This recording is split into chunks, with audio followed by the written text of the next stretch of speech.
The prologue informs us that more than 1,000 years have passed. A period of 1,000 years has passed since the Central Plains were united. This time was more than enough for the iron rule of the emperor who possessed supernatural abilities and martial arts to rot and decay as quickly as it grew. This time was enough for the appearance of heroes who protect peace and martial masters, and fair warriors who could not tolerate injustice. But instead of destroying tyranny, many craved power and chased after it, becoming loyal imperial dogs. In those days, ordinary people, peasants, fell into the abyss of complete despair, and when people have come to terms with their unfair fate, accepting the fact that they will have to spend the rest of their lives in this hell, a new continent was discovered that gave them hope. But getting there was not easy. It was necessary to sail on a ship across the endless ocean, a city with extensive forests and plains, high mountains and deep valleys, boundless lands where harsh deserts and calm rivers, lands where incredible opportunities opened up, and many oppressed peasants, masters of martial arts from the underground, the descendants of old kings who were considered long-gone terrible criminals and even madmen who practiced sinister demonic arts. All these people from different walks of life began to cross the ocean in pursuit of their goals. Different faiths and principles, egoism, greed, and the desire for the highest good, all this gave rise to wars, in which each tried to suppress the ambitions of the others, using all possible arts to ignite the spark of this chaos for the life of a new martial kingdom. Without the oppression of the empire, a fire was lit in the hearts of martial arts masters in the battle for their own faith. The sparks of a new martial kingdom have appeared after 1,000 years, and it will not be easy to extinguish them even with the power of the emperor and his troops. All this was recorded in a blood-stained book in the hands of the young master. While reading, he understood that all this was so long ago, turning page after page. But looking aside, he sees the imprint of chaos in this madness on the body of one of the fallen. Since these were the writings of some diabolical writer, the ideal life for the young master was to lie in a comfortable bed and read martial arts novels with a snack. Looking at the fallen boy, the boy analyzed that Luban's Han dynasty was supposed to last for only 500 years, and the only reason why the empire lasted more than 1,000 years was the cursed martial art of the martial arts kingdom. And he looked at this writer, why is he romanticizing this at all? But the writer didn't care. He was lying on the ground, and it wasn't up to that. The young owner decided to get up and look around. After all, it was not all. There were a lot of soldiers who lay in this place. He walked past this caravan and saw that many of them were no longer able to tell what had happened to them. Crows have already begun to flock to their remains, and the young master was heading to one of the chariots. Judging by the traces of empty luggage and the absence of dead horses, everything was done by simple bandits. They took everything valuable that was in this caravan. But one chest caught the attention of the young owner. He saw some valuable things in it. There were children's things in the chest, which meant that there was a child in this caravan. With a hint of regret, he lifts these clothes, realizing that either they will sell him or grow a bandit out of him, is the essence of this terrible world. But what can he do? His horse comes up to him and he puts his cap on his head, preparing for the fact that he needs to leave. He climbs on his faithful horse. He looks at the horizon where his goal is visible, hits the horse so that it finally starts moving. The horse greedily swallows the hot air of this desert, and the young master continues his journey. Riding a horse on loose sand, he whistles a well-known song. After all, the only entertainment in this ruthless world, and in these cold lands that force people to fight for their lives. The title of this manga is On Western Marima, and we start with the first chapter. The dry air that permeates the western city leaves behind many questions. The streets are empty, and there is noise from the bar. The noise of the residents of this city playing some game while spending time in this establishment. They spread gossip about what is happening around violent fights, and robberies are on the agenda. Today's topic is that Mansok's merchant squad has been looted. It was strange, because they had a lot of guards, and they couldn't do anything. Only one carrier managed to go back. The warriors were angry at this damned war alliance that just beat the crap out of them. People who sow chaos just walk around the world, and no one stops them. And thieves abound both in the village and beyond.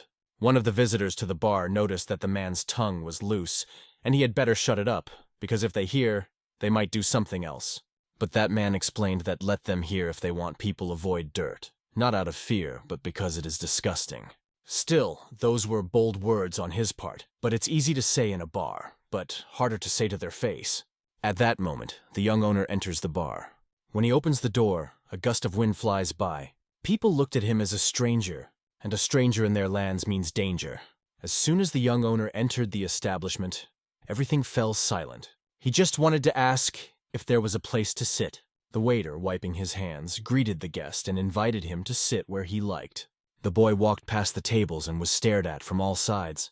He felt as if he was being x-rayed. The waiter asked the guest not to pay attention to the prying eyes. After all, the locals are not used to foreigners, because in their town, it is rare that anyone appears. And lately, it has been restless here. And yet the waiter decided to ask for what reason such an unfamiliar visitor appeared, and what he wanted to eat. The guy asked to serve everything that can be prepared quickly. The waiter remarked that he must be starving, and offered to quickly prepare a bowl of noodles, so let him wait impatiently. The stranger asked the waiter if anyone else came here besides him. Suddenly, their dialogue is interrupted by a man from the next table, who shouts, "Take the hell away!" In the background, you can see that the men were playing a game, and one of them started cheating. When everyone paid attention, it became clear that there was a showdown. The young master sipped his drink and watched this with a cold gaze. A fist bump from one of the players meant that one of them was cheating. He angrily shouts at him, accusing this son of a dog of wanting to deceive everyone. The man, picking his ear, does not admit his guilt. Why is he accused of fraud when he himself does not know how to play? In fact, this man won all day and his opponent lost. But the winner declares that the opponent is simply a loser and does not know how to play, meaning that everyone wins against him, and he always loses. And because of this, he is also upset. This is carefully watched by the young owner who liked the answer at the next table. After all, he noticed the pro-education he was looking for. People begin to find out about relationships by calling each other cheaters and denying the accusations. Because there is no evidence, the man explains that without any evidence, it is impossible to claim that he is cheating, and maybe his opponent just has problems with his head. Hearing the insult addressed to him, the man cannot stand it and pushes him. He wanted to treat him carefully all this time, but this scoundrel is beating him terribly. So if he doesn't agree, maybe let him go one-on-one. And this guy admits himself to be a fool only in the sense that he allowed this cheater to play.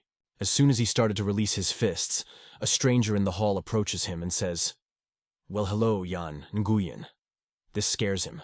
Confused, Yan Nguyen tells him to leave because maybe he doesn't see what he's doing. But the young owner persistently emphasizes that he finally found him. At this moment, Yang Nguyen realizes who is in front of him and fear takes over him because it is Zhang Qian. The person who was going to give the cheater notices that maybe they will talk later and now they need to solve their problems. Zhang Qian looks at this man and says that he has no problem with him, so he should just shut up. Yan Nguyen was excited to death because he was surprised to see this person right here. Zhang Qian asks the boy how he has been for 2 months. In response, he says that he is healthy. But how is his brother Zhang? Sheng Han rubs his hand and says that things are not going well for him, but he sees that Yang Nguyen is fine, as is his gang. Yang Guang realizes that this guy must have already found his friends. Zhang Qian informs him that he is the last of them. Yang Guang nervously explains that he did not incite them to this matter because he knew that deceiving the master of martial arts was a fatal mistake, and he understood the consequences of his actions because they were mercilessly killed. Zhang Qian thinks that he is lying because he was aware of the consequences, but still went for it. After that, Ian becomes even more nervous, realizing the consequences of his actions. Realizing the inevitability of the situation, he rushes headlong to run away from this place. Realizing that everything is going as usual, the young owner just sighs, grabbing the brawler Yang Guan's hair with a strong hand. He pulls him back, stopping the escape attempt. The young master slams Yang Guan's face against a nearby table. Everyone present understands that this is no longer a joke, and that the stranger who appeared in their bar has considerable power. Yang Guang lies with his head on the table, swearing that he did nothing. In addition, he was the only one who stayed until the very end, until the last money was shaken out of him. He is trying to find a way out, explaining that they were not going to stop him if he left in the middle of the game. So he asked them to spare him, and be more lenient. Zhang Qian takes the chip and shows Yang Guang that he cheated during the game. There is no limit to the surprise of the players around. Zhang Qian asks Yang Guan where his money is. Lying with his head on the table, Yang Guan explains that he spent the money to pay off the battle alliance. Hatred flashes in the eyes of the young master. He asks why he did it because it's stupid. He just paid for his search. But what else was left for Yan? After all, there is a branch of the combat alliance here, and he should at least be able to come to the tavern to eat. Afterwards, Zhang Qian takes him out of the bar. He takes his clothes, looks him in the eyes, and says that if so, he has no money for Zhang Qian, but he has some money he just won so he can use it. Zhang Qian looks around assessing the situation. Realizing the hopeless situation, he pushes him aside, leaving him lying sheepishly on the floor. One of the people present tries to stop Zhang Qian, explaining that Yang Guang won this money by deception and it belongs to him. Zhang Qian looks at him and replies that it is not his problem, and that he could get his money from Yang Guan later. This man explodes with anger. Zhang's words are empty for him. Unable to resist, he rushes towards him with hatred, saying that perhaps he does not understand.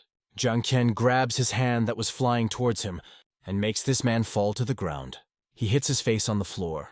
A big commotion begins in the bar. One of the soldiers thinks that Zhang allows himself too much. Swinging at him, his blow does not give a result. However, the young owner catches him and quickly calms him down. The next person who intervenes in the fight gets what he deserves. He grabs their clothes and pulls them to him, making them bump their heads against each other. After this strong blow, they lose their temper. The rest of the visitors understand that it is not necessary to interfere in the fight. Yang Guang, aware of the power of this guest, cannot utter a word. Zhang Qian turns and glares at his victim. He approaches him, and Yan cannot say a word because of fear. Zhang Qian looks into his eyes and asks if he thinks that this is not enough, but he has no more.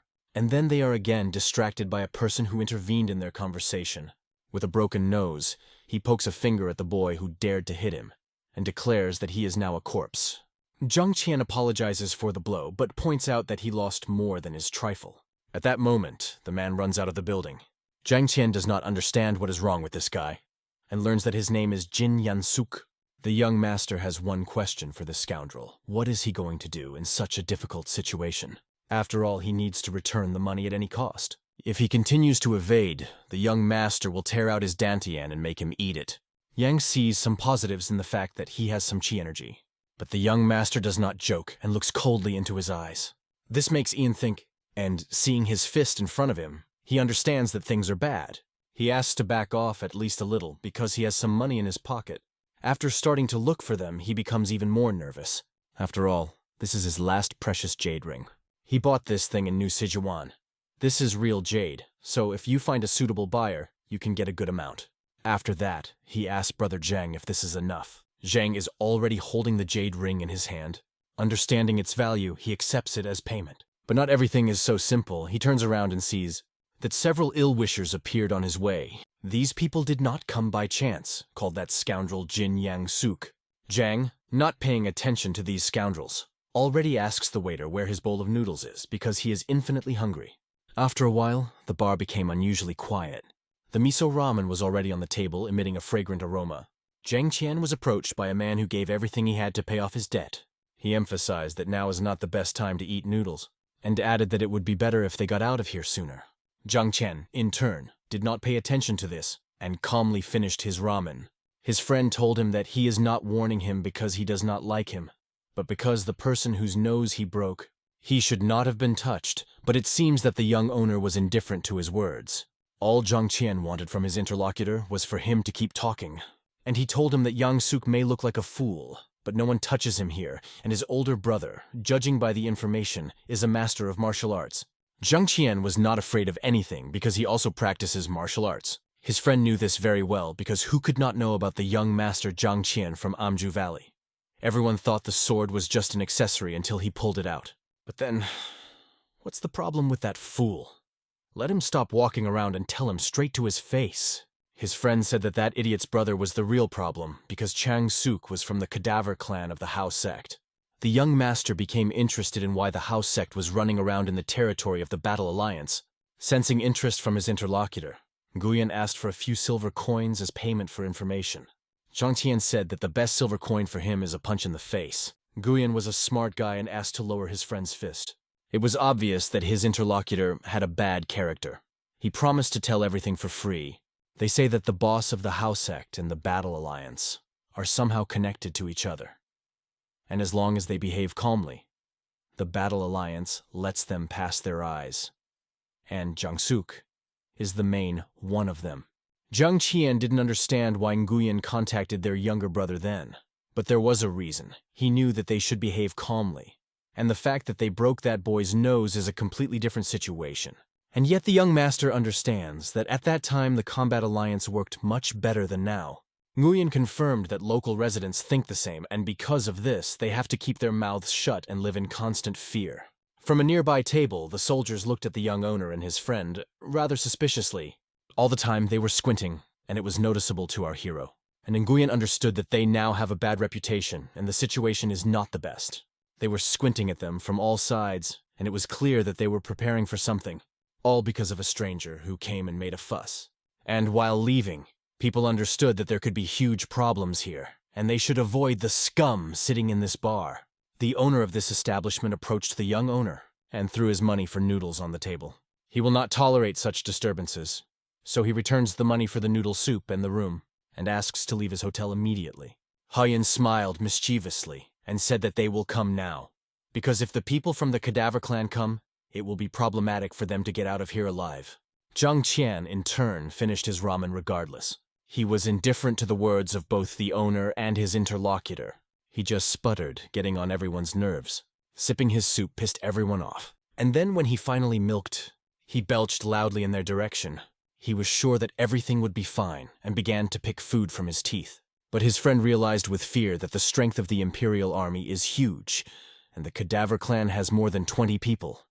What is he going to do with them? Nguyen begged his friend to leave the facility with him, or he would have to go alone. Zhang Qian calmly poured himself alcohol, sipped it, and told his friend to get out of here himself and not to talk, because it was already late. And a silhouette of a person appears behind them, which confirms that it is really too late to run away, and this person's voice is quite powerful. It was clear that he was extremely serious. He immediately recognized the same bastards who broke his brother's nose, and he, like a rat, pointed his finger at those people who offended him and asked Brother Hanem to punish these scum for robbing him. Hanem looked at his brother with incomprehension. How did they rob him? And he emphasized that these guys are frauds. Their money is only part of what they stole. Hanem waved his hand and admitted that his brother with a broken nose was a worthless, miserable creature. Approaching these guys, he noted that they are not local, and do they know what can happen if they walk around a foreign village like that? The owner of the establishment approached Hanem and apologized to him, but he does not want to buy new tables. That man looked at him with such a look that seemed to burn the building with his eyes, and the owner realized that the matter and the words he said were inappropriate, and just left this place praying that his bar would remain intact. Nguyen started to panic and got up. He wanted to make a fuss, but his friend rudely forced him to sit back down if he wanted to survive. But how can he sit quietly when this happens? Soldiers began to enter from different directions, who were not empty-handed but carried weapons with them. It was clear that the tough guys decided not to play baseball. And they came to kick someone's sides, and Huyen felt that he was useless, but would get and die in this place. Changsuk called the foreigners friends and wanted to get to know them. He was ashamed to admit that he was engaged in solving such a problem in this village. For him, this place was quite calm, and all this time he was engaged in idleness because there was little work, but today he sees that he has more occupations, and one of them is to punish the villains. Zhang Qian did not pay any attention to the person who blocked the sunlight above him with his shadow. And even Chan felt incredible energy from this person who didn't care that he was addressing him. Nguyen called all this a misunderstanding, introducing himself. He wanted to somehow smooth the corners of this situation, explaining that he only arrived in this city a few days ago and heard many stories about the sense of justice of the person standing before him. And he sees that this person is truly righteous. And given that they met that way, he emphasized that this is part of his destiny. And he introduced the person who did not respond to him as Zhang Qian, who had recently arrived here. Chan pointed a finger at this swindler, and he asked his brother if he was a liar. If he understood correctly, the one sitting on the left is a hooligan. These scoundrels suddenly appeared in our quiet town of Ku, and are fooling the unfortunate residents. And to my brother's displeased face, they responded with their fists. They are not ordinary hooligans, he said. Chan can't turn a blind eye to this as a good man. He won't succeed. He will lead them to the Battle Alliance. If they do not resist, it will be better for their health. All these words caused a smile on the face of the young master. He does not understand why they do not say that they are going to kill them immediately. Chan explains his position that he is a righteous man and would never kill someone in broad daylight in a hotel. But what happened to his brother's face is unacceptable for him, and he promises that these people will not be able to leave the city with whole limbs. His plans are to at least break their arms and legs, and if they don't want it, he can resort to even more severe measures. Huiyin turned pale as he understood the situation, and the soldiers under Chan's command laughed at these words. Young Master Zhang saw the poverty in these words. If a person behaves so calmly in such a situation, shouldn't his opponent be wary and think that there is something special about this stranger? Could this strange man be a soldier in the Imperial Army? Does Chan not worry about such things? And seeing his eyes, Chan felt incredible fear. He asked Zhang if he was a servant of the Imperial Army. Looking at him, and not recognizing him, he bowed and admitted his mistake. But Zhang still did not say that he was from the Imperial Army. It sounded like he was taking a strong warrior for a fool. If you thought of playing a joke with me, then you are a complete scoundrel. Chan was indignant. Zhang in turn caught the opponent and, using his strength, jumped up, delivered a powerful blow to Mr. Chan's jaw. He flew towards his army in an incredibly chaotic manner. Seeing the damage done, Zhang analyzed the situation. Their leader falls on the table covered in blood and breaks everything. With one blow, their leader was disabled and lay like a corpse. With his teeth knocked out and blood splattered on the floor, his eyes rolled. At that moment, the army that he brought with him was seized with fear. Everything went too far, and no one expected such a consequence. Nguyen, for example, almost fainted. The young master smiled mischievously. Are there no people in this place who can fight back except for the Imperial Army? Hearing these words, one of them ordered to kill the scoundrel. Taking the sticks, they thought that now they would quickly deal with him. Swinging a stick, one shouted that he would now put an end to the life of this impudent. To Zhang, it was just a clumsy move. An ordinary bunch of bandits without special skills, which perfectly accept his fist. In the role of a punching bag, he needs his hands well on them. And no matter how many there are, it's just a game for him, in which he participates as in training. A young master's kick destroys the foolish beliefs of one of the warriors. But there were still enough of them on the battlefield. Throwing one away, several more appear. It was not easy to deal with them, but one by one he put them on the ground, and the teeth of his opponents flew like bullets flying out of their jaws. Those who seemed strong just a moment ago, they faced a person who could defeat them all. And no matter how they tried to catch him, they did not succeed. Zhang, in turn, broke their faces. It seems that he liked this activity, especially kicking. After a few minutes, their strong warriors were grinding their teeth, and they lost consciousness without being able to withstand even one blow. Those who remained looking at the young master, they understood that if they go to fight him, this stranger who hid his powers was incredibly powerful, and they feared him after what he did. But this chaos was dispelled by a man who attracted all attention with just one phrase. He turned all eyes on him. Zhang looked at him and wondered who else could have appeared. It was clear from the sign what it was. A person who holds a position in the combat alliance. He came here for a reason, and what happened in this bar made a lot of noise in these lands. Sweat broke out on Nguyen's forehead when he saw this person. But Zhang didn't care, even though he was also closely watching this person. This man did not come alone. With him were experienced warriors who held swords pointed in the direction of these scoundrels. And this man looked quite official. It was obvious that he was not easy. The young master assumed that this must be the head of the Combat Alliance Department. After all, his badge was visible and glittered on the honorable chest. The chief smiled, feeling that the badge spoke volumes. Especially when you are the head of the Combat Alliance Department, it was the right answer. This old man had just received a complaint that Zhang had attacked the local townspeople. Yang Suk emphasized that this was not just an attack. Thus, he heated up the situation that flared up in this bar. After all, his brother is now unconscious and his teeth are knocked out, and he won't even be able to eat normally. The commander approached Zhang, looked him in the eyes, and asked if it was true, to which the young master replied that no one canceled self-defense. But the word self-defense seemed doubtful to the commander. Zhang drew the commander's attention to the fact that he was fighting alone against 9, and of those 9, 8 had clubs in their hands. However, the commander noted that he appeared unharmed. To Zhang, this group of 9 people turned out to be morons. The commander even smiled at these words. And Zhang demonstrated that everyone here is simply unconscious and not dead. Yang Suk did not understand why he was not detained because his older brother was lying unconscious. He suffered so much that even his nose was broken. The commander looked at the situation and thought about it, and he ordered his soldiers to detain him anyway. The soldiers accepted this order without question, and Yang Suk was glad that the scoundrel would finally be arrested. In front of his eyes, the commander's soldiers are coming from the sides, and he wants to see the result. Will the boy cope with the battle alliance? But these warriors did something interesting. They took their swords, and they were at Yang Suk's throat. These blades were aimed at him and not at the young master. Looking at this, Zhang himself became curious about what was happening, and yet Yang Suk did not understand what the boss was up to. The commander replied that 9 people, including the leader, were defeated. If so, what reason does he have to tolerate a bastard like him? These words sounded stern and casual to Yang Suk. After all, for the commander, only Jin Yang Suk and Moon Ju have shown any martial arts, and if they are defeated, they themselves are responsible for it. All others will be handled by his subordinates. Then Yang Suk could not stand it, and said that when his brother wakes up, he will take revenge on the sheriff.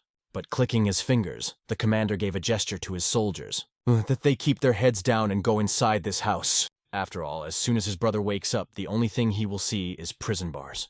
And here such a problem arises. The brothers definitely did not expect to find themselves in such a bad situation. The bodies of these defeated soldiers begin to be taken away by the commander's soldiers. In turn, the young master puts a cap on his head, and he's about to leave, but the sheriff stops him. He noticed a lot of potential in him because he dealt with these scoundrels quite easily. His skills turned out to be quite good. "Where did he study?" asks the sheriff. Zhang, in turn, thought about whether he should answer this question, and he began to look in his pocket for something special. He gives money to the owner of the establishment for the inconvenience caused. He puts them on the table, for which the owner thanks him endlessly. And in the end, he never answered the sheriff's question. He opened the door of this institution and silently left. The commander noted that this guy does not suffer from verbosity. Only a slight atmosphere of chaos remained in the bar. Stepping out into the endless desert, the young master set out with his horse. But Nguyen followed him and asked him to wait. Nguyen was confused by Zhang's behavior. He revealed the whole situation in this city, but continues to act as if he was expelled. He was surprised why the boss behaved like that. It is logical that the criminal is one of the employees of the Combat Alliance, and if he made so much noise, then it is better for him to leave. Nguyen is not sure about the thoughts of the young owner. If he does his job well, the residents will still gossip behind his back. As far as he knows, a special unit of the Combat Alliance is patrolling somewhere nearby. The chief did not have time to make a move as the patrol group was already ready. However, at that moment, Zhang Qian appeared and put Chang Suk down with one blow. Was he lucky? Just think how tolerant the Battle Alliance has been. In any case, he did not see intelligent and thinking people among the scum of the Battle Alliance. Looking forward, Zhang still saw something unknown in front of him, and Nushuyan continued to humiliate the soldiers of the Alliance, calling them mentally retarded, saying that intelligent people will not serve in the Combat Alliance. In general, it is unexpected for him that Zhang does not want to cooperate with Nguyen. They stopped at a road sign. When Zhang asked where this young man was going, he was more interested in where Zhang himself was going, to which the young master replied that away from him. This made Nguyen smile as if nothing had happened, but Zhang doesn't want the time to ever come when they cross paths again. If he follows him, he'll definitely be left without legs. So let him go where he wants. Hoyan tried to get the young master to listen to him. However, he selfishly leaves the swindler without looking or looking back, leaving him alone with his thoughts. Understanding how this scoundrel behaves arrogantly and self-confidently, he is not like anyone from the valley. Nguyen has no choice but to find out more about him. It's time for him to go somewhere, because the sun will set soon and he was kicked out of the city. It was complete bad luck. Soon night came, and the moon illuminated the way for the soldiers. But for Zhang, it was a time when he could light a fire. Pour yourself a strong drink, put your sword by your side, and enjoy this evening. But today, something did not go according to plan, and he tasted it. A rather tasteless abomination that he did not like. Then the young master suspected his horse in the ground. It was clear that this liquid could be some kind of residue. As if nothing had happened, the horse fell to the ground and pretended to be asleep. Zhang promised himself that one day he would still sell this pest. Having put down a glass, all that remains is to spend the night and leave at dawn. But the words of the sheriff do not give him peace of mind when he asks where he studied martial arts. The young master learned them by reading stories about martial arts. He remembers that moment, when he was very young and was in another world. In a world where he was constantly looking at his phone. He saw flashing traffic lights. He saw the modern world with its worries. The guy was walking with a guitar on his shoulder. But suddenly, an incomprehensible car appeared at the pedestrian crossing. For some reason, she flew at them with incredible speed. Next to him walked a girl who opened her mouth in fear, and the boy rushed to at least somehow help, and he got under the wheels after pushing a young girl away. This car ran him over, leaving him lying in blood. People around were filled with horror. After all, before their eyes, the young guy saved the girl, but he was lying on the asphalt, breathless, looking at the starry sky. Zhang was sickened by these memories. He needed to put on his cap, so that the light from the fire would not blind him when he slept, but it gave him warmth so that he wouldn't freeze at night. And so he got into a strange world. The next day, the young master set off on a journey that promised to be far from easy. This test was difficult, both for him and for his faithful horse. It was still a long way to the next city, and the incredible heat only made the journey more difficult. While traveling through the desert, the boy suddenly smelled a familiar smell. He ordered his horse to stop and froze in place without moving. The wind carried with it the smell of blood, and not just one victim. Heading towards this smell, the young master came across an abandoned camp. There were people in the camp who were stuck in one position forever. Their bodies no longer moved due to the weapons penetrating them. One of them once begged the robbers to spare him, offering everything he had. The robber taunted him, calling him a fool because he understood the truth too late. He should have begged for his life a few minutes ago, when everyone was still alive. The man, powerless and broken, continued to plead for mercy. But the robber did not care. He completed his dirty work without regret. Bloody liquid generously splashed the sandy ground. Mockingly, he advised the man to ask for favors immediately next time, because he does not tolerate wasting time. Holding his huge sword on his shoulder, the robber wondered if his colleagues had already finished their work. If they succeeded in everything, it was time to run away from here as soon as possible. The robbers were happy with today's loot because they now have enough supplies for a long time, but they did not have time to clean the last cart yet. Suddenly, an unknown figure on a horse appeared on the horizon. They decided that this spy in a cap had been watching them for a long time. Zhang understood that things were bad. Such scoundrels had noticed him. He did not want to attract attention, deciding that it was better for them to go the other way. But the robbers brandished their weapons and pointed their swords directly at him. Gathering their horses, they began to prepare for the attack. It was clear that they were not going to let him go, just like that. If they decided to attack, he would have to act. He drives his mare to behave more aggressively, and makes her run even faster no matter what. Maneuvering through the desert like the king of this city, he tries to escape from his pursuers. The robbers could not allow this daredevil to simply run away, so they decided to catch up with him at all costs. They were determined to make him regret his decision. Pursuing him, they already imagined how they would make him pray for a quick death. But suddenly the young master turns around, striking them with his determination. His gaze is directed directly at one of the attackers. Clenching his sword even tighter, he rushes towards their heads. With a light but deadly move, he makes a hat trick, leaving behind several corpses. The robbers, looking around, could not believe that their comrades were destroyed in an instant. Unable to control his rage, one of them held his snub-nosed axe, promising revenge.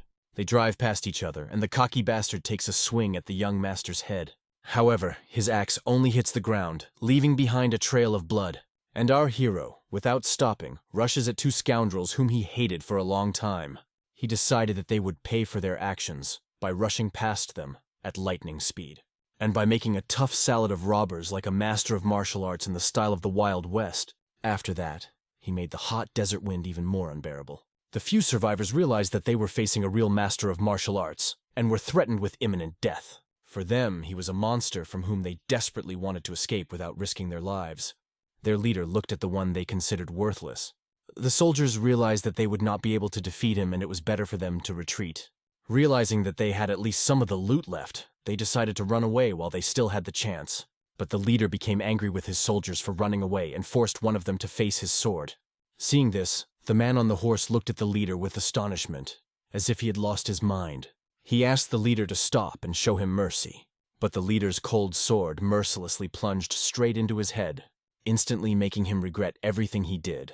The leader stepped on the ground and drew his sword. Now they stood face to face, ready for the final battle. One look from the leader was enough to assess his opponent. The young master also looked at the opponent, and for a few seconds they froze. The leader of the robbers noticed in the young master an incredible potential, unlike any other, and asked why he, even though he was not a member of the Battle Alliance, intervened. The master explained that he was just passing by as a decent man, but these words only made the robber laugh. "Why didn't you go further then?" he asked. Zhang looked at this brat and replied that he couldn't just leave when they attacked him. That man excused himself by saying that it was just their job, and there was nothing you could do about it. The young master asked him a sly question. So killing people and robbing is your job? And it was obvious that his interlocutor was a professional in this matter. And what else should we do? Replied the robber. It has been 100 years since we started to master this continent. During this time, devilishly daring upstarts established themselves on the continent. The Battle Alliance received support from the Empire. A strange clan from the previous dynasty uses old connections and earns money and also receives other values and resources.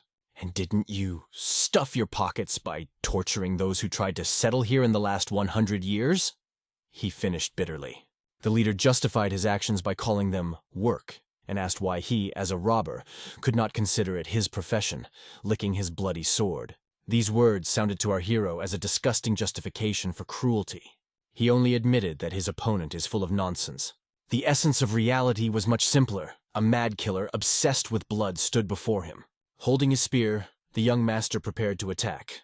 But he suddenly changed his mind and, seeing the robber's reaction, decided to ask if he was a member of the military union. The leader was alerted. After noticing the unexpected sharp maneuver of his opponent, the young master continued. He heard that there was a bounty on the head of this mad murderer. Hearing this, the leader began to laugh and tremble with joy. For him, it was the complete truth because a reward was really set for his head. His aura took on a red hue. The veins on his body swelled with power. It was obvious that he was using a powerful martial art and wasn't just going to talk. In his hatred, this madman built up incredible strength, declaring that his reward would increase even more. He was sure that when everyone found out what he had done, his value would skyrocket. But he was more interested in how much his opponent's head would cost. The young master looked at him and decided that this battle must be brought to an end. If it interests you so much, I will answer you, he said, preparing for action. He will answer sternly and without pity if the opponent keeps his sword at the ready. Then why not draw his own? They both stood ready for battle, and each of them expected who would attack first. The madman was full of energy and bloodlust. An invisible spark flashed between them, heralding the start of the battle. A crow that accidentally sat on one of the bodies lying on the sand is indifferent to everything around. She did not pay attention to the events that were happening behind her back. But suspecting something bad, she suddenly took off and disappeared in the sky. And at this moment, a madman suddenly attacks our hero. He draws his sword from its scabbard and passes the young master like lightning. In a second, the fate of one of them has already been decided, and only the result of an instant strike will show who will survive. Suddenly, his hat begins to crack on the hero's head. But something happened to the killer's smile. He suddenly froze for a moment, and in the next second, blood began to ooze from numerous wounds on his body. The madman falls to the ground, struck by the fatal blow. Masterfully destroying his opponent who was burning with indescribable power, Zhang felt relieved. He understood that he had won this match. The bloody bandit paid for his bold words. He lay on the cold sand, torn and fallen. But suddenly Zhang felt that someone was standing behind him. He turned and saw a figure addressing him. It was one of the soldiers of the caravan who survived. Despite his grave condition, his thirst for life forced him to ask for help, using the chance that fell in front of him. Zhang wondered if he should help this man. Watching him, he felt a little sorry for this person. The man begged the noble warrior to help in such a difficult situation. Zhang had no special medical skills. However, he still decided to help this unfortunate. After examining him, Zhang realized that the vital organs were not damaged, but the man had lost a lot of blood. He honestly said that the man would not last long in this condition.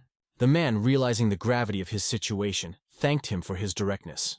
Despite the fact that they had just met, the man had an important request. He unobtrusively pointed to the place where his son was hiding under the cart. The man hid it there when it all started. He was uncomfortable asking, but he saw how Zhang dealt with the bandits and hoped that he would do something for the dying man. The boy is only 8 years old. He is very easily frightened, but he is not stupid and will not interfere with the young master. When asked about the boy's mother, the man answered that she died during childbirth and his wife's relatives blamed the child for this, which is why he gave up everything and moved to a new continent to start a new life with his son. Looking at his wound, he could not believe that everything turned out so tragically. 3 days from here, there is a village called Jon Sangok, where the boy's aunt lives, the only one of his relatives who loves him. She knows martial arts and is well-bred. For the fact that Zhang will deliver the child to her, she will thank him generously. The young master was not sure that he would be able to get along with the child, and offered the man to solve this issue himself. The man exploded in anger, thinking that Zhang was mocking him, but when the young master touched his body with his energy, the man felt an incredible tingling in his stomach that made him fall silent. Zhang's energy began to glow in the places where there were wounds. The man noticed that Zhang had applied acupuncture on him with his bare hands, doing it so skillfully that the only thing left was to go to the doctor for further treatment. If there were medicines or bandages, they could help, but the man was stunned that it was possible to perform acupuncture at such a level without tools. In this world, acupuncture is usually performed by an experienced doctor who carefully locates blood vessels and uses thick needles. To master this art, you need to study for a long time, and only experienced specialists practice acupuncture. Even Murim residents know what acupuncture is. However, it never occurred to them that bare hands can stop bleeding or cause other injuries.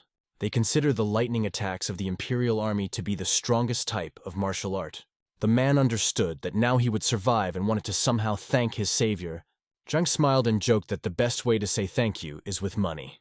The man immediately agreed, admitting that it was fair. However, he asked Zhang to help him reach his son. Taking him on his shoulder, Zhang began to carry the wounded man. The man started calling his son Huang.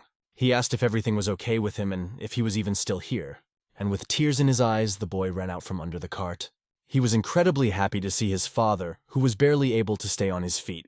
The father admitted to his son that he was not feeling well. To the son's question about what happened to him, the father replied that he had been hit with a sword, and when asked if he would be all right, the father simply hugged his son and held him tightly. It seemed to the boy that his father was dying right in his arms, and he screamed, begging that this would not happen. The young master, rummaging through the things left after the battle, informed Huang that his father had simply passed out from relief. At this point, Huang stopped crying, but tears continued to stream down his face. Zhang continued to explain that his father had lost a lot of blood. Huang, noticing the presence of another person, asked who this stranger was. The young master introduced himself as Zhang Gon and said that the boy could just call him Gon. The boy was silent for a moment, and he admitted that he had absolutely no idea what it meant. Gon looked at him curiously and smiled. Closing the box, he quietly put his hand to it. Meanwhile, Huang continued to stare at his father, not knowing what to do. Zhang Gon advised the boy not to pay too much attention, but to treat his father's wound and bandage it. To Huang's question about what Gon was going to do, he replied that he would bring them horses since the cart was broken, and they would not be able to take it. He would gather all the necessary things. Gon advised them to wait for him here. Huang couldn't believe his eyes. This good guy was really going to take them straight to the village. The young master carefully inspected the area. Gon noticed that some horses were wandering around. He started catching them, wanting them to get out of here, unlike their masters. Gon turned his attention to a sign on one of the horses. After reading it, he learned that the horse belonged to the captain of the third squad named Sundok. The name Sundok seemed to him too simple for such a thug. If he is the captain of the third squad, then there must be the first and second. There is a bounty on this man's head, and even a plaque with his name on it will be proof enough of his death. Looking to the side, the young master saw the father and son who were already ready for the journey.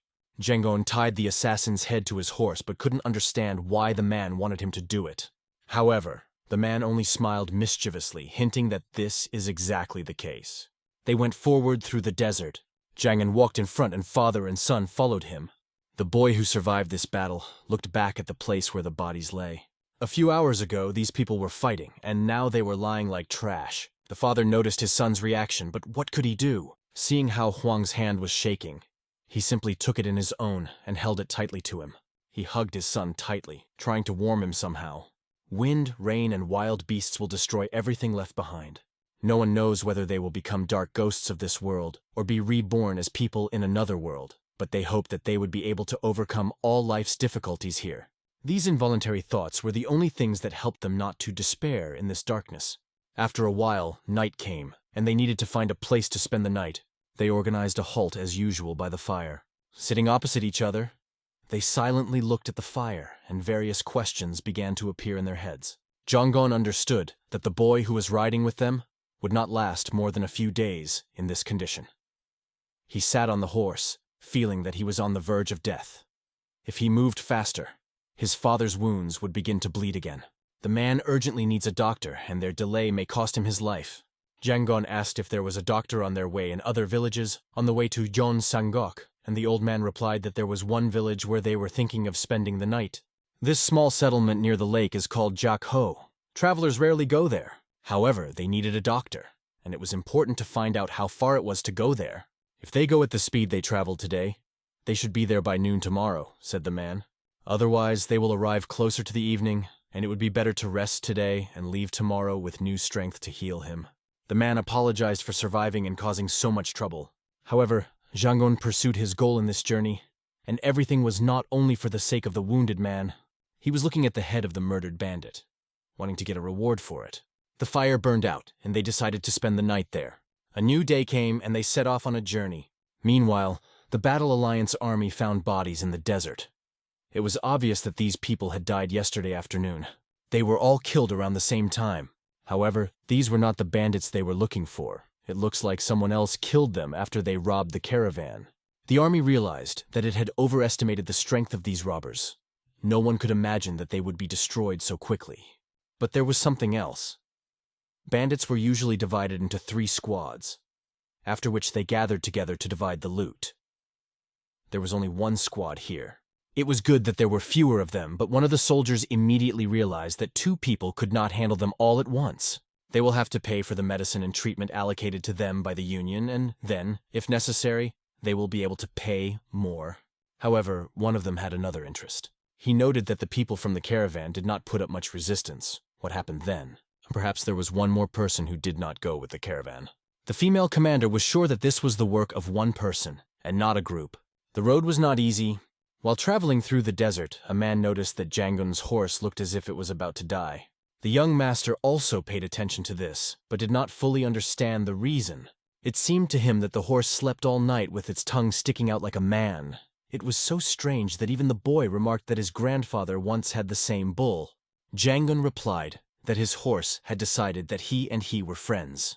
Huang remembered that his grandfather had a bull that also behaved like a human, and because of this, his grandfather often quarreled with him. It has been 5 years since his grandfather passed away, but his son still remembers it. Huang couldn't forget because he always loved watching them. The young master looked at the man whose skin was as pale as death, and realized that they needed to find a doctor today, or the man would not survive. Gon turned his attention to the noise coming from afar. The robbers were already here. They relaxed, thinking the danger was over, but these scoundrels caught up with them faster than the young master expected. When asked if it was still far to the village, it became obvious that it was. They had nowhere to hide as they were being chased by a group of annoying idiots. The man was amazed by what he saw. He survived 1 battle, but will not survive another. He even asked if they were friends or enemies, but judging by the way they aimed their spears, they were clearly not allies. The young master took the man and the boy off the horse and told them to go to the village without him, and he would distract the robbers and then catch up with them. The man tightly hugged his son, who was constantly trembling with fear of what might happen. He understood that it was dangerous to go to the village by himself, but in his condition there was no other choice. The young master will take care of everything. If you want to live, do as he says. These scoundrels have come for revenge and will not stop until they catch up with them. Gon remembered that the man had promised to pay if he delivered them to the village, so both the man and his child must survive. And let them not linger with such facial expressions and run away, said Jangun. They still decided to run away, promising that they would wait for him and take care of housing and food, so don't delay.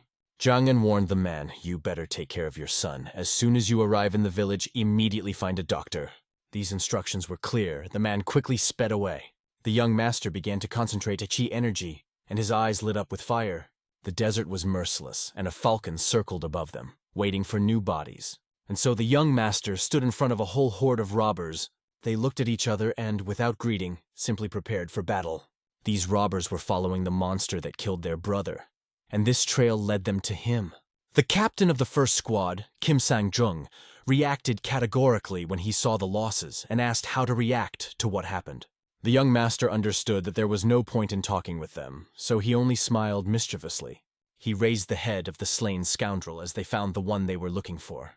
Jangong threw that head in front of them and said, "Here is your brother from Sundok Grand Squad." The head rolled like a ball across the cold sandy ground, straight towards them. The warriors looked at it and could not believe their eyes. It was exactly that man in his own person. It seemed to them that he was invincible, but his head was rolling on the ground like a ball. Then the captain of the first squad, seeing this, was enraged and his eyes filled with blood. The loss of such a soldier was an incredible blow to their unit and the entire organization. Some of the robbers turned pale when they realized that Sundok had died. The warriors turned to each other, realizing that the one who killed Sundok was not as simple as it seemed. The captain decided that this enemy must pay dearly and ordered his men to bring him alive to make him pray for death. The warriors raised their spears in preparation to carry out the order. The second captain swore that they would capture this rascal alive and do it in honor of the third captain and his comrades. The warriors raised their hungry swords for revenge. It was an incredible loss for them, but they will do everything to get justice. The young master did not react in any way to their threats. He looked at these soldiers as a target, realizing that as soon as they approached, he was ready. His gaze slid over each of them. Meanwhile, the scouts of the Battle Alliance followed the tracks, trying to understand who they were chasing. Sen Ying led her partner forward in analyzing the murders and came to the conclusion that they were bandits from other squads. If one of them was beheaded, then their leader was precisely this one who was killed. The killer acted professionally and took them all down quickly and without hesitation, so this man was incredibly strong, perhaps even superior to their captain. And maybe he will be able to become the new leader of their squad, since the current old leader only knows how to sneak up on his superiors. Sen Ying carefully examined the footprints and noticed that there were a lot of them. It was obvious that a large detachment was following that boy. Sen Ying ordered her partner to shut up and concentrate as she couldn't work in such a commotion. He pushed his horse to go faster and accepted the order. Sen Ying couldn't understand who could it be who possessed such power in these lands. How he managed to deal with a gang that used demonic power so easily was unclear. Meanwhile, on the battlefield, the young master galloped on his horse, making the robbers pay for their pursuit. Although their sharp swords were aimed at his head, he skillfully dodged. He dodged every blow, as if he felt them before they happened. His quick counterattacks were so rapid that the enemies did not have time to notice them. His attacks made the soldiers beheaded without even realizing what happened. These stupid idiots attacked all together, which was their fatal mistake. The young master realized that it was their mistake and he would deal with everyone without hesitation. When he met the first captain, he could not contain his disgust for this scoundrel who killed his comrades. But the captain had to be distracted as a blow from the young master's sword pierced his shoulder. Our hero stood on his horse. Pushing away from him, he rushed past the captain, taking away all his confidence. The speed of his sword was so great that you couldn't follow it with your eyes. He was able to dissect not only the air but also the face of this scoundrel. After performing the maneuver, Gon jumped to the ground. Looking back at the result, he saw that everything around was covered in red blood. The captain's eyes froze in one position without having time to react. He fell to the ground, and his life cycle ended there. Today, the whole land was colored red, and the young master felt that all these scoundrels were using demonic power.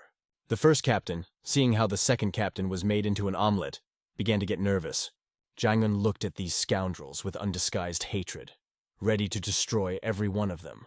Looking at this demonic captain, the warriors felt mixed feelings of fear and admiration for his power. The captain himself could not come to terms with the fact that some rat destroyed his huge army. He drew his sword, infusing it with demonic energy. He vowed to single-handedly destroy this scoundrel, who fancied himself a master of martial arts.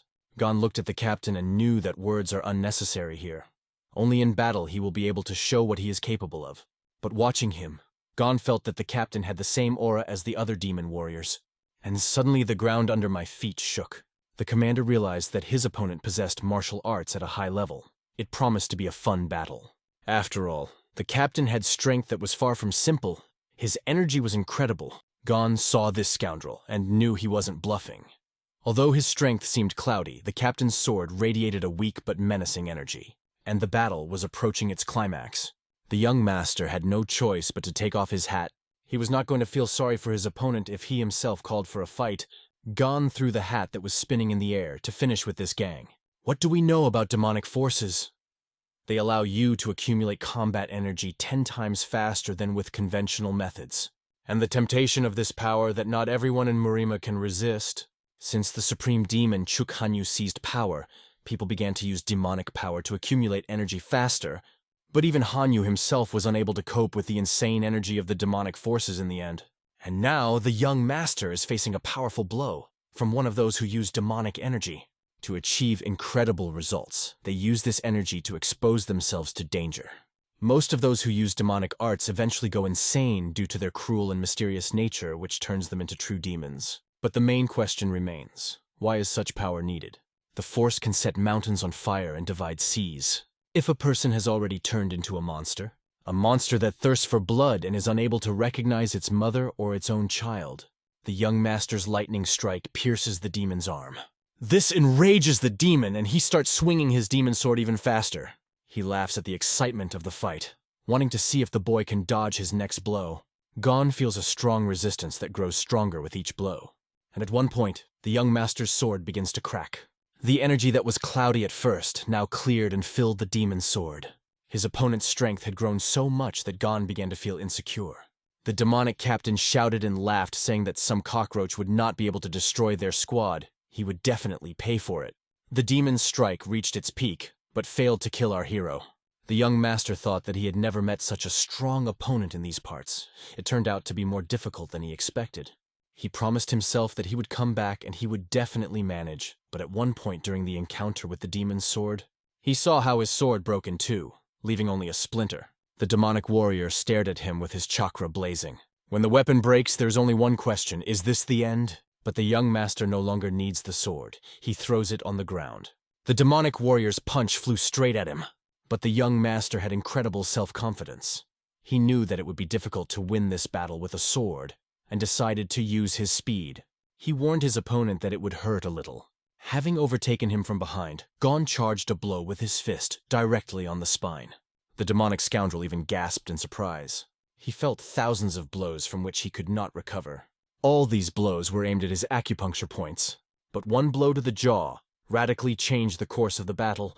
The young master stunned his opponent with this blow, and he was able to overcome a huge distance that almost brought him victory. The force of the blow was similar to the Thunder Emperor's crushing strike was incredible. She destroyed his opponent, who fell to the ground breathlessly. It seemed that his demonic soul had left his body.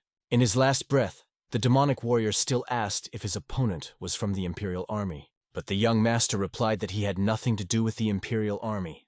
This technique is called internal destruction, and he developed it himself. It seemed a rather strange name for the commander, but Zhang Gon advised not to worry because a dying person doesn't need it anymore, and that was the end of the miserable existence of this strong opponent. At the moment when the soldiers arrived at the scene of the bloody massacre, the soldiers looked at this horror that remained on the battlefield. It was incredibly disgusting for them to look at this sight, similar to what they saw in the morning. Sen Ying ordered her partner to shut up. She saw him. It was the same man they were looking for. After the battle, the young master drank water because he was very thirsty. Sen Ying drove up to him and asked, "Did you kill all these people?" Without a doubt, the young master answered, "Yes, it was I." She introduced herself by name and quickly approached the young master. Taking off her hat as a sign of respect, she turned to him.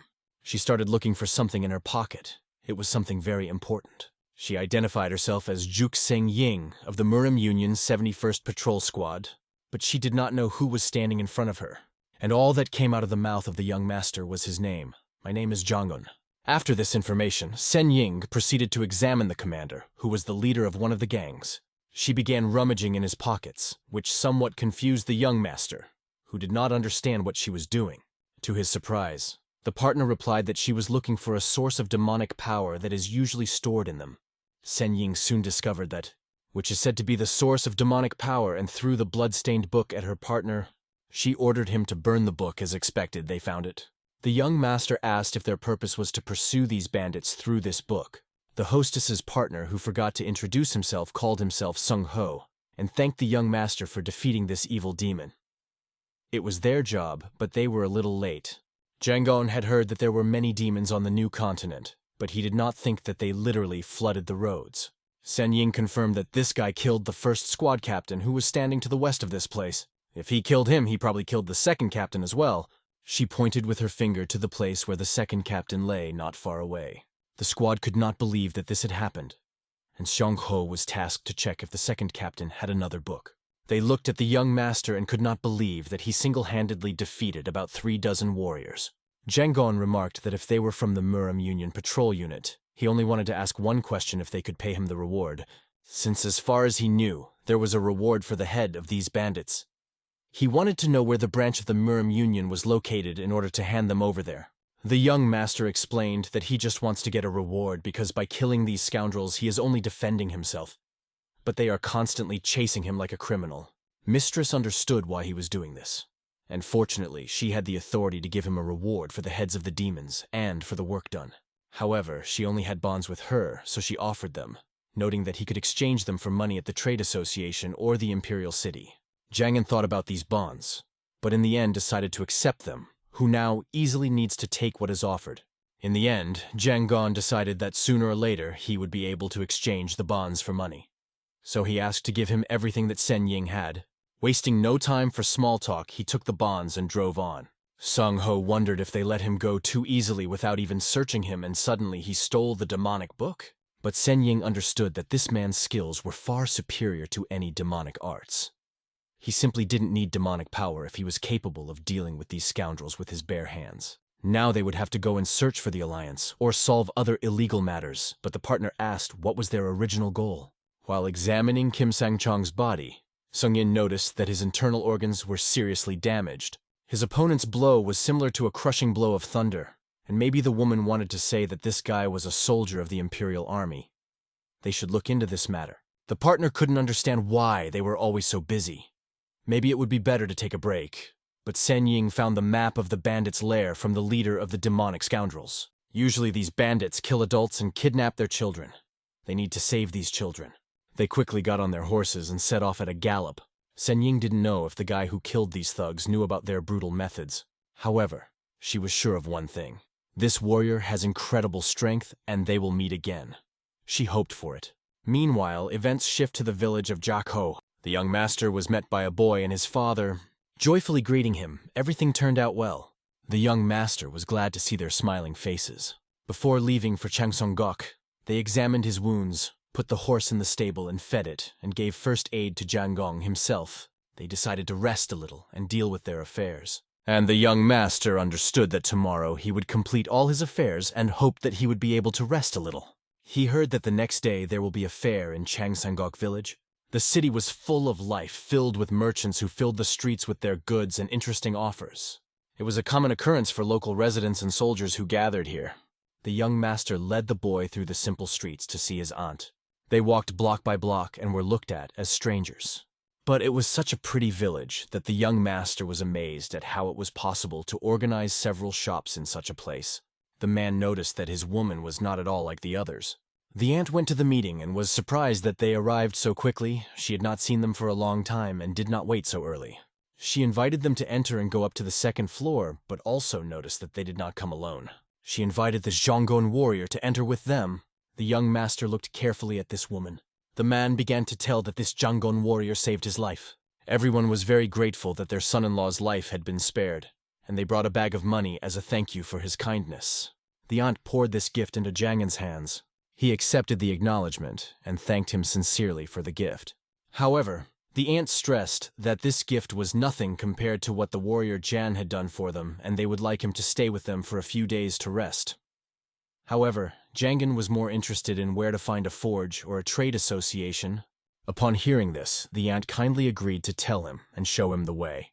They went to this place, but the boy Huang decided to go with Jiang, even though he was told to stay with his father. The boy tried to hold on well and asked the master where he studied martial arts because he was so strong. To this, John replied that he studied here and there. Lately, he has often asked this question. He also knew that there are several masters in Zhongwon who teach for money, although their abilities are not brilliant, but they teach well. The boy was amazed to learn that martial arts can be studied not only in special schools. He heard that in the traditional schools and family wooden houses in the new continent, most of the schools in Changwon are preparatory courses for those who want to join the Imperial Army. Only after joining do you start learning real martial arts and earn money from it. That is why the soldiers of the Imperial Army are considered true masters. They soon reached their destination. The woman said that this is the best forge in Gyeongsangguk. The young master thanked her and turned his attention to the forge's emblem, wondering every time he saw it. He went to the master in his office and looked at the swords for sale. As payment, he threw bonds for the sword. After that, he went to look for a new hat that would suit him. Having found the hat, he paid the merchant a few coins. He liked it here much more than in the previous village. When he had finished all his work before sunset, he was offered a drink of good wine, but he refused as it was time to move on. The young man tried to stop him, promising that his aunt was a great cook and he would like to learn to fight from him. But Jangon replied that it will be difficult for the boy if he does not follow a certain direction in his studies. If this has already happened, it is better to let his aunt teach him, because she is also a master. Huang looked at his aunt in surprise, not believing that she was really a martial arts master. But his aunt understood that her secret was revealed, because the warrior turned out to be very observant. Jangon thanked them for the food, attention, and the way they showed him. He looked at the boy and wished him luck. On this note, he left them, ordering his horse to go faster. The aunt looked at the warrior, and Huang watched with tears in his eyes as this warrior left them. The aunt noticed that Huang kept his eyes on the soldier who was leaving. She reminded him that boys don't cry, but Huang replied that he is not crying, although he may remember this moment forever. The boy realized his potential in martial arts and asked his aunt to teach him because she can. It was a chance to give the child a dream. And the young master left the village with a clean soul, having dealt with all his affairs. Having moved a little further outside the city of Jangon, he decided to go to one institution. He had no idea that he was playing dominoes so badly. The scoundrels in the bar started a conspiracy against him, doing everything to make him lose. They made excuses, saying that there is no point in conspiring, he just doesn't play dominoes well. Jangoni felt depressed about this game.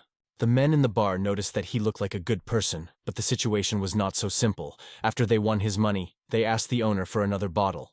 Jangon thought about using his battle energy to see if these people were cheating, but it seems they were playing fair, and this meant that his skill in dominoes was simply terrible. The men noticed that Jangon always carried a sword, despite the fact that he was a Morim man, and advised him not to carry such a damn thing with him if he could not even win in gambling. They warned that one day they could kill him for his words, but the young master assured that he would take care of everything himself. Nevertheless, he lost everything and decided that it was time to go. The men waved him goodbye, happy that they had taken his money. "See you soon," they said, inviting him to come again. These words felt like an arrow to the heart, and Jangon admitted to himself that he was never a good player. Looking around, he noticed an interesting silhouette. A man was sitting nearby with his legs crossed on the table. He was playing strange music, and Jangon couldn't understand where it was coming from. This man played the mandolin, creating a melody that echoed through the sleepy afternoon. The music was very pleasant, and the young master liked it. And not only Django, the whole audience in the bar listened to the magical sounds. Everyone in the bar was captivated by this mysterious music. The music really mesmerized everyone, adding to the atmosphere of mystery and peace. Jangon was interested in the life of this musician who seems to be traveling from city to city. Could it just be wandering around the world, blowing in the wind without a permanent home? And if so, can such a life be joyful? The guy caught himself thinking, "Look at me sitting dreaming in solitude after losing all my money." Soon, several tough guys burst into the bar. The three of them entered and began to examine everyone present. Their suspicious eyes were searching for someone in particular, and soon they found the one they were looking for. The young master did not understand what was happening. They approached the musician and seemed to have decided that her name is Ju Yen. The girl drew attention to them and asked, "What do you want from me?" One of the guys introduced himself as Hell Yen from the big Shuda family. Even if she didn't know his name, he was sure that her surname was familiar to her. She guessed why they were looking for her and apologized, saying that their master was acting like a scoundrel and making noise in an empty place. At these words, the soldiers began to shout at her, calling her a bad slave and asking how she dares to speak about their master like that. But all she did all this time was play the mandolin and make a living. She shouldn't be responsible for his longing for love. The warriors demanded an end to this nonsense, and the people in the bar already began to pay attention to her words. They were sure that she had deliberately seduced their master. The young master also paid attention to these scoundrels. He liked the music, and their appearance spoiled his mood. They not only disturbed his peace, but also demanded that the girl tell how she seduced their master. What worried them most was that she allegedly stole the family's treasure from the young master. Ju Yen couldn't believe that these scoundrels were serious. She thought it was utter nonsense. "What kind of treasures does that fool even have?" she asked. She advised them to question their master properly if such a foolish thing really happened. One of the warriors couldn't stand it and ordered her to shut up, calling her shameless, because he didn't believe that their master could lie about such a thing. The warriors were indignant that they would have to use swords to make the girl tell the truth, but it seemed to her that all this commotion was because of some teenager. But they denied it, claiming that their master is the heir who will celebrate his coming of age this year. In her opinion, the 16-year-old boy was still a child, and she doubted at all whether these boys really represented the young master's family. When asked why she thought so, the girl answered that if the family really cared about him, they would not have sent 3 fools like them. They would send a true warrior who would proudly carry the name of his family. These words made the warriors angry. She insulted them, claiming that they were not important enough. They shouted that they were high-ranking warriors, and that was enough to deal with a girl like her. The young master, sitting next to him, noted that if this is so, then it turns out that 3 will attack 1. Raising their swords, they shouted, "Kill her!" The girl quickly got up from the chair and hit one of them on the leg. The next one pointed the sword at her. Did not have time to react because she was already above him. He just managed to look up and see, as 3 throwing knives fly into his head. He could do nothing but take these blows. These were really serious blows that left him without a chance. After that, the girl landed on one of the nearby tables. One of the brothers lay breathless, and the girl warned that they were the first to draw their swords, and it was just self-defense. Seeing the chaos, the people in the bar began to think that they needed to call the sheriff urgently, because the situation was getting worse. The owner of the tavern, seeing that his establishment had once again become an arena for fighting, realized that he would have to spend money on repairs because of such fools. The waitress told her uncle that if this devastation continued, they would have no money left, and they needed to get out of here safe and sound.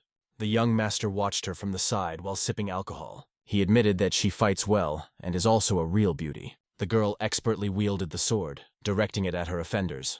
When 2 brothers rushed at her, she moved like a swallow in flight, quick and light on her feet, and seemed to use martial arts. Jiang Gong had never seen people using the art of flight in this new world. But this woman had the potential to pioneer the martial art of flight on this continent. She reached for her sword almost gracefully, and the martial energy of art shone in her eyes. She was already fed up with these annoying scoundrels, and her swift sword pierced the head of one of them, leaving his words behind and the other's body breathless. They just managed to shout something like a sword, hit them where they could not even imagine when they came to this institution. Her self-defense was successful. She sheathed her cold sword and said that they should excuse their young master from this. These 3 warriors received, according to their merits, in her opinion. She was already tired of being chased by someone and having to constantly fight. Jangone came up behind her and gave her a standing ovation for her skill. He caught her eye and smiled at her. The girl looked at him like he was crazy. What the hell is wrong with this guy? She thought. After all the chaos, it was necessary to collect one's belongings. The girl reached for her hat, which was successfully placed on her head. However, her instrument flew to the side and may have even been damaged. The owner of the establishment was shocked by the mess left after the fight. However, they all remained alive and unharmed, which seemed like a great relief. Yen apologized for what happened, for the mess in the tavern, and for these scoundrels. The owner of the establishment thanked her for her words, but noted that she often encounters such incidents, and she should not worry about it. But she felt responsible, saying that if she had not come here, this would not have happened. She got the money to pay for the repairs that the owner would need. The young master, observing this, remarked about himself that she seemed to have a conscience. However, he was not sure that she had time to talk. Even if it was self-defense, she could be prosecuted, because there was only one witness left if the head of the Moram Union came.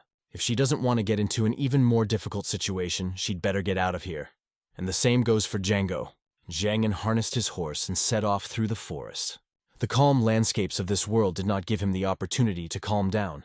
Constant travel tired him, and the thought that he had lost a large part of his money in gambling made him look for a way to earn more. To earn money, he needs to find problems. This was the sad fate of a warrior. Suddenly, his horse noticed something and stopped.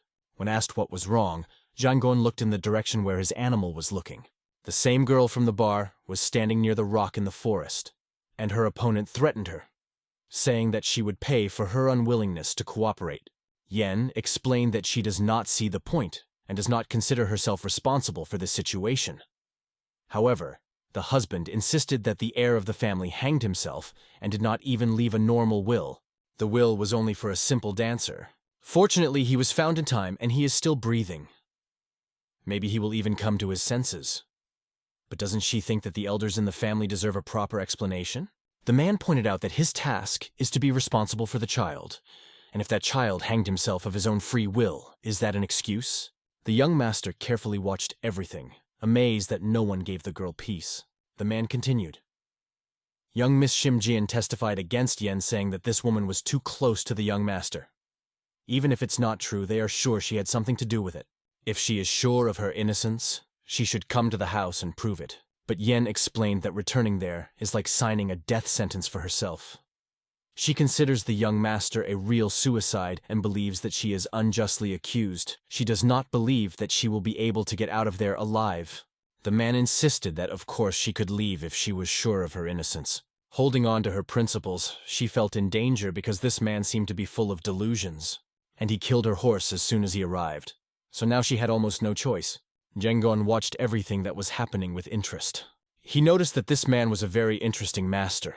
He was different from the small French fries that Zhang Gong had seen during the day. This guy was a real master of ancient martial arts. And even though Yen has good fighting skills, he may not have enough strength to deal with him. For Django, it was just an interesting sight. As he already said, if she is sure of her innocence, it is unlikely that anything will happen. Just as the master wanted to go on with his business, his horse suddenly ran at them. The horse was forcing its owner to intervene, but Zhang Yun didn't want to, because this man was a real master, and he didn't want to interfere. However, the horse simply did not give up. He literally ordered Zhang Yun to intervene, and you can't argue with such a view, so Zhang Yun decided to intervene after all. Like a ghost, Zhang Yun descends from the mountain. Jumping into the abyss, he levitates in the air, and when he lands, the ground cracks under him. He nonchalantly interrupts their conversation, holding onto his hat. Everyone present did not expect the appearance of an unknown boy on the battlefield. However, this guy seemed familiar to them. The young master emphasized that if they call him this guy, then let them know his name, Chang'an. The girl recognized him as the guy from the tavern and wondered how he ended up here. The martial arts warrior remarked that this Chang'an jumped from such a great height and landed spectacularly. The warrior warned that if Chang'an knows what is good for him, then let him go his own way and not interfere. Otherwise, it will end badly. But Chang'an, realizing that this guy was saying terrible things, decided to listen to what was happening here and what was waiting for him. The soldier explained that either arrest or prison awaits Chang'an. The girl understood that this also applies to her, although they promised to let her go if she proves her innocence. It turned out that they were still going to lock her in a cage, and the guy tried to stop Chang'an by asking him not to interfere in his business. However, he warned that if Chang'an intervenes again, his name will be remembered as the name of the man who was killed. He reaches for his sword. Chang'an, in turn, is not going to delay. He has foolishly gotten himself into a stupid situation, but it is too late to back down. He understands that he will not allow an innocent person to be taken away, and looks at his opponent as a prey. For a martial arts warrior, the situation looked ridiculous. He did not expect to meet someone so reckless, who was ready to risk his life so carelessly. Both rivals kept each other on the hook. The tension was on the edge. As soon as the sword was unsheathed, everyone present listened to this sound. The young lady did not understand why this guy was following her and where he came from. But both warriors were very strong, and they both had a huge bloodlust. It was a fight she couldn't stop. They seemed to destroy each other with their looks. And which of them is stronger? It seemed that this battle would decide everything. The martial artist felt incredible energy, but something even more amazing happened. Chang'an overshadowed him with his bloodlust like a red lightning flashed past him. He instantly drew his sword and ran the blade through his opponent's body. A mirage engulfed the warrior's consciousness, and then he understood that if he challenges such an opponent as this scoundrel, he will be defeated. Where did such a strong warrior come from? The warrior thought that maybe Chang'an belonged to the Imperial Army because his strength was incredible. But this guy was unknown to him. Young Master Chang'an's cold gaze covered the battlefield, and his opponent almost lost his temper in fear. He immediately understood that this guy was dangerous, and wondered if he was from the Imperial Army, because an experienced fighter could already predict the outcome of the battle. The young master, looking at the thoughtfulness of his opponent, noticed that he has a sharp premonition that comes only after long, disciplined training in martial arts. We could only wait to see what he would do next. The man asked if the young owner's name was really Chang'an. He noticed that Chang'an had exceptional skills and was interested in which clan he belonged to. The man hid his sword. When the woman saw Chen Yingsong retreating, she opened her mouth in incredible surprise. The young master, understanding that the fight was cancelled, replied, "Yes, my name is Chang'an. But if you have not heard of me, it means that I am not one of your people." The man concluded that if Chang'an does not belong to a famous clan, then maybe he is from the Imperial Army. Chang'an just smiled and answered, "No." I am not from the Imperial Army. Are there not many masters who do not serve the Emperor? Then there was only one question left. Who is this mysterious warrior who intervened in their battle? Chen Yingsong accepted his fate and decided to leave the battlefield today. However, this did not mean that his clan was giving up its claims on this woman. He introduced himself and warned that he would prepare better next time and see if Chang'an could handle the power of his clan. Chang'an watched as his opponent went to his horse and indifferently noted, "Well, if you don't want to fight, that's your decision, you better." Yen did not understand what was happening. She couldn't believe her eyes that this scoundrel would just leave like that. But that's exactly how it all turned out. Master Chang'an understood that the martial arts of these famous clans were really of a high level. They are able to foresee critical situations when the sword is already drawn. A return without bloodshed is impossible. Moreover, it seems that in their enlightened clan, family pride takes a back seat. Obviously, these people were different from the others he had met in Muram's world. Now the two of them were left looking at each other. After a long silence, Chang'an said that he just did what needed to be done, and no thanks were needed. But Zhu Yaran started to shout at him, indignant that he had to kill him. Chang'an did not understand what was the matter and asked what was wrong with her. She explained that those boys were not going to leave her, and now the whole clan would try to kill them both.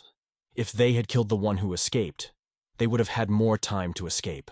Chang'an looked at her surprised by how easily she talks about murder as if it meant nothing. But then Murim realized that, and here such things are common. He saddled his horse and thought with a sigh that hardly anything would change even if they killed that warrior. However, Yiran insisted that they could buy more time. Cheng Wan still didn't understand why this dialogue. She didn't even thank him. After thinking about it, she finally introduced herself. "My name is Zhu Yaran. I'm from Gamseon Song, and I'm very grateful for your help because thanks to you, I escaped from being unjustly captured." The young host was interested in whether Hamsun's son was her hometown. She explained that she is not a fan of the Emperor. Yes, it is true that the city flourished thanks to the imperial family, but she still does not like them. If her life was better, she would not have to wander the world. Chang'an agreed with her and was about to leave. He advised her to leave quickly as well since Jen Insun had promised to kill them both. They would most likely go after her first. Yeren asked in surprise why he helped her then. Chang'an wondered why he should even help someone in need. Lady Yeren could not believe that there are still people in Marima who say such things. He commanded his horse Jojo to move faster, finally leaving the place.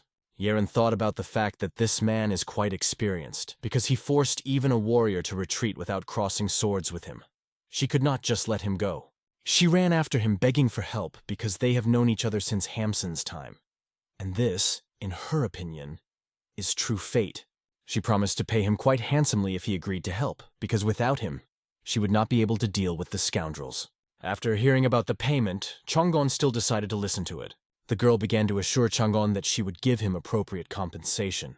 She added that the boy must have had to work a lot because he does not belong to any famous school or family. If he helps, she will teach him a special martial art. Chang'an just laughed. When she asked why he was laughing, the guy joked that she could learn better herself if she knew something so special. But Yaran insisted that it was a martial art of the Imperial Army and explained how difficult it is to be accepted as a member of the Imperial Army. It requires not only outstanding qualities but also loyalty to the Emperor, which is a key factor. Chang'an was interested in this information, but not too much. He stressed that transferring the martial arts of the Imperial Army to civilians is treason. But Yaran assured that this is not the case, since what she can teach is only a 4th-grade art, a basic technique that is allowed to be transferred to freelance students. She explained that even if this art is not the highest level, it was still passed down by emperors from generation to generation, and its knowledge can already be useful. She noticed that her offer was beginning to tempt Chang'an, but he was worried about the lack of loyalty to the emperor. Yeren calmed him down by saying that he would only be a nominal student and everything would be fine. She even said that she would force her mentor to teach him because of the debt he owed her. But Chang'an still doubted whether Yaran could be trusted. She assured that she would not risk her life for a lie. Sitting on a stone, he thought. He had heard stories of retired Imperial Army soldiers passing on their knowledge for high prices. If he became a nominal disciple, the origin of his skill would no longer be in doubt. Once he helped her, then maybe he would be able to help himself by gaining new martial knowledge. However, he was still worried about who else he could help. Yeran informed that in 2 days' journey there are rivers and valleys where they will be able to hide and erase their tracks. She was grateful to Chang'an for his kindness. But the boy expected only one thing for her to keep her word. Yeran promised that she would not change her mind, but noted that her horse had died, and she asked to ride with him on his horse until she found a new one. They did not even suspect that they were already being watched. The people of the Gen clan were preparing an ambush for them tonight. Their leader ordered not to try too hard, but just to test their skills. They were not going to back down. The leader had a well-thought-out plan, and all this was closely watched by his eagle. The eagle watched them from a height, and his master could not understand what kind of warrior this is. Is he an ordinary person? Or does he really have a special power? Soon they will find out and check this brat who stood in their way. Lady Yaran decided to make a halt, but for Chang'an, it seemed too risky a decision, considering the danger that constantly followed them. She assured that their tracks were erased and no one would be able to find them. But despite this, it seemed to her that the pursuers were already on their way. Her expression remained calm, but Chang'an noticed that something in her demeanor was off. If she really thought they were being chased, she wouldn't be so relaxed. The lady mentioned that if she reported everything to the Muram Union or the Empire, they could get help. But would that really be the case? And was it worth contacting them at all? She was not sure of her rightness, especially because the events related to the persecution had witnesses. Among these witnesses was a girl named Som Jian, who was the bride of the young master. Yiran couldn't believe that that girl was so jealous of her musical talent that she decided to destroy her reputation by lying to her fiancé. Som Jian told the master a lot of fabricated facts about Yiran, which led to the fact that she became a target for pursuers and got into such trouble. The lady was sure that because of jealousy and hatred, Som Jian provoked all this stupidity, and because of this Yiran was now forced to hide and constantly fight for her life. Gon carefully looked at the girl, analyzing her behavior.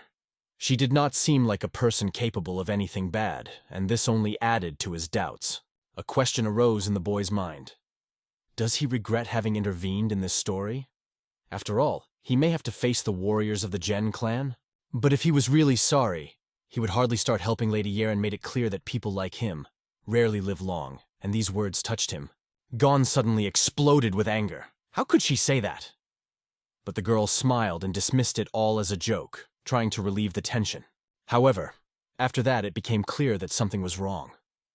They began to feel the presence of alien energies all around them. Suddenly ninjas appeared from the shadows with red glowing eyes. They attacked from all sides, quickly surrounding them.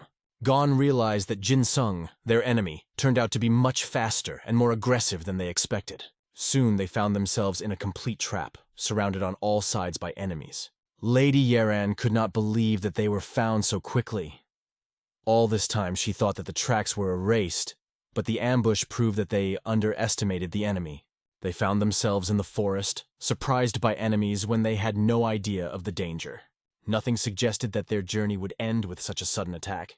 Lady Yen couldn't take it anymore. She decided to inform either the Marine Alliance or the Empire once they reached Hamsun. She is ready to put all her wealth on the line to report to the governor about these warriors, and then these scoundrels will learn the consequences of their actions, even if they belong to a famous clan. But it is obvious that the soldiers did not care about her words. They weren't going to listen to the woman's stupid threats. Their goal was to kill her. Gon analyzed the situation. There were only 10 warriors, but their leader's son was not among them. He could not understand what these warriors were up to. Most likely, they are just being checked, and if they die here, the clan will not even care about them. Gon did not have time to think as one of the soldiers rushed to the attack, picking up the rest after him. They were attacked from all sides, and the battle began. Yen couldn't take it anymore. These bastards really want her dead and don't even think about bringing her back alive. Their only goal is to kill her here and now. With a smile on his face, Gon pushed Yan to show the fighting spirit she had shown in the tavern. Now is the time for her abilities to come in handy. Yen held throwing knives in her hands, aiming at her opponents. She quickly threw the knives, and they hit the target exactly. One of the knives bounced off the burning flame, creating a brilliant light. Swinging the knife, she hit one of the soldiers. The light of the fire blinded him, and the warrior could not see where he was going. But only the sword of the young master, which pierced one of the warriors through, was visible through the burning light. The fire illuminated his face, giving him an eerie seriousness. However, enemy blows continued to fall from all sides. With each passing moment, it became more and more difficult to dodge the attacks. It seemed that the one who would deal a fatal blow to the lady would come out of the shadows. The danger was very close, and cold-blooded warriors did not retreat. Their restraint and skill in battle was impressive, and their battle aura was full of unprecedented power that made even experienced warriors shudder. The young master could not stand these bastards, and using incredible speed jumped through the three warriors. His blows were deadly. He took them off the face of the earth, and then rushed to the mistress to protect her from a dangerous attack from... Yen did not even notice how the young master moved away from her. She felt only relief realizing that he had saved her from a sword strike. Out of a dozen warriors, only 2 remained. They stood looking at each other in confusion, realizing that their chances of survival were minimal. Their chances were extremely slim, but they could still try to attack if they dared. Now, seeing the dark blade of the young master's sword, they hesitated because they understood that their own swords were dull. They had been too careless when using them, and now the only question was whether they really came to kill. Their leader, Chen Song, sent them to their deaths, and they could not understand why. Then Gon gave them the option to take their comrades and get out of here. Yen thought that her partner had lost his mind because these bastards had come to kill them. However, the boy clearly ordered the enemies to withdraw quickly, and if they wanted to save the lives of their friends, they should act immediately.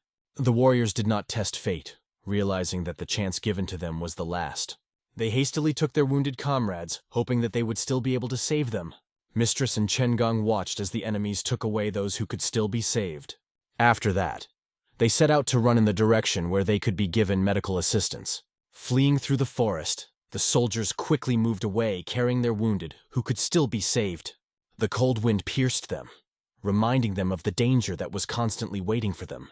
Chen assumed that their dream ended there, and now it was necessary to put everything in order and continue the journey. However, the girl did not understand what he meant.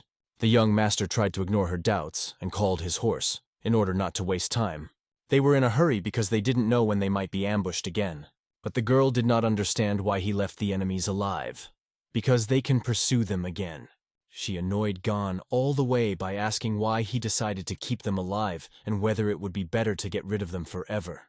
She also suspected that their route was now known and they might face enemies again. But he already had a headache from her constant talking. Despite this, they continued their journey, knowing that they had to defend themselves in any situation. Finally, they reached the city and began to walk the streets. Children selling various goods asked them to buy something. The woman, showing kindness, gave a coin to one of the children and asked to treat her friends. Han remarked that she has a kind heart and obviously loves children. Her stories about her brothers showed that she grew up in a warm and loving family. All 4 of her brothers were intelligent and dreamy children who always brought a smile to her face. If the circumstances were better, they could become wonderful adults. Looking at her sad eyes, it was clear that she was hiding some pain. As she watched the children, it became obvious that this moment had stirred something in her heart. Despite the fact that it was the first time they were in this city, her eyes told a different story, something painful and hidden. Han felt that something was wrong, but did not dare to ask directly. He just looked into her eyes and remained silent, trying to understand her emotions. She said that she had been here before and knew the city, in particular the post offices, which could not be overlooked. This meant that when they were looking at the city from the mountain, she lied to him about it being her first visit. The woman realized that Han exposed her lies and felt that she could no longer hide the truth. She began to beg him to hurry and send the letter by pigeon so that they could receive an answer the very next morning. But the young master just stood and remained silent, realizing that something was not right here. The post office sent the letter to the musician's cabin in the mountains, and 3 coins were enough to pay for this service. All that Yeren wanted to convey was a request for help, and she hoped that the person to whom she wrote would come to meet her. The name of the sender was indicated as Yeren, and the local postman issued the shipment through a pigeon. Yeren paid for the service. The pigeon received the letter and flew to deliver it. He went on a long journey to deliver this message. You could still find horses in the city, and Yeren bought one that looked quite sturdy. The young master analyzed the situation and noticed that no one was following them closely. But why are the streets so quiet? In any case, everything looked peaceful, but if their opponents wanted to stop them, the city would be a key point of attack. Han noted that their opponent, Sun, seemed to have more intelligence than he previously thought. Until the end, his actions remained inexplicable. However, they needed to continue their journey. There was a shelter nearby that they knew about. It was a cave hidden in the Rocky Mountains. There they stopped and lit a fire to warm themselves. Thoughts about this incident did not leave Yeren. She assumed that their enemies might have surrendered. She believed that Song must have realized that Gon's skills were better than he expected, and because of that, he either gave up or decided to prepare for a better opportunity to attack. But tomorrow morning her friends should come to meet them, and their problems would be over as she hoped. Zhang Gan naturally agreed with her, but with a certain note of skepticism because promises to see the martial arts of the Imperial Army did not make a special impression on him. Undoubtedly, if there is an opportunity to see the Imperial heritage, it will be interesting. Yeran did not understand why Han, despite his talent, did not join the Murim Union and asked about it. With his skills, Han could easily achieve results in any martial arts faction, be it Empire or Murim. But he just wanders aimlessly, losing himself in such problems. Han explained that he adheres to the philosophy of freedom and does not like to be tied to any organization or group. He was a real vagabond with a calm look who did not seek fame or greatness. Yeren looked into his eyes, as smooth as a quiet lake, and she felt that this boy looked at the world with boundless calmness. She was very anxious to know the real reason why he helped her, and she wanted him to answer honestly. She even jokingly suggested that maybe he helped because she was beautiful. Han was a little embarrassed by such an answer, although it seemed strange to him how she could say such a thing. But it was partially true. Yeran laughed, guessing that if this is one of the reasons, there must be another. She suggested that another reason might have to do with her Imperial Army martial arts, but Han flatly denied it. The real reason was that he was defending himself. He wasn't sure if those enemies were just around her, or if they could become his problem too, so he decided to intervene. But in his heart, as he said, there was always a pair of eyes watching this world. Those eyes could do nothing but stare helplessly into the void. Compared to the forces that filled the world, these eyes were weak and helpless as a passing glance. Once he himself was the one who got into a similar situation when his eyes begged for help. Those eyes looking at him tried with all their might to convey their request, as if wordlessly crying for help. His words sounded strange, leaving many questions in Yeran's mind. She realized that she had touched something deep and painful. Han admitted that his explanations sounded like those eyes were crying out for help, which was not what he had been learning all his life. But those eyes were weak, and if he ignored them, they would not be able to do anything to him. Han explained that this was his reason for helping. He couldn't just ignore these feelings. This presence on his soul was so strong that he knew if he continued to ignore them, those eyes would lose their power, and they will probably disappear forever, just as youthful carelessness disappears during adulthood. Looking at the fire and thinking about it, he felt a deep insecurity. He just couldn't stand aside and let those eyes that had watched him all his life disappear. After all, these were his own eyes, and if they disappear, then a part of his past that he will not be able to return will disappear with them. And so, he decided to act and help. It was his way of keeping a part of himself. This help to her was not just a manifestation of nobility, but an attempt to protect herself. Through these eyes, he now looks at her, and therefore helps. It was a special connection because of which he tried to stay close, even though it seemed strange. The silence that followed his words filled the space around, causing more questions than answers. Yeran looked into his eyes for a long time, trying to understand what exactly he meant. It was really very strange, and she admitted it. But somehow this strangeness fascinated her. Without holding back, she pulled herself to Han and kissed him passionately. Han did not resist and accepted this kiss in the silence of the cave. Something changed between them the moment their lips met. Something more than just a kiss happened in this cave. Even Jojo, who was grazing nearby, heard strange noises from the cave and became a little worried. He did not understand what they were doing inside. In the morning, the sun's rays illuminated Murim's landscapes, filling the day with new life. The atmosphere in the cave changed, leaving behind a sense of unease. Changgang stood up, wringing his hands as he remembered how hard he had worked last night. He noticed that Mrs. Yenran had left him a note. Not understanding why she did it, he began to read what was written there. In the note, she expressed her gratitude for the past few days and asked him not to follow her because it was too dangerous. Changgang was stunned to realize that he had been cruelly deceived. He rushed to his horse, shouting, John, we have trouble. Yenran has disappeared. The worst thing is that she stole his horse. Oh, curse, he thought, realizing all the implications. He could not believe that his precious horse had been seduced by that treacherous woman. This realization made him furious. After all, his horse John turned out to be a real little scoundrel and was betrayed. Quickly orienting himself to the terrain, Gon began to move along the sides of this Murim, choosing the most convenient route. He has not used the martial art of flight for a long time, although it used to be his trump card in battles. But today's situation demanded immediate action, leaving no room for thought or procrastination. Of course, there were reasons why he avoided flying. This technique had a negative effect on his body, and because of this, the art of flying over long distances was poorly developed in him. The weather today is really great, but after his death he was supposed to turn into a cloud and not a person, which annoyed him a little. He moved so fast that soon he came across the tracks of his horse. This gave him confidence that he was heading in the right direction, although doubts still remained. The woman must have been riding all night before she had come so far, and he couldn't believe that she had let go of her horse and saddled him. He wasn't sure about everything else, but he would bring Jojo back because his horse is still young and smart and can last him another 10 years. Thinking about it, the young owner missed a blow that was directed in his direction. The collision caused an incredible explosive reaction that scattered debris in different directions. When the whip whistled near him, he sensed danger and quickly jumped back. It was extremely dangerous, so he tried to avoid such situations. Turning to the side, he narrowly escaped death. But the danger was not yet over. The impact of the whip caused chaos that could be seen on the destroyed tree. The master who wielded the whip clearly directed his energy at this blow, demonstrating his power. He concentrated his energy into a whip and struck with incredible speed. After the attack, the master quickly returned the whip to his hands, ready for the next attack. He couldn't believe that this scoundrel was able to avoid his attack by highlighting his speed. Changgang reached for his sword, not understanding who this brat was that appeared before him. Judging by his clothes, it was clear that this was not a simple robber, but someone important. Perhaps he was even from a famous clan, and the Gen clan might have persecuted him. A well-known person came out of the bushes and asked him to calm down and not to jump to conclusions.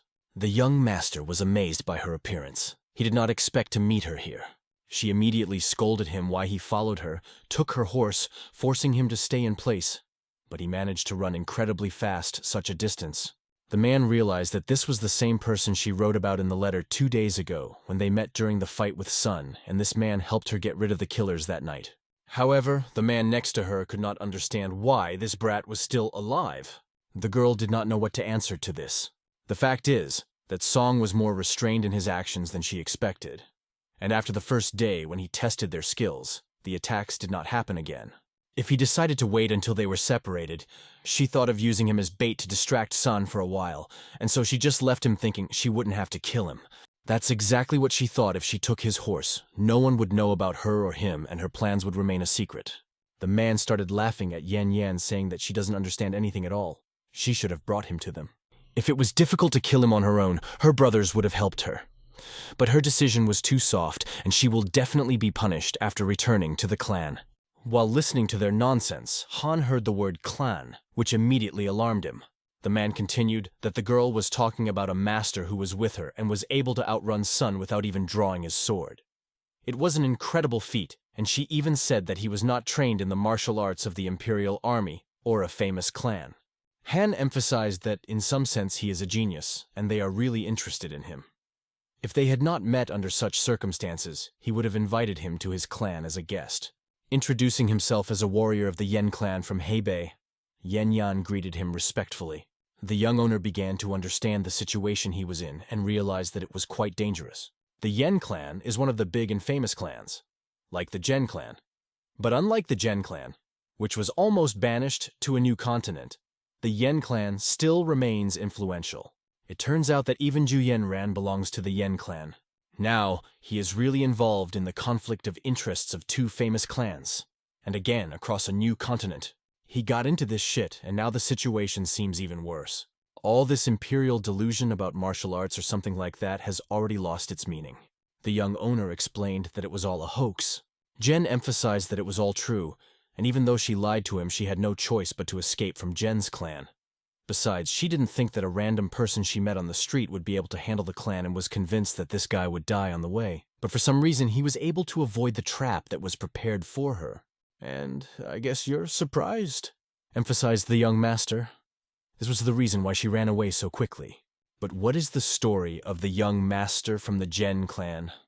It all turned out to be a lie, and it was just part of her cunning plan.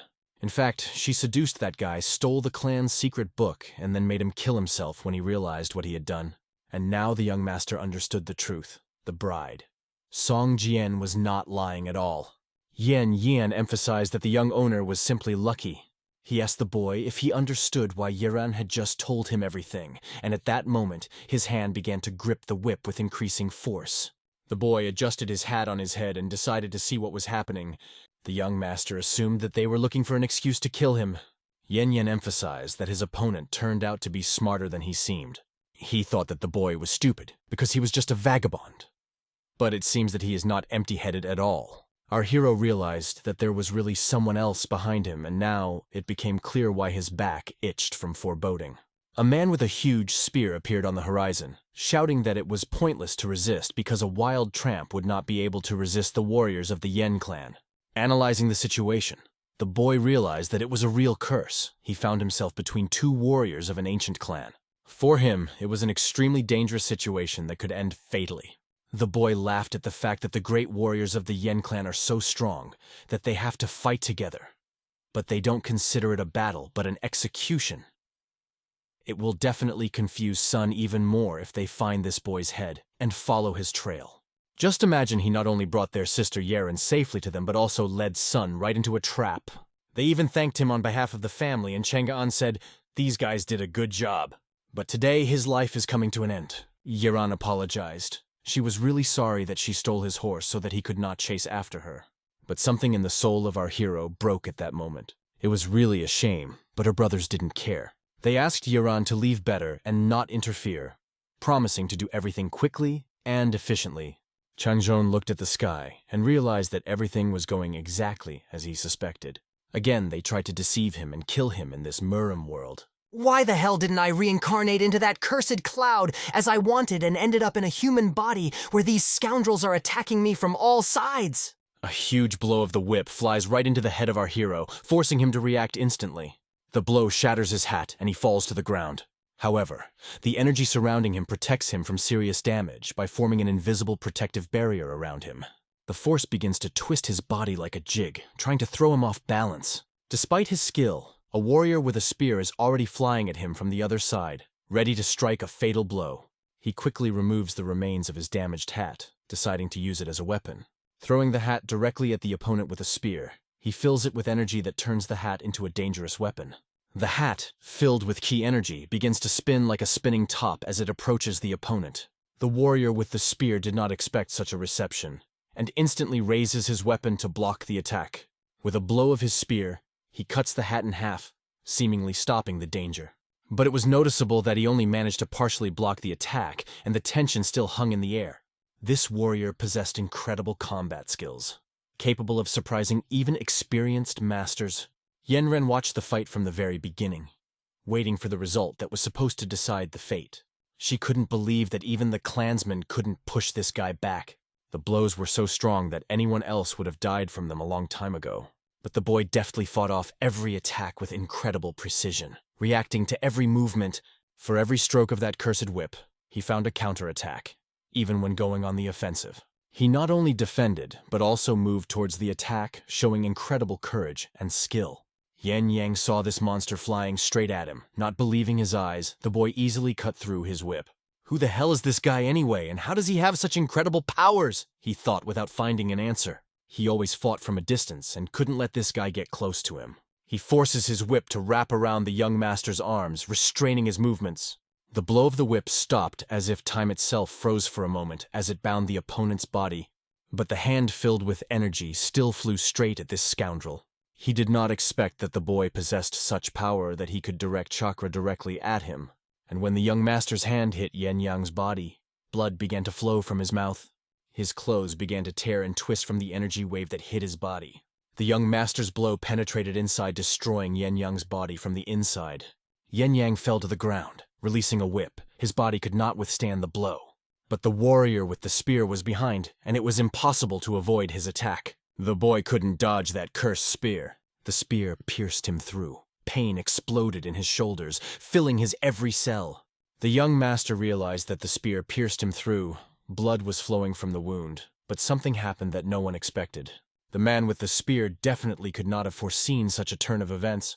Despite the fact that the spear was still in his body, the young master with his sword destroyed the enemy's face with one blow.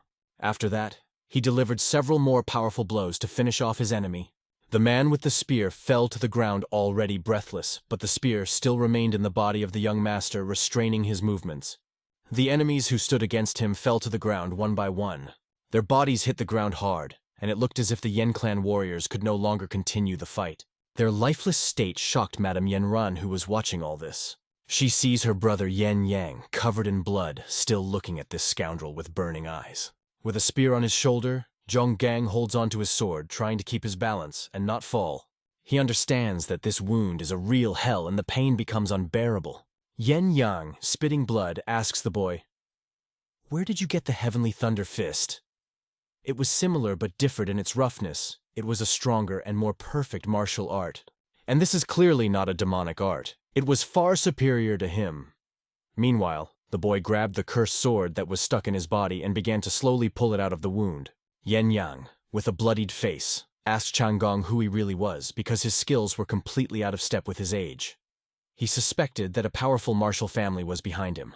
Changgong threw the cursed spear from his body and painfully released the blood that flowed from the wound. He admitted that it was so. Many of his peers could invent martial arts simply by using their imaginations. But this did not make his family unique among others. But it doesn't matter, Yen Yang fell to the ground, lifeless. The young master who stood over the corpses of his enemies and watched the consequences won this battle. Lady Yen Ran opened the dialogue by admitting that the boy was truly incredible. She could not even imagine that two experienced warriors from her clan could not defeat him. It was clear that she had drawn her sword and was probably going to engage in battle with him. Looking at her, the boy asked, "Are you really that confident in your abilities?" Yen Ran defiantly confirmed that he had correctly understood her intentions. Meanwhile, the boys from the Gen clan watched everything from the side and saw that their time had finally come. They took their time watching the battle between the young master and Lady Yen Ran, waiting for the moment. They decided to go down only after the situation was finally resolved. The soldiers carried out the order that was given to them without any doubts. Not long after, Zhong Gang dealt a fatal blow to the scoundrel, leaving a bleeding wound on her body. Although it pained him to do so, he could not back down. Why did she start all this? He thought as she fell to the ground coughing. The boy approached her and watched her suffocate from the blood filling her lungs. She rasped that martial artists were different, and she was amazed that he was still so strong, even with these wounds. Yonggang looked at her and informed her that she was only bleeding slightly. He knows a method that can stop the bleeding and give her a chance to survive. She was aware that he deliberately avoided hitting her vital organs, and this thought did not leave her head. Her consciousness began to take her back to the night that changed everything. That flawless night when she did the irreparable. Then the boy told her that he felt like eyes were looking at him from the inside, like some invisible forces were watching his every step. It seemed to her that she again felt this familiar, long-forgotten sensation. It was the same feeling when she killed the man she once seduced. His eyes in the last moment looked at her with incredible power, as if trying to penetrate the very soul. Those eyes were bright, full of life and passion, even in death. A large number of people stood behind her. These were the eyes of those whom she once loved above all, the adults and children whose lives she had betrayed. But when she turned to look at them, she saw the same eyes of people who never seemed to leave her. And at that moment she realized that with her own hands, she destroyed the memories of those people who once existed in her heart, taking their images with her. Gradually, those eyes disappeared and there was more and more blood on her hands. Because unlike the young master, she did not protect those eyes of memories that will never let her go. She understood this when she heard his story about how he kept the same eyes that watched him. She realized that these eyes will disappear only when she dies. Because although her body is still breathing, it has long been dead. Shanggong listened intently to her story, but did not say a word as he watched her suffering in silence. She, in turn, asked him for forgiveness, turning to him with a last request. She wanted him to finish what he started, and for her to be able to go with her brothers and sisters. Pulling out his bloody sword, the young master did what she asked him to do. He would never have expected that this story would end like this. At her request, he helped her leave this world. And only a note of regret slipped into his soul, along with the blood of his enemies that forever left a mark in his heart. Looking around, Zhonggon saw that the situation had changed. The Gen clan army stood nearby watching him. The man commanding them was impressed by Zhonggon's skill. He did not give them any chance to interfere in the battle. Yunggong sheathed his sword, asking if the Gen clan was chasing him or trying to kill him. It turns out that their master, Sang Cheon, who recently hanged himself, finally woke up, and thanks to him, they were able to confirm the plans of this woman and the Yon clan, as well as the fact that Junggon intervened in the situation. Although it was not intentional, but what did it change in their intentions at all?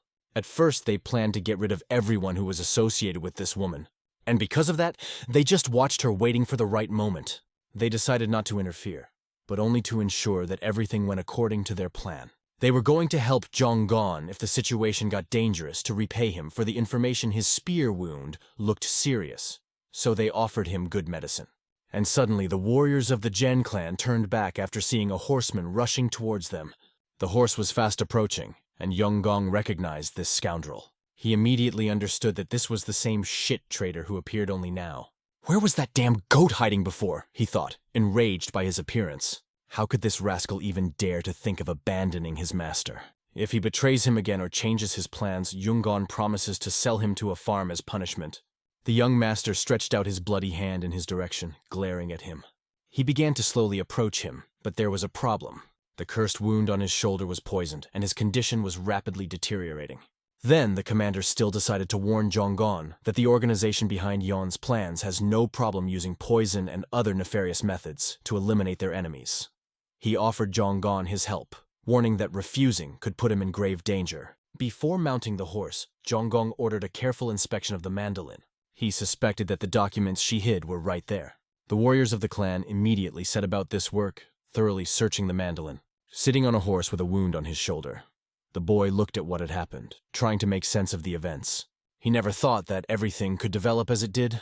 However, as they say, everything happened as it should, even if it was unexpected. His servant came up to the commander and asked if it wasn't foolish to let Yungon go in this state, because poison could be used to eliminate him.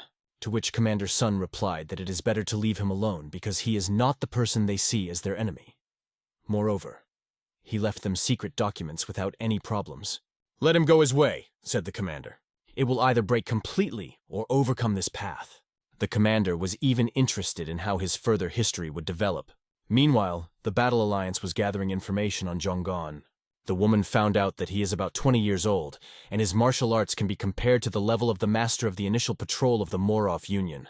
All this information is the only thing they could get, because if he is in fact a secret agent of the Morim Union, then they have very little information about him. He only recently started his activities after chasing senior ranks. There was almost no information about him because he was not a famous person or a warrior of some famous clan. Many martial arts masters are now wandering the desert, but this guy was only found because he received awards several times.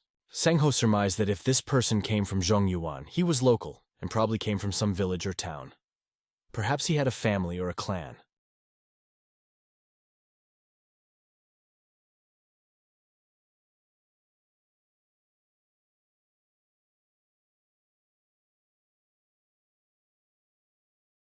Sanho agreed with this information as it was partially true, but they also wanted to find out if he had hidden connections with other clans.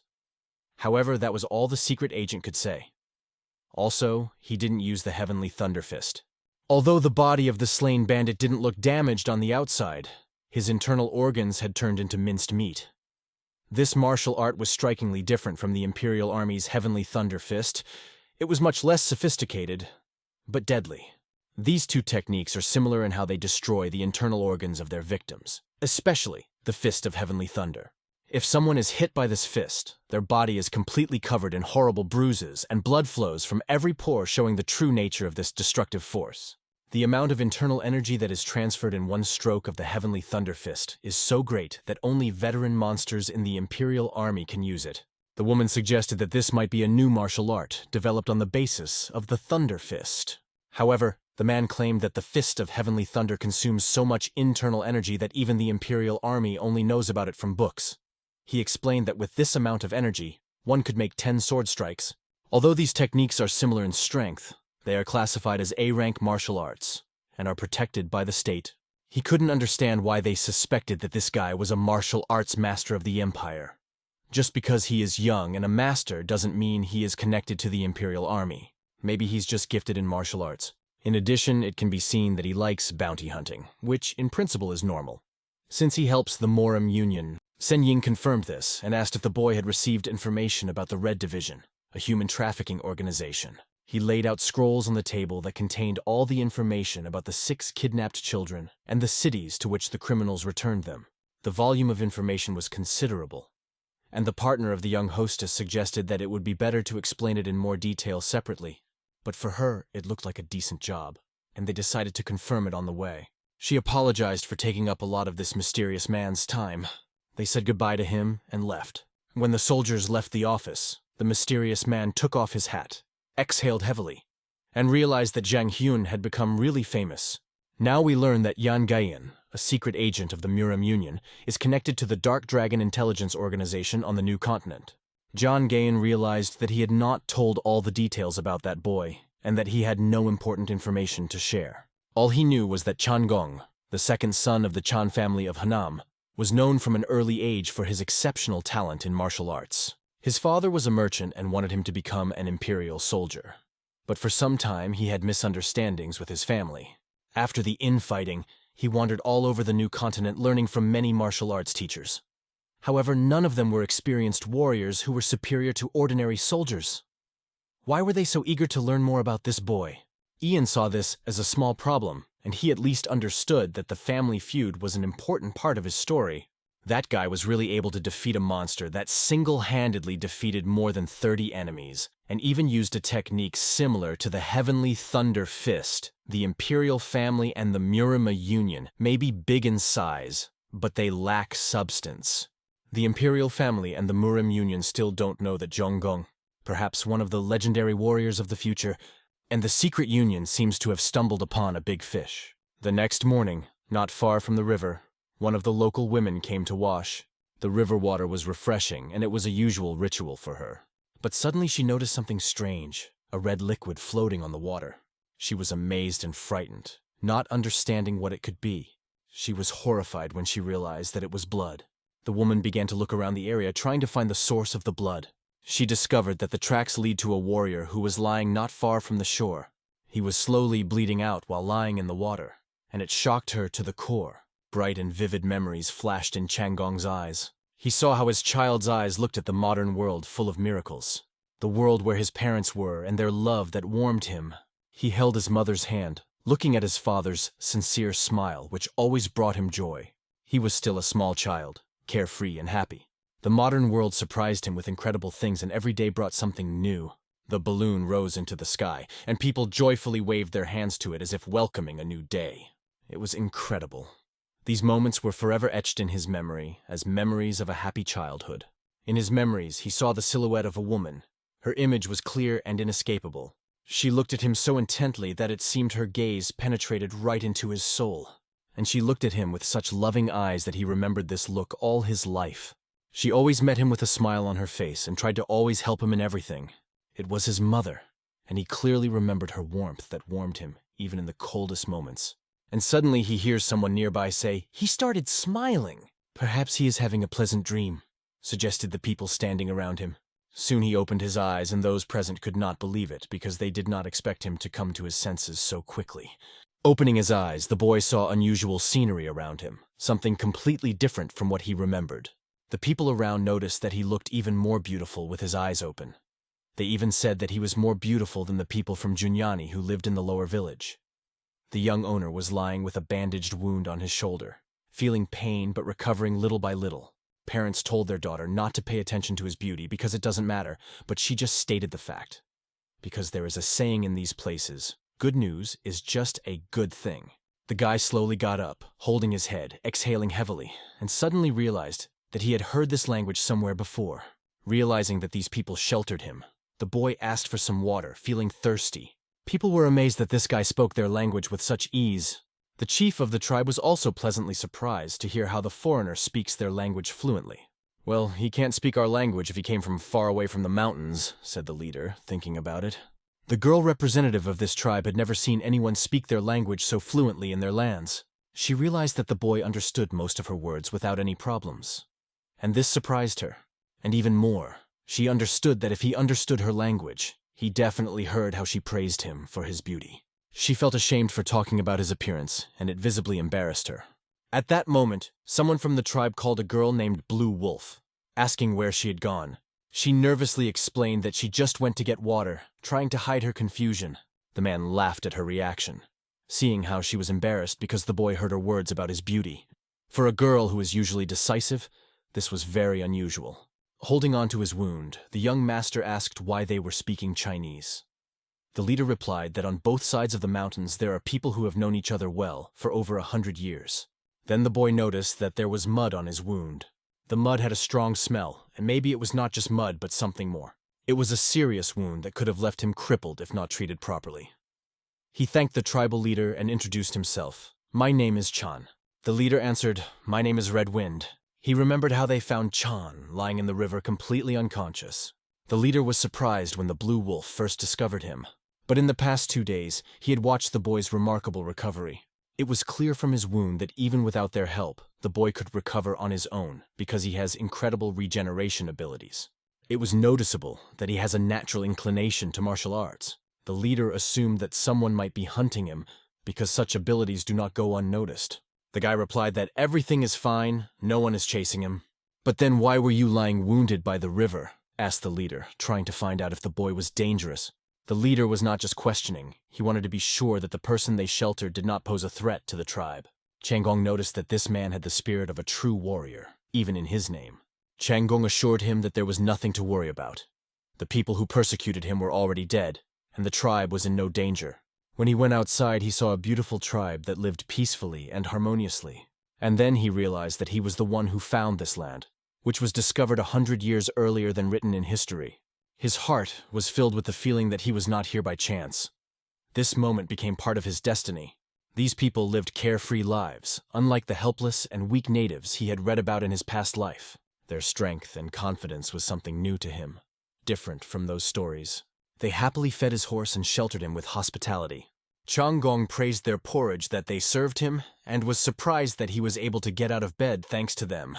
The young master approached his horse Jojo and noticed that this trickster looked very pleased with himself.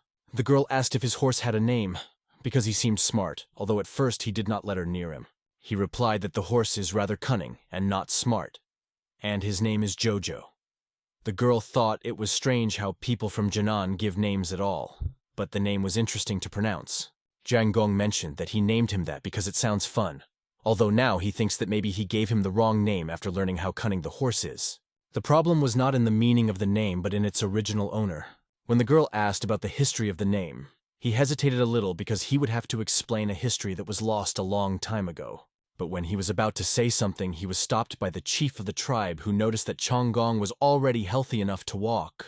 The young owner agreed that it was thanks to them, but noted that people need to move in order to fully recover. The leader also emphasized that this is good because the elder wants to talk to him.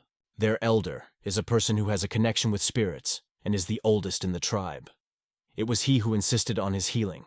Without hesitation, the young master went to greet the elder and was shown the path that he should follow together with the chief. At that moment, the girl seemed to want to follow him, but her father noticed it. He told her to stay, explaining that he wanted to meet Jiang Gong alone. The girl was a little embarrassed, but accepted it as a fact and did not contradict. The young master turned to her and felt a strange feeling as if he had missed something. He remembered that he had forgotten to formally thank her for her help. He thanked her for being his savior, expressing his gratitude with sincere words. The girl was impressed by his words, but understood that he had to take this step to pay tribute. She was a little embarrassed and replied that it was nothing special, but as a thank you she would like to hear more stories about Junyan. After that, the boy went to the elder whom he was supposed to meet. The elder lived a little away from the village in a separate place, hidden from prying eyes. He lived in a small but very special tent that was different from all the others. This place was considered sacred for the inhabitants of the tribe and was treated with great respect. It was clear that a priest or a person with a special connection with the spiritual world lives here. When they entered the tent, they were surrounded by a strange smell of herbs that filled the space with thick smoke. This smoke enveloped the elder monk who, seeing Changgong, said, "Finally you have come." His one eye glowed with an incredible power that seemed familiar to Jiang Gong. The elder realized that he was standing before him exactly the boy that was mentioned in the ancient predictions. Qin entered the tent and told the elder that he wanted to see him. The elder was impressed by the young man's impeccable pronunciation and asked where he learned this language. Qin said that he studied the language on the southwest coast in the city of Chunhu, the largest among the new cities built by the emperor. Many people from those regions work there. Among them are people who teach tribal languages for money. And the elder came to the conclusion that Qin probably worked under the leadership of someone from the central district. Most of these people sold their pride, and many other things because of lack of money. Qin noticed the elder's new southern accent, and thought the locals were showing regional patriotism. The elder introduced himself as One-Eyed Cloud, the oldest resident of this village. He is so old that not even in all the surrounding clans can you find someone older than him. Some wonder how he managed to live so long. Some people believe that his longevity is the result of demonic art, although the elder himself attributes it to the protection of his ancestors. Of course, he did not leave these people alone. He begged his people for help. He always believed that there should be etiquette and respect between clans even if they are from different lineages. She was once the witch of this village. Young people often lose their way when they hear such words. Qin understood that if he didn't stop her, he would listen to it forever. The boy interrupted her when she was too insistent that he stay here for treatment. He was interested in why she did that. She remembered that she had to order the blue wolf to leave the boy to his own devices. But she decided that a person with the heart of a horse cannot be evil. That was why it was wise to help him when he was hurt. Qin stood up. He understood her motive and thought that she had no other reasons, although it seems that she had a personal interest in him. Qin couldn't understand what she meant. At that moment, the old woman inhaled the aroma of herbs that filled the room. She opened her eyes and it became clear that one of her eyes was light and the other was red. It looked incredibly creepy, but there was a certain power in it. She noticed the young master's reaction and said, "All right, Qin." It was clear that her red eye was enjoying this second life. This sight shocked the boy. He could not recover from what he saw for a long time. All this was happening right in front of him. But she continued her speech. Like everything in this world, not everyone shares the pleasure of such abilities. The old woman continued to laugh, watching him with her unhealthy eyes. The elder did not suspect that the boy had a connection with demonic arts, but she heard that such things happen often. Although she did not expect to see such things with her own eyes, such things can only be observed in a very old age. Probably, this is exactly what interested her in him. She recognized that Qin is a truly unique person, and asked him if he was interested in how she lives a second life inside herself. She was very surprised when she saw his face. At first, it seemed to her that she was in front of a real demon. Qin found her gaze very interesting, and thought that maybe she could see his spirit or something. The old woman will lose her strength if she explains how it works, so don't ask such questions. The people of the central district risk their lives for the secrets of martial arts. But Qin asked if they did not live in peace. The old woman assumed that he teaches martial arts for money. The boy admitted that he would like to do it, but it would put him in a difficult position because he developed his skills by performing various activities. However, the old woman thought that there was nothing wrong, because all he needed to do was to meet her forever. It sounded a little scary. After talking with the elder, Qin went outside and looked thoughtfully at the silhouette of the village. He noticed that this place was well hidden, and keeps his peace of mind and security. The tribal chief asked what Qin had heard from the elder. The boy replied that she wanted him to teach them all to fight against the martial arts master, and it seems she had good reason to believe that something was going to happen in the village. The leader noted that Qin perceives everything that is happening very quickly, but this is not what they usually tell foreigners. However, now is not the time to hide information. Once, a young member of the clan they sent to the lower village, a young clansman came back with some people from the central area, and insisted that they sell this land. However, their clan has lived in this valley for over 100 years. How can they sell their land? Where would they go if they did? This land cannot be sold, it cannot be bought or sold. They were shocked by this situation. Those people spent a long time in the lower village, trying to convince the clan members that this was a great opportunity. Their accent was so strange that the chief wanted to hit them. He felt that a snake was hiding among them in the sea of people. The men from the central district listened to their frank refusal and calmly left. But they thought that they would not leave the matter so easily. After some time, these scoundrels returned already armed. They stated that they had already bought this land and the clan would have to leave it. They showed some ridiculous document. It was a letter confirming that Swift Raven had sold the rights to this land for 500 silver coins. He betrayed the whole clan and ran away. By this act, he left them in danger for a year. Thus, they were simply deceived. For this clan, the land is an inheritance. This is what their ancestors left them. They believe that land is a gift of nature and do not understand how residents of the central district can own it. Qin asked if the leader remembered the name of the organization that stamped the document. The leader thought about it, but could not remember exactly, although it seemed to him that it was something similar to the trade union. He heard that this is a clan that protects the authority of merchants and the rights of distribution. Qin was happy at this thought, because unfair trade is prohibited by the merchants' union, and even the empire forbids such actions. Qin began to suspect that the people who drew up that document were acting in collusion with some members of the trade union to deceive them, and the leader expected such a development. The smartest solution would be to send someone to the Murima Union to distract them. They also met with the head of the local branch of the Murima Union. He was not an evil person, but I wonder how he will react to their bribes. This bribe could give them enough time to destroy their entire clan. But there is a reason why this land is so important to them, Qin suggested, even though the place did not look particularly promising. Maybe the reason was that in this valley, there was a hidden gold vein somewhere in the mountains. The young master understood the importance of the golden vein, and all the consequences it can cause. He got nervous and made it clear that it could be very dangerous. But tomorrow he will be able to act more comfortably because finally the hand will start to move better. He asked the chief to gather all the residents to start protecting their gold vein and find a way to save it. The next day, all the warriors of the tribe were gathered. They had strong arms and legs in place ready for battle. Their physical condition was quite good.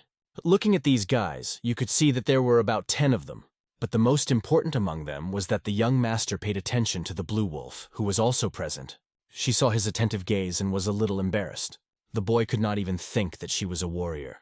Qin began his speech by saying that even the rangers that can be found in the cities are not as impressive as these warriors because they will probably try to win with their numbers. Then they will have to face 2 or 3 people. Although if there are more of them, they are sure of their superiority and will be able to resist them. However, the boy was not so categorical, suggesting that perhaps they will not fight even with such a number of people. If they are so worried, why don't they have a match? One of them, known as Medvid Skalolas, a huge man, wanted to see what the boy considered martial arts. The young master looked at the huge man and laughed. His austere appearance did not make much of an impression on Chinny. Although even he was sure it wasn't the worst way to start, it seemed a bit abrupt. However, he decided that it was necessary to act right now. Everyone focused on him. The people of Soklinov began to joke, wondering why the blue wolf brought a corpse, although everything looked more like a festive mood. She seemed to feel completely at ease. Everyone wanted to see the skills of the young master, and brought him another rival. The boy understood that they planned to evaluate his skills from the very beginning. If they insist, he will show them what he is capable of. Blue Wolf had heard many stories about the young master. His main advantage was his quick recovery, but she didn't expect him to fully recover so quickly. A huge man stood before him and prepared to attack. The boy, as always, calmly watched him and analyzed his actions. And at the moment when the battle began, he kicked, instantly knocking the giant off his feet. The giant, having received an unexpected blow, missed. He looked at his opponent and could not understand what had just happened because the boy's speed was incredible. Qin flew past him like the wind. People watching the match were simply amazed at how fast Qin was. Mountain Bear could not believe that he lost so easily. The strength of this guy was simply incredible. The bear looked at Qin, not understanding what happened to his leg because the blow was so strong, as if a load was tied to it. He kicked him and his head rings as if he was hit with a stone. The guy assumed that maybe Medvid is not going to do anything else. But Medvid, filled with rage, began to attack again. However, he couldn't catch any of Qin's punches. His attacks had no effect on the young master at all. Qin realized that he didn't have much strength left. Because his opponent was incredibly strong and unusual, he invited the bear to stop because he thought he had shown enough, but he could not stop. He announced that he would now show his true strength. Even his clansmen were surprised to hear these words. What did he mean by true power? Is he going to go all out? It was noticeable that Bear got angry and began to use an aura of incredible power. If his fellow clansmen had not tried to stop him, that scoundrel lunged at Qin with incredible force. His fist flew like a rock with such ferocity that it seemed as if it would break everything in its path. Qin admitted that the move was fast and quite powerful. He deflected all his blows but felt that this force was not from the central area. This was the original strength of his tribe. Feeling it on himself, Qin realized that his guesses were correct. These people weren't bluffing when they half-jokingly said that each of them could stand up to 2-year-old martial artists. He didn't want to continue this fight, but he had to stop it now. And then the boy made a lightning strike with his elbow, hitting the scoundrel right in the kidney. He did not have time for long battles, and these people already got him good. The great bear flew away from the blow. He slid along the ground like a small grain of sand, flying a considerable distance. The bear stopped only near a stone after flying about 10 meters. All his comrades looked at this giant in a daze. They could not understand what happened to him. Chin's martial arts were simply impressive. He hoped that he did not kill him because the blow was quite powerful. However, Medved was persistent and admitted that the boy was really good. When he attacked Chin, he felt some incredible force protecting his body. The guy said that this technique is very interesting, and in order for him to continue teaching them, explanations are needed. It was a rare power among the residents of the Central District. Medved called it the power of spirits. Spirit power sounded quite strange. But it was true that not only residents of the Central District can use mysterious powers. In the end, it was necessary to move the mountain bear to the village, and fortunately, he only lost consciousness. Of course, it would be difficult to bring him back to his senses, but Chin had never seen the tribe members use this power. Not all members of the tribe could use the power of spirits. It is not such an easily accessible power as it might seem. This power was similar to his inner energy, but Chin wondered why he couldn't feel its center. It seemed strange. Blue Wolf approached him and said that in order to use the power of the spirits, he must first meet with the spirits. If he asks for their help with a pure heart, he will be able to receive the spirits of all creatures on earth and the power of their ancestors. The leader of the tribe began to shout at the girl, ordering her to shut her mouth, but she did not understand what she had said wrong. The members of her tribe were furious that she had told their secrets so easily, even though they were also going to tell the outsider everything. However, the leader only planned to reveal the fact of their existence, and now it looked like she had made a mistake. It was a secret known only to the tribe, but if that had already happened, they decided to act further, because in the end they themselves asked him to teach them how to fight with martial arts masters. The leader ordered all the soldiers to gather again. One of the men asked about the Blue Wolf. Does the leader think that he will be useful to them? She looked at him with her watchful eyes. Chin recognized that the Blue Wolf would be useful to them and was sure that he would help them in the future. Therefore, he decided that the girl should stay. Chin reasoned that as a tribe it was better to win battles with martial arts masters. The martial artists were straightforward, and the best way to defeat them was to lure them into the forest using the trees as shields. In this way, they will be able to block the strongest attacks of opponents. The spirit power they used was sufficient, and Chin had seen it work before, which gave him confidence in the result. However, there were still some misunderstandings in the strategy. The boy would feel much more confident if he knew the level of their opponents. He wanted to ask if they had resolved the issue he was asking about. They appointed 2 warriors to keep watch when they returned to the village. As agreed, they set traps in the forest. So everything goes according to plan. But if it turns out not to be enough, they will have no choice but to fight for their lives, hoping that maybe the difficulty of their life will become easier after the victory. Blue Wolf examined the weapons that needed to be chosen for battle. Suddenly, a young master appeared on the horizon. She inquired about his condition, but he replied that the weapon is here, and as he knows, she wields it skillfully. He also noticed that she seemed to be the youngest among all the warriors. The girl noticed that he looked down on her a little. It's all because of her youth. She is the fastest of all the warriors in this tribe, besides her uncle and the martial master.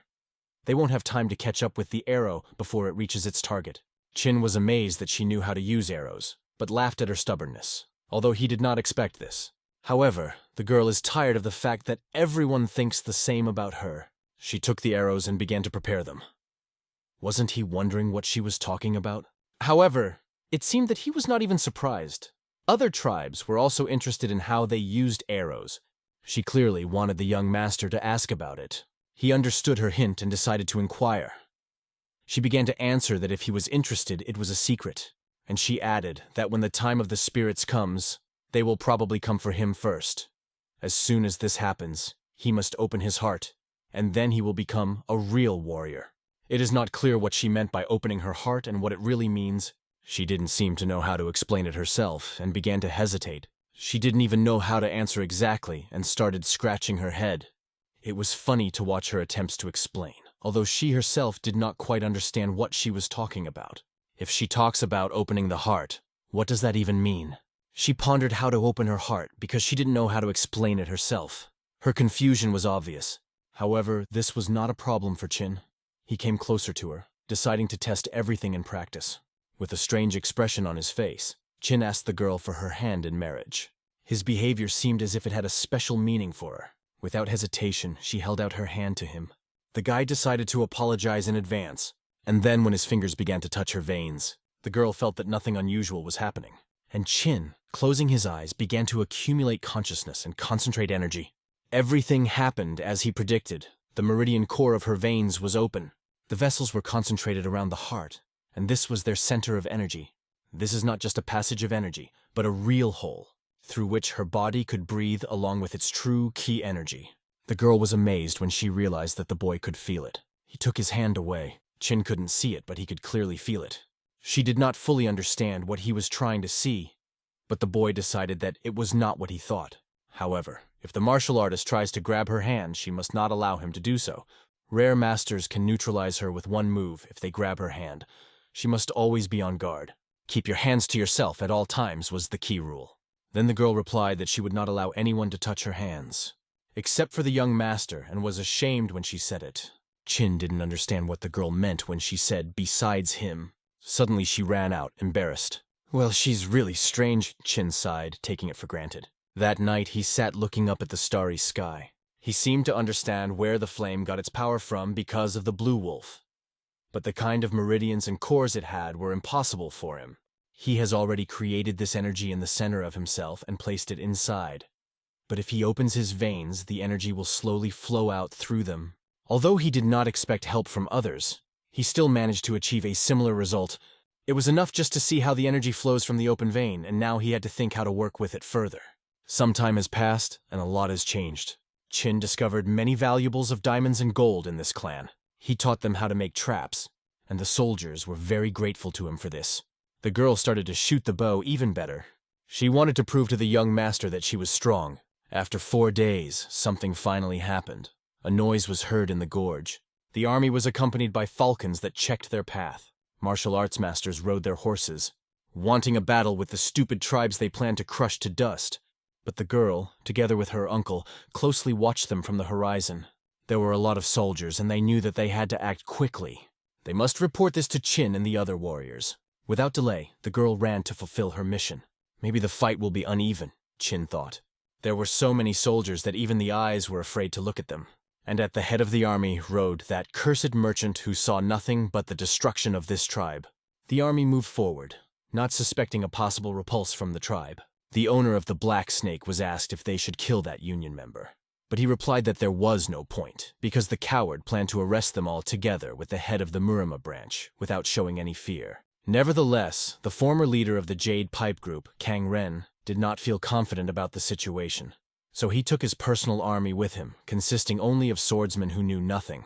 Black Snake argued that it was not worth wasting time on nonsense. It was a status that should be abandoned. They would still achieve their goal. However, it is not so easy to get gold. Black Snake was sure that the gold would reach their hands, but this did not guarantee that they would not have to perform a certain amount of mining. The places they targeted were a gold mine, but it was just an excuse to drive the natives out of there. After hearing these words, Kang Ren realized that he was dealing with a real scoundrel who only knew how to talk but did not create or support an army. He spent all his money on hired swordsmen who did not even know how to fight. He hoped that the story of that primitive scoundrel would turn out to be true. However, the Black Serpent was already indignant because of that boy's bloodline, believing that revealing a person's lineage so easily was not an accident. Perhaps it was a divine beast with a great spirit. It fit perfectly into their plan, and the mother would be very happy to hear it. However, he didn't say anything about this plan, and he seems to be stuck in the process. He hoped that the native inhabitants of the valley would be frightened and soon retreat, which would allow him to create a new army. The order to the soldiers sounded simply stand. After all, the ground suddenly began to collapse under their feet. One of the horses was drawn into a trap, and he was in danger. The horse and its rider fell into a pit with sharp spikes. The warrior's cry made the others understand. That begins bloodbath. After this incident, the warriors turned their attention to traps. They were shocked by such resistance from local residents. Another trap was waiting for them ahead, so everyone had to stop at their places. The soldiers were sure that it was the work of those wretched natives. They were so shocked that they were speechless for a moment. After all, a figure appeared ahead. A guy came out of the darkness. His face was hard to make out. You could tell by his clothes that he looked like a local resident. The soldiers started shouting at him, asking who he was. If he is just passing by, let him do it slowly, because it is better for him that way. From the darkness, Qin began to speak to these scoundrels, and the entire army that the crooks' dishonest contracts against the natives would result in them being severely punished by the Merchants' Union and Murim. He offered them to leave and surrender to prison, spending the rest of their lives in the Murim prison. To the soldiers who came to restore order here, it sounded like some kind of nonsense. This strange guy appeared out of nowhere and talks nonsense. Black Snake thought that the Dakare tribe living in the valley considered this boy unusual and that this complicated their situation. Karen accused this scoundrel who appeared out of nowhere for trying to stop them and even demanding money. Now he sees no other option but to kill him. These words made Qin understand that these scoundrels treat the natives as savages. Qin suggested that if there was a misunderstanding, he should expel them all because there is a mine in the valley. And although there is an opportunity to mine gold jointly by exchanging it for a share in the mine, even if they drive out all the locals, that's enough gold to support a small group. However, Karen began to shout that he was not going to share a share of the gold vein with the Dakars. It was stupid because he bought this land for 500 silver coins. He was not going to share his wealth with savages who did not even understand how much it all costs and decided to destroy these primitive scoundrels immediately. He ordered his soldiers to immediately kill all the natives if they didn't get out of here now. If anyone survived, they would sell all the women and their huts. He glanced at the children running around and said ominously that they must be very fertile. But his speech was interrupted by an arrow. The arrow flashed through the air. She hit Commander Canron directly in the body before he could finish his sentence. The arrow hit him right in the heart. It became clear that it was an ambush, and the natives began an attack. The warriors did not want to fight. They began to flee because their leader was wounded. In desperation, Canron reached out to the Black Snake, begging him to save him. He begged to do something to help him. However, Black Snake wasn't going to do anything while staring at him with indifference. Canron tried to grab his clothes and continued to plead for help. But he did not take into account that the Black Snake was not going to save him, because he did not see the point in this. For the Black Snake, such a scoundrel as Canron was simply unnecessary in the living. Black Snake just smiled as he watched his current ally fall. Canron's hand weakened as he addressed the Black Serpent one last time. He fell from his horse and hit the ground hard. It was clear that he was lying on the ground, breathless. His mercenary swordsmen hid behind the trees. They watched as their leader had just given his soul. Qin looked at this action and said sarcastically, "They sure know how to say goodbye!" Looking back at his group of natives, he noticed that the Blue Wolf had aimed well. The natives who sat in the trees were full of strength and determination, ready to enter the battle. If the soldiers wanted to know, the savages, as they called them, hid in the forest. They were eagerly waiting for the battle to begin. Blue Wolf's uncle came up to her and praised her for her excellent work. Even he had a hard time hearing what that scoundrel said and restraining himself from anger. Now that their leader has died, the tribe wonders what the swordsmen will do. The swordsmen hid behind the trees, not knowing whether to run or not. Who will pay them now? The commander is dead. What's the point of fighting if they don't get anything? Black Snake stated that they were all idiots. Canron said that if they continued up this road, the native village would be full of gold. Hearing the word gold, the swordsmen alerted their ears because they were attracted to a gold vein. They couldn't return empty-handed because they had come such a long way, and besides, they had killed the barbarian citizens of Junan. Of course, he talked a lot, but shooting at him because of this, will the residents ignore it? Black Serpent was waiting for the warriors to get even more excited. The young master drew attention to the swindler in black clothes who was inciting everyone. It was unclear why he was going so far, but his dark energy, which he seems to have enveloped the soldiers, reached the young master as well. He felt this eerie energy. Her pungent scent filled everything around, and it couldn't be what he thought. It was not just energy, but a poisonous poison that was spread to cause rage in the warriors.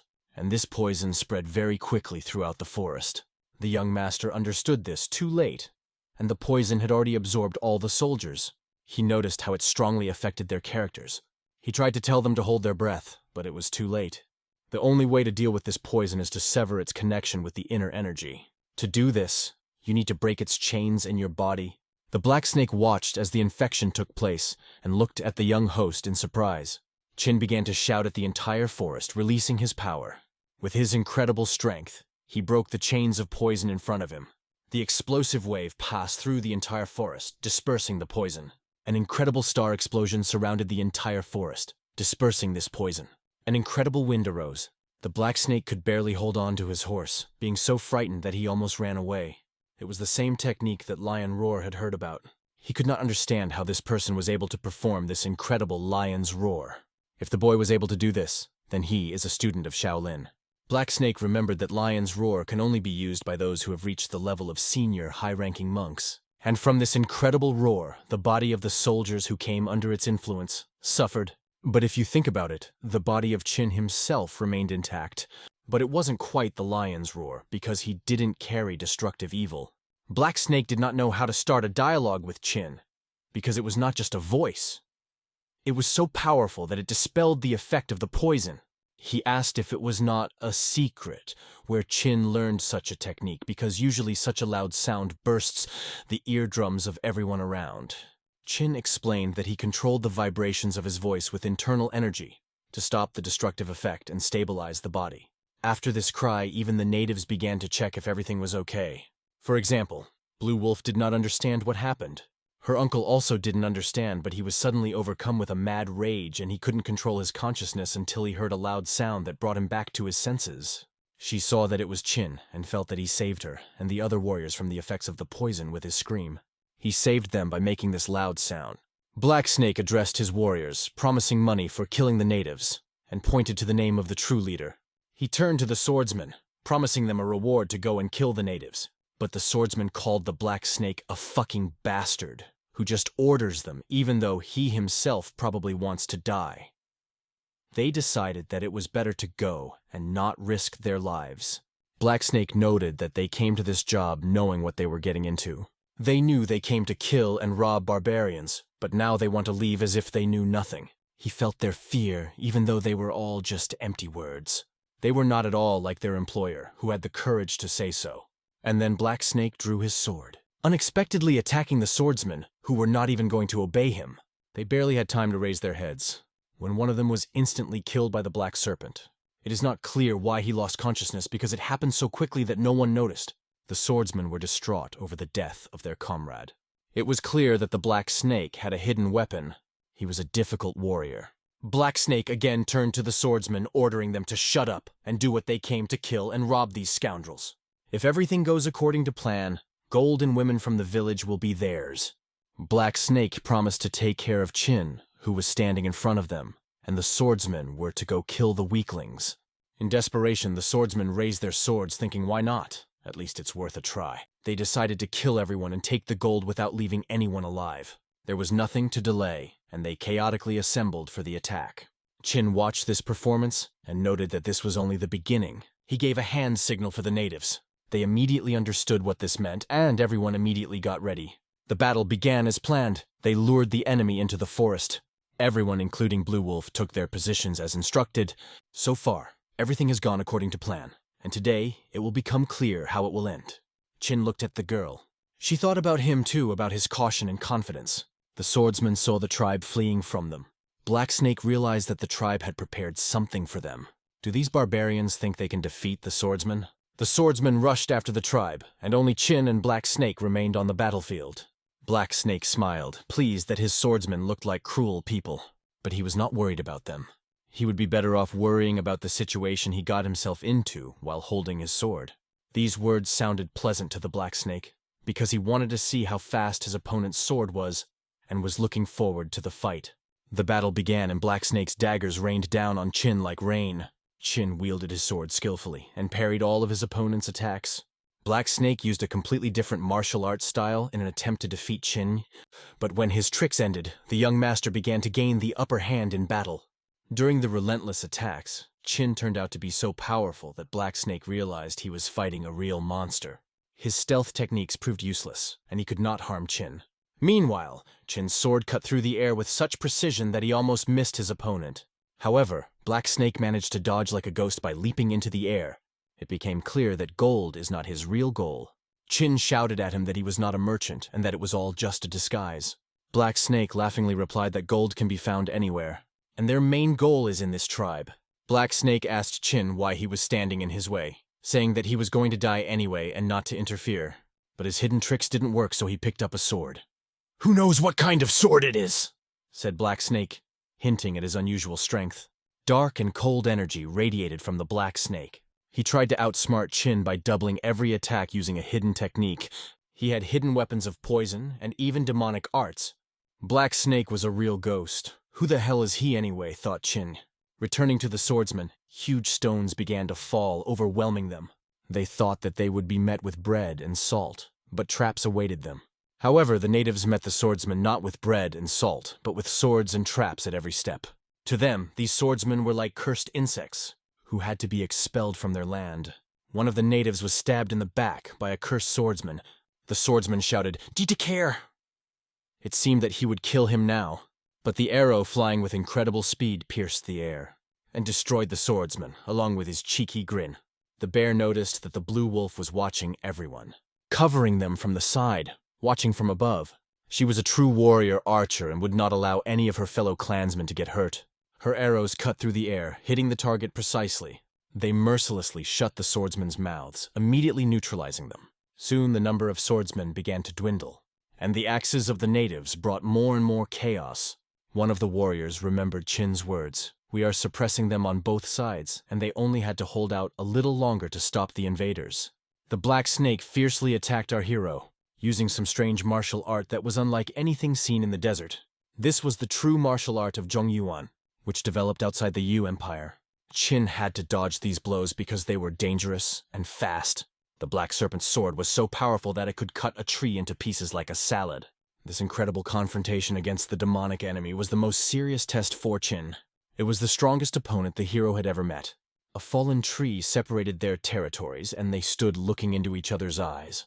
Chin understood that his opponent possessed a lot of inner energy and looked a little angry, but not completely lost his mind as the leader of the Red Division. Judging by the way Black Snake wielded a sword, he was definitely a master. Black Snake noted that Chin had a bad temper, and suggested that he was not from a well-known clan, and might be receiving support from the Murima Union or a member of a secret unit. Chin had no intention of talking to him for long. This scoundrel was sure that Chin was up to something. Chin only told him that he was just a traveler, which made Black Snake laugh. The snake did not know who was in front of him, a person with tight lips or just a fool, but he did not like such people. He threatened to silence Chin after he lost his arm. They ran away, running at each other, are ready to show which of them will remain alive in this deadly battle. At some point, it seemed to Black Snake that he got the upper hand in this match. If he wasn't in the alliance, he would have invited Chin to his group to learn new martial arts together. However, he felt that Chin's inner energy was stronger, and if he continues to press, it will put him at a disadvantage. Black Snake decided to finish the fight, and his sword suddenly lit up with incredible power. He was going to end it. At that moment, the opponent jumped into a tree and pushed away from it, and Chin rose from the ground, looking him straight in the eyes. Black Snake noticed that the eyes of the young master had changed. "It's time to see the winner of this battle!"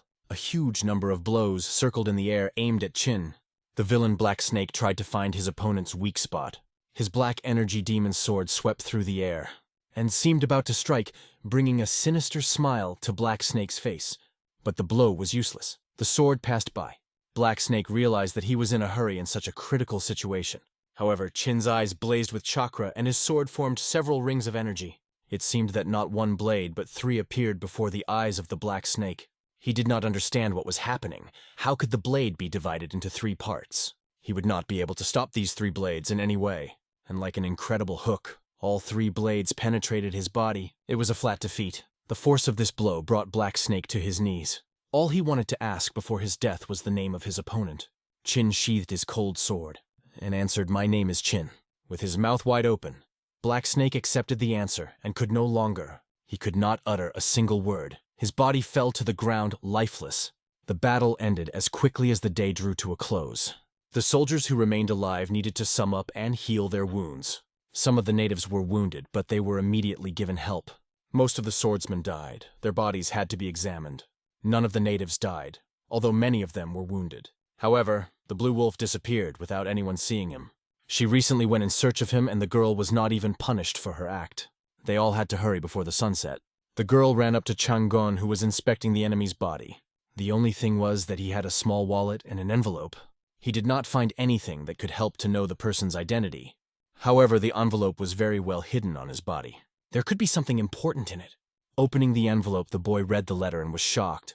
To the girl's question, he answered that there are no clues inside, only talismans.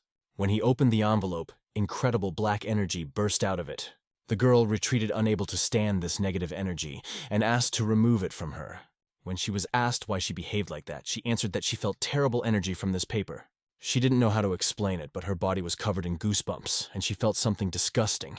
There were strange symbols on the paper that disturbed her. Chang'an didn't feel any disgust, but the girl had other feelings, and he didn't understand why she disliked the amulet so much. Maybe they should consult One-Eyed Cloud. She thanked the warrior because he really helped everyone, and they won a great victory without loss. However, this is not the end.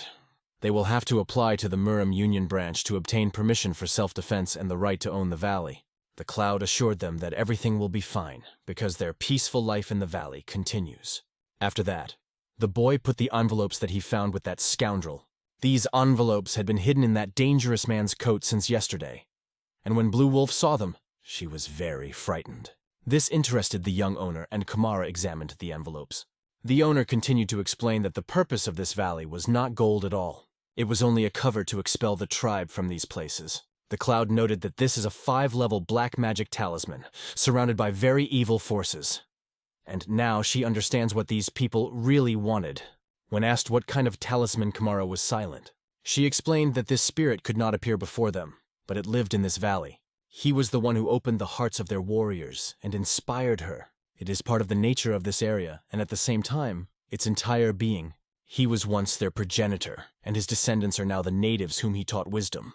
He taught them to live in harmony, maintaining happiness and love for each other. Therefore, they do not want to leave the valley, because this spirit is always with them. She heard that in this country it is called spiritual existence. In her native land, there were rumors that people who live in harmony with nature are caught there. They are forced to abandon their beliefs and way of life. They sought to improve the level of their so-called martial arts. This was the original goal of these scoundrels. The purpose of the talisman was to drag the spirit to the ground and inflict pain on it, using evil forces that wound the soul and destroy the will. No wonder the Blue Wolf felt the pain.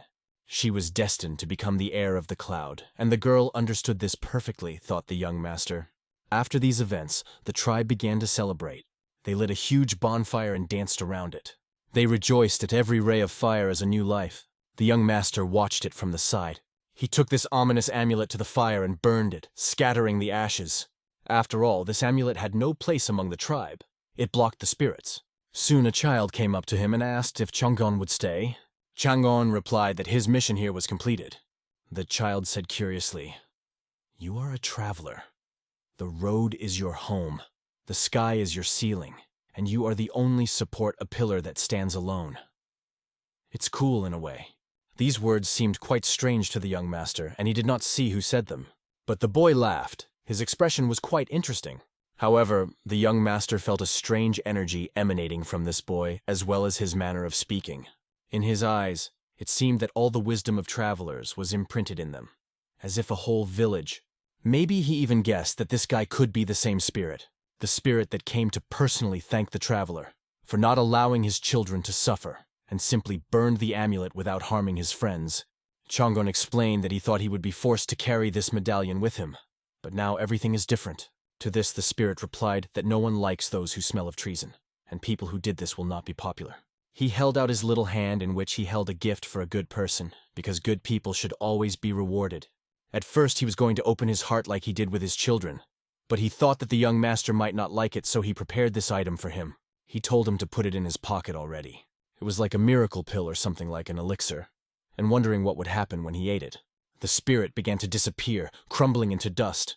When the young master looked around, the spirit had already disappeared. He was nowhere to be seen, and simply disappeared as if he had never been there. The young owner realized how valuable this gift could be, and decided to use it. He thanked the spirit for this gift. People gathered to see off Chang'an. The girl ran as hard as she could. After all, this young owner simply left without saying goodbye. He didn't even intend to say goodbye to them. He just sat on his horse, jumped on it, and rode away. He didn't even look back at them. But people were infinitely happy and saw him off with their eyes. The girl felt a strong attachment to this person. Her gratitude for his actions was incredible. Maybe one day their paths will cross again and she will thank him for everything, while Chang'an went his own way. Soon the representatives of the Battle Alliance arrived to understand the situation because this man Kenren is suspected of killing Kanchung. Kwok Soon, the head of the branch, claims that they notice unfair contracts directed against the indigenous population. But it was obvious here you don't need to be too strong to understand it. This man tried to hide all this, but everything was ruined for him. Only one of the 30 swordsmen remained alive. It seems that the village of local residents was not affected at all. Mrs. Senying still doesn't understand how they managed to defeat the swordsmen and blame the Ren clan. If he makes a mistake, it will be a problem for him because this scoundrel Kang Ren killed his friend from his hometown and ran away taking money with him. There is no evidence that he bribed the swordsman. He decided to say that he did not expect such an act from Kang Ren. If he had known, he would have been detained in Kangshan village immediately. If he is called incompetent, he will put up with it.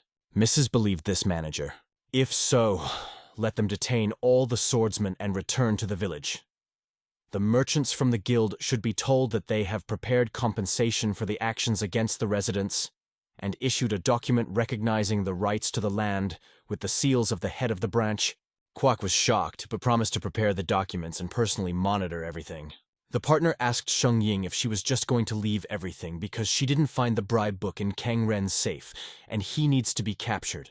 However, she understood that if they let him go now, it would transfer many cases to the law enforcement agencies. In this case, this place will become an attractive prey for other scoundrels who may be nearby. She decided that she would take advantage of the moment and let them forget about it, because when the Inspector General arrives with the new head of the branch, he will take care of everything. By the way, they learned the name of the person who helped them. They say that it was a person who fought for them. After examining the body of the enemy, they saw that he possessed the demonic art of swordsmanship. He remembered well that it couldn't be the Tang clan. After all, it has already been 100 years since the Tang dynasty was destroyed by the Imperial Army, and everyone hoped that this was the end. But it was about the same time when a new world was discovered. It is logical that some people managed to escape across the ocean. Does anyone really believe that this dynasty and clan were able to be revived? After looking at the body of the deceased, she realized that this was not the case. Perhaps they were inspired by the story of the cursed Tang clan, and she decided to write a report about it. And he will prepare everything for an important event. Mrs. Sen Ying watched the swordsmen who were detained, and the bodies that were taken from the battlefield did not give her peace either. The thought of Chang'on's master kept running through her mind. Once again, they were a step behind him. Somewhere in the mountains, the young owner decided to rest. He was so tired of all this nonsense that he just lay there and did nothing. He took the same pill and continued wandering around the cave. The spirit of the tribe gave him Yanggang, a crystal of pure energy. However, this crystal was so strong that it also contained a dangerous toxin that he could not purify on his own. If he succeeds in neutralizing the toxin, the energy will transform into layers and spread throughout his body. If this does not happen, he will not receive even half of this power. Clenching his teeth, he screamed in pain. He screamed as he struggled with the incredible spirit within him. A flame of pure energy erupted from his soul, and his body began to glow, radiating a mysterious power. Every cell and every muscle in his body was filled with the power of this pill. He felt as if he had been cleansed of all the old and filled with something new. Now he needed to direct and dissolve the energy. In order for it not to dissipate uncontrollably, it had to be directed to his Qijing and 12 meridians. All this spun in an incredible way in the body of the young master, and it seemed that he exploded with this energy, and even his horse felt this power. Power burst out of the cave, filling it with an incredible spirit. After some time, he still managed to control this process. He sat in meditation, and the only sound was his steady breathing. Finally, he achieved what he wanted by dissolving the necessary amount of energy. Now he could deal with the remains of her frozen in the center of his body. It was an incredible achievement, and it wouldn't take him long to absorb the rest. He returned to his horse, which must have been waiting for him for a long time. They had to move to the war, find a place to sleep before sunset. If the horse behaves well, he will treat him with something very tasty. The young master felt that his body became much lighter. It was an amazing pill that greatly improved his condition. Now with new strength, he had to continue his journey. Soon he arrived at a village called Xiongsu. It was evening in the village, and one of the boys greeted him. The young owner was interested in alcohol and food and asked if it was possible to find it here, but the guy replied that they have special rooms for rest. The guy personally recommended taking a smaller room because he did not see a big difference between them. Chang'an felt a warm and friendly atmosphere in the village. It was very joyful. The guy who talked about everything in his village was very honest, especially emphasizing that they have cheap white wine.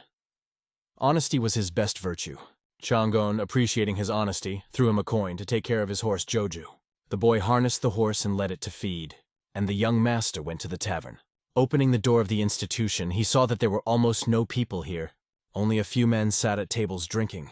Some were having dinner, but it was already late and the place fell into silence. The waitress greeted him and asked what he would eat and drink. She also reminded that they have two types of rooms, small and special, and she personally recommended the special because they are quiet. However, understanding the local business, the boy chose a small room and ordered white wine with the meal. The woman held out her hand, expecting an advance payment because such cases required an advance payment. The main character enjoyed the food that was served to him, and he liked it. Suddenly, a boy ran up to him, joyfully announcing that he had managed to saddle a horse and also feed it with hay. The main character asked whether the boy had already found a room for the night. After hearing an affirmative answer, he wished him a good rest and suggested that he relax and enjoy his meal. "Why not relax?" asked the waitress, bringing another portion of dishes to the table. She carefully placed a glass of white wine on the table to complete the meal. Hearing the compliment that her son is smart, the waitress just smiled. However, she quickly corrected him by explaining that the boy was not her son. She was surprised by this assumption because she considered herself too young for such a child and told that he was her sister's son. She explained that after the tragic death of her sister and her husband, raising the boy fell on her shoulders. The main character felt curious, wanting to know more about the boy's story. However, the waitress decided not to go into the details of her personal life in front of a stranger. She briefly explained where his room was, then turned and started walking in the other direction. Chong stayed at the table pouring himself some wine, wondering if there was anyone in Murima without a story of his own. Over time, the number of people in the tavern became more and more, creating more and more noise in the hall. The boy ran around the hall, bringing the ordered dishes to the men at the tables, without stopping for a moment. Meanwhile, several men were already sitting at the table, passing the time playing cards, which began to attract the attention of others. The girl watched Gon, who hesitated a little at first, but then decided to join the game. She carefully followed their every move, analyzing the players' strategies. Her experience made it possible to recognize who was a big fish and who was a simple novice. Serious conversations began at the table, discussing the sale of land and raising important issues. The mustachioed man began to talk about how his grandfather had managed the ranch for 20 years and how the master, son, had left for a short time. He must have been horrified to see his grandfather's house on fire, he added bitterly. He continued his story by mentioning the death of Mr. and Mrs. Ho, noting that he didn't even have the courage to call it murder. It was such a dark affair. However, the conversation gradually moved away from the topic of the game they continued to play. Noticing this, Gon in a serious tone suggested everyone to focus on the game and not be distracted. At this point, it became obvious that Gon wasn't listening to their conversation at all. His concentration on the game was at a high level despite his normal skills. Suddenly, a man entered the room and addressed Han, noting that they had not seen each other for a long time. Gon instantly recognized the voice and answered, asking how he was doing. The newcomer, seeing a familiar back, immediately thought it was Brother Chan, but Gon quickly asked the others not to pay attention to him, saying that he would just observe for a while. It's definitely him. Where did this guy come from? A thought crossed Gon's mind as he saw a familiar sight. That man came closer to the table and, addressing the others, began to joke about why their faces were so gloomy, asking if he had been robbed again, and raising various topics for conversation. After some time, the two of them were already talking, having gone outside, where they continued the dialogue without any extra listeners. The man admitted that he was ready to resign if he didn't see him by tomorrow. Gon sarcastically asked if there was such a big bounty on his head that he was so diligently looking for. However, the interlocutor explained that it is not about the award, but about the fact that he needs a person whom he can trust. At the moment when Gon took a sip of wine, there was an unexpected proposal to work together. It was a big deal. Besides Zhang Hyun, there were 3 more, and even his own older brother wouldn't be able to handle them all at once. Gon asked if there were 4 of them, including himself. Why did they need anyone else? Gil Don thought about the fact that Gon's martial art was of unknown origin. and he was interested in the identity of this martial artist who might have belonged to the secret royal army, and was also afraid of Murim's patrols. However, he decided to talk about something else. He needs a reliable person whom he can trust. What was this adventurer up to this time? Gon asked himself, asking to explain everything in more detail first. Their goal was a wagon full of gold and silver. Gil Dong knew very well that such carriages are usually reserved for the rich. But this carriage was headed to Hamsan Seong, and to be precise, it is Seong Guan's personal belongings that is being handed over to Seong Huan from the association. Gong didn't even know who Song Guan was. So Gil Dong explained that this person is one of the 5 leaders of the Hamsan Ascension Association. They were believed to be a side branch of the Canal Song family, but this was not without confirmation. Song Guan was a man of great wealth and headed the association. Most of his ranch and mine properties were located here on this side. Gong asked if Song Guan's bodyguards were really as strong as they said they were. Dong didn't object and agreed that the guards were strong because the manager of the ranch and the mines was a man named Shu Wei Liang, appointed by Song Guan. He recently seized all the ranches to monopolize the pastures and rivers in this region. Dong remembered that dozens of civilians and farmers had lost their ranches and homes due to the actions of Shu and his men. Some even died in their burning houses, and then Gong remembered that the locals had told him about these tragedies before. Gon wondered what the Murima Union was doing in this situation. Don explained that Song Guan, who is the head of the local Murima Union, was covering up all his actions. Gon slammed the flask loudly on the table and questioned whether Don really wanted him to deal with such people. Dong continued to convince him, saying that they will remain unnoticed if Gon is hooded, and if they manage to deprive Song Guan of his wealth, then there will be a chance to win. A merchant's struggle ends when he runs out of money, Dong added. He believed that Song Guan would be so busy attacking other fighters and union leaders that he wouldn't have time to look for them. Don also emphasized that they will manage to rid the area of this garbage and all their plans will work. When Gosen got up, he asked a key question. Don't you have to stick to a certain position to do something really big and make money? Don argued that at least Gon would have the opportunity to be famous for depriving the evil merchant of his wealth. At this moment, Gon began to remember his first meeting with Don. He seemed to him to be an ordinary conman who played dice and drank. But now, Gon understood that Don was much more dangerous than an ordinary conman. Everything sounded perfectly acceptable. But Gon was left with one problem. Can he trust Don? Don explained that neither he nor the 3 others he had gathered could fully trust each other. The only thing they were all interested in was money. Gon also needed money, and this motivation made him part of this dangerous game. Even for local residents, it would be nice if this group disappeared because their actions only made life more difficult. However, in order to act, Gon had to make a decision whether to trust such a treacherous type as Don. Hearing about the money, Gon became more and more convinced that he should answer yes. Don said over and over, "We have to do it. Let's do it together." A slight smile appeared on Gon's face as if he had made his decision. "Hongil Dong sounds enticing," said Gong, holding out his hand to show that he was joining the cause. They shook hands, confirming their agreement. Don thanked Gon, feeling that now their plan was definitely coming to fruition. They planned to leave tomorrow.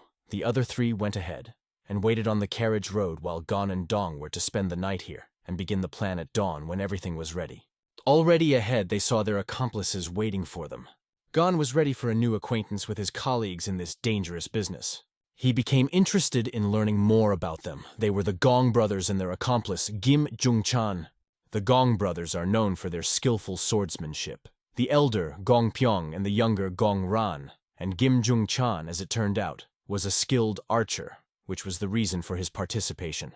He carried with him a gatgun made from the horn of a wild bull from a new continent. It was a powerful bow that was fearsome, especially when shooting at long distances, and was very expensive. It was because of this bow that he did all this work to preserve it, and therefore it is better not to touch it at all. Who came with him? The brothers asked when they saw Gon. Don explained that this was their new swordsman, which surprised the brothers. They believed that there were already too many of them to carry out the plan. Chan just stood silently observing the situation, displaying the most balanced demeanor of all. Meanwhile, the dispute between them continued. Dong insisted that it was his plan, and Pyong's opinion was of no importance here. Pyong came closer, grabbed Don by the collar, and began to express his complaints, resenting the fact that he made him wait under the scorching sun, which was already driving him crazy. Pyong threatened to tear his face off, but then Dong suddenly started to take out his blade. The threats stopped instantly and the big man fell silent, taking a step back.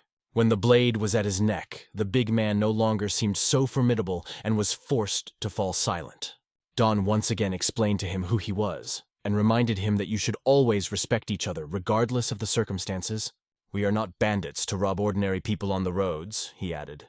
Younger brother and Chan watched this from the side without interfering in the situation. Don continued to insist that this was his plan, and all the information for this plan was gathered by his informants, thanks to his connections and opportunities, and the guy was just a pawn in this game.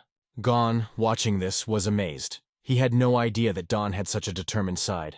This is nothing like the gambling con man he used to know. Don turned to Gon and invited him to introduce himself to everyone. Gon mused that maybe this determined side of Don was his true self that had been hidden until now. After some time, when Gon introduced himself, everyone was already sitting by the fire discussing the details of the plan. The carriage should arrive tomorrow around noon. There will be a coachman and 2 other men in the carriage, a total of 7 people, including 4 guards. First Chan will kill the coachman with an arrow, and then the others will immediately set up an ambush. "If Chan continues to shoot, no one will be able to get out of the wagon," Yang and Dong explained.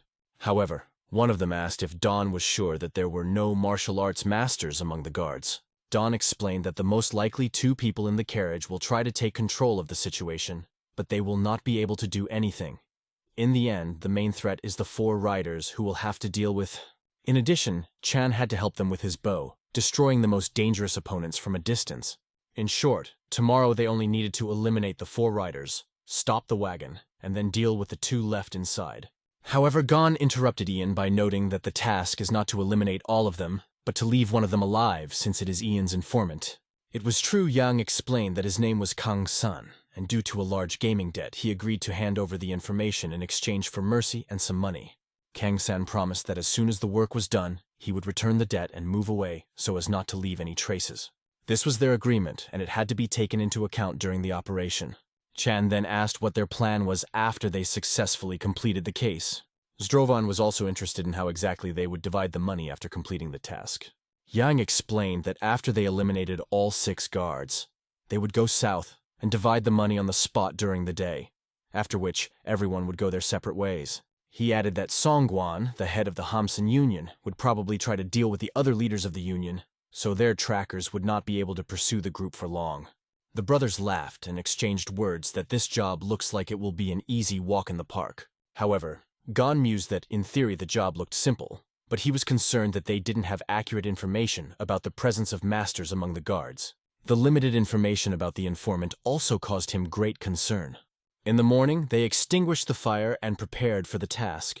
The entire group set off to accomplish their mission with caution and determination in their hearts.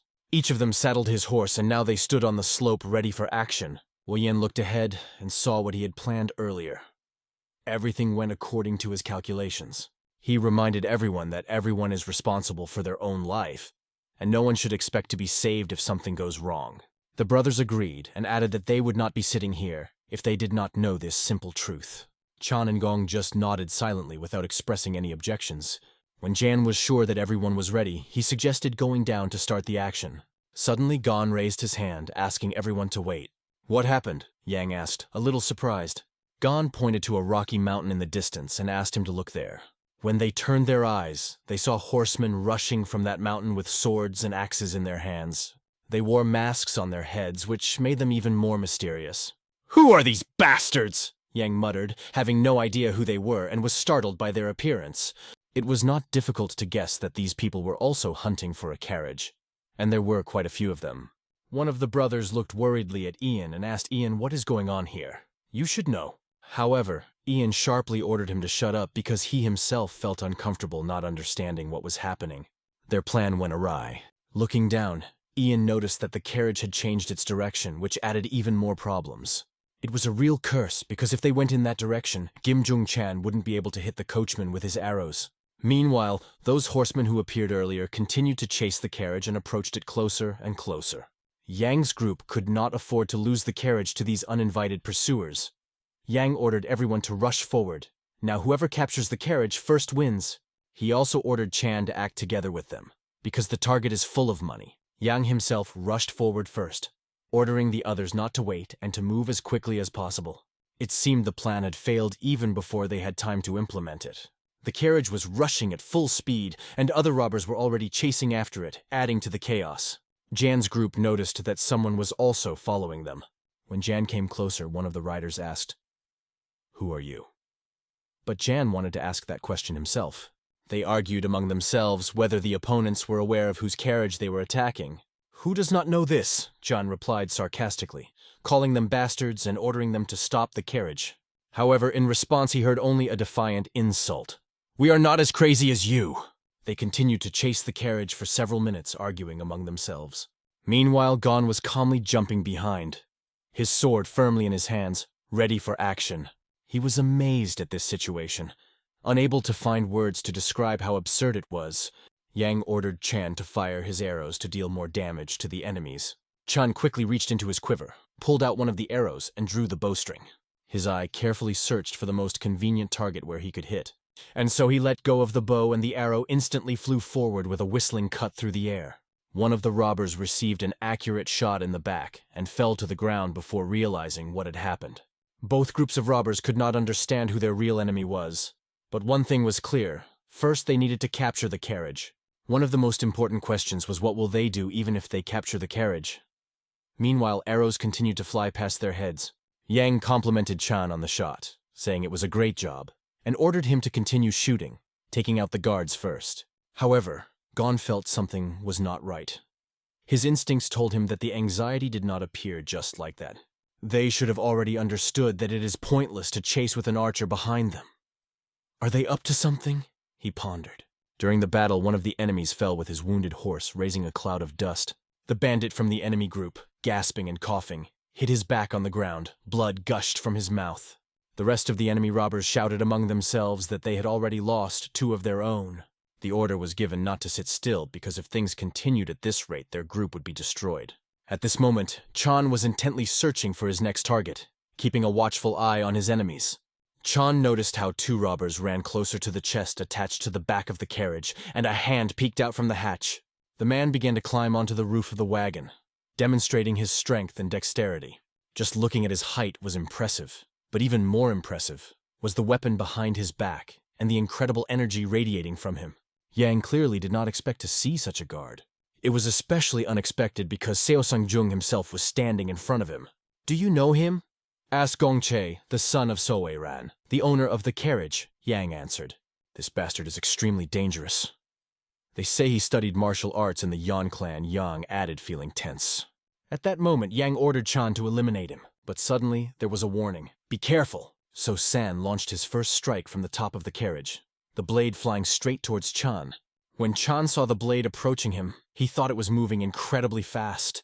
Fortunately, he managed to dodge, but he did not have time to save his sword. The blade slid across his shoulder, tearing off a piece of skin and leaving a bloody mark.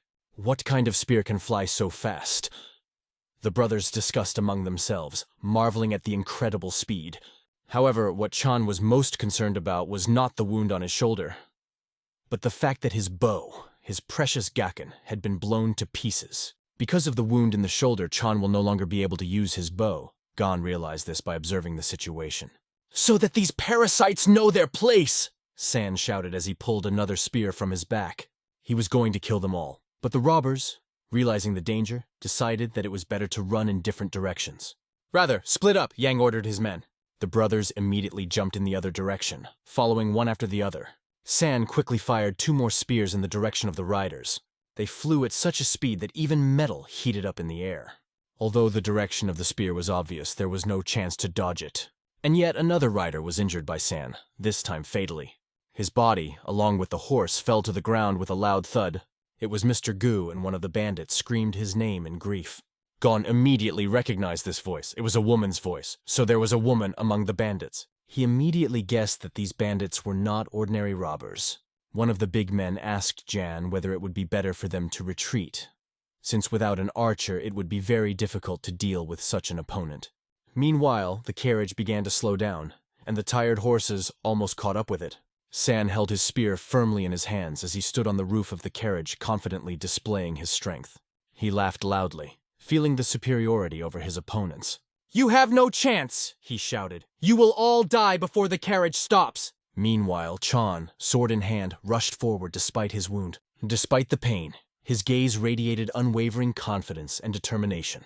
The fact that Chan dares to challenge San with a sword instead of a bow only fueled the latter's passion. San was ready to throw his spear and finish the job this time. Gon, turning his head in their direction, noticed the impending danger. He also understood that with such a serious wound, Chan had no chance in this fight. This was not at all part of Gon's plans, but he decided to act immediately. Jumping up and placing his feet on the saddle of his horse, Gon prepared to jump. Pushing off the saddle, he flew into the air, performing a masterful acrobatic trick. In flight, he accurately landed on Chan's horse without losing his balance. Chan could only see Gon flying over his head in disbelief. This struck Chan so much that he did not expect such quick and decisive actions. In the air, Gon felt confident as the spear flew in their direction, but he was ready for any challenge.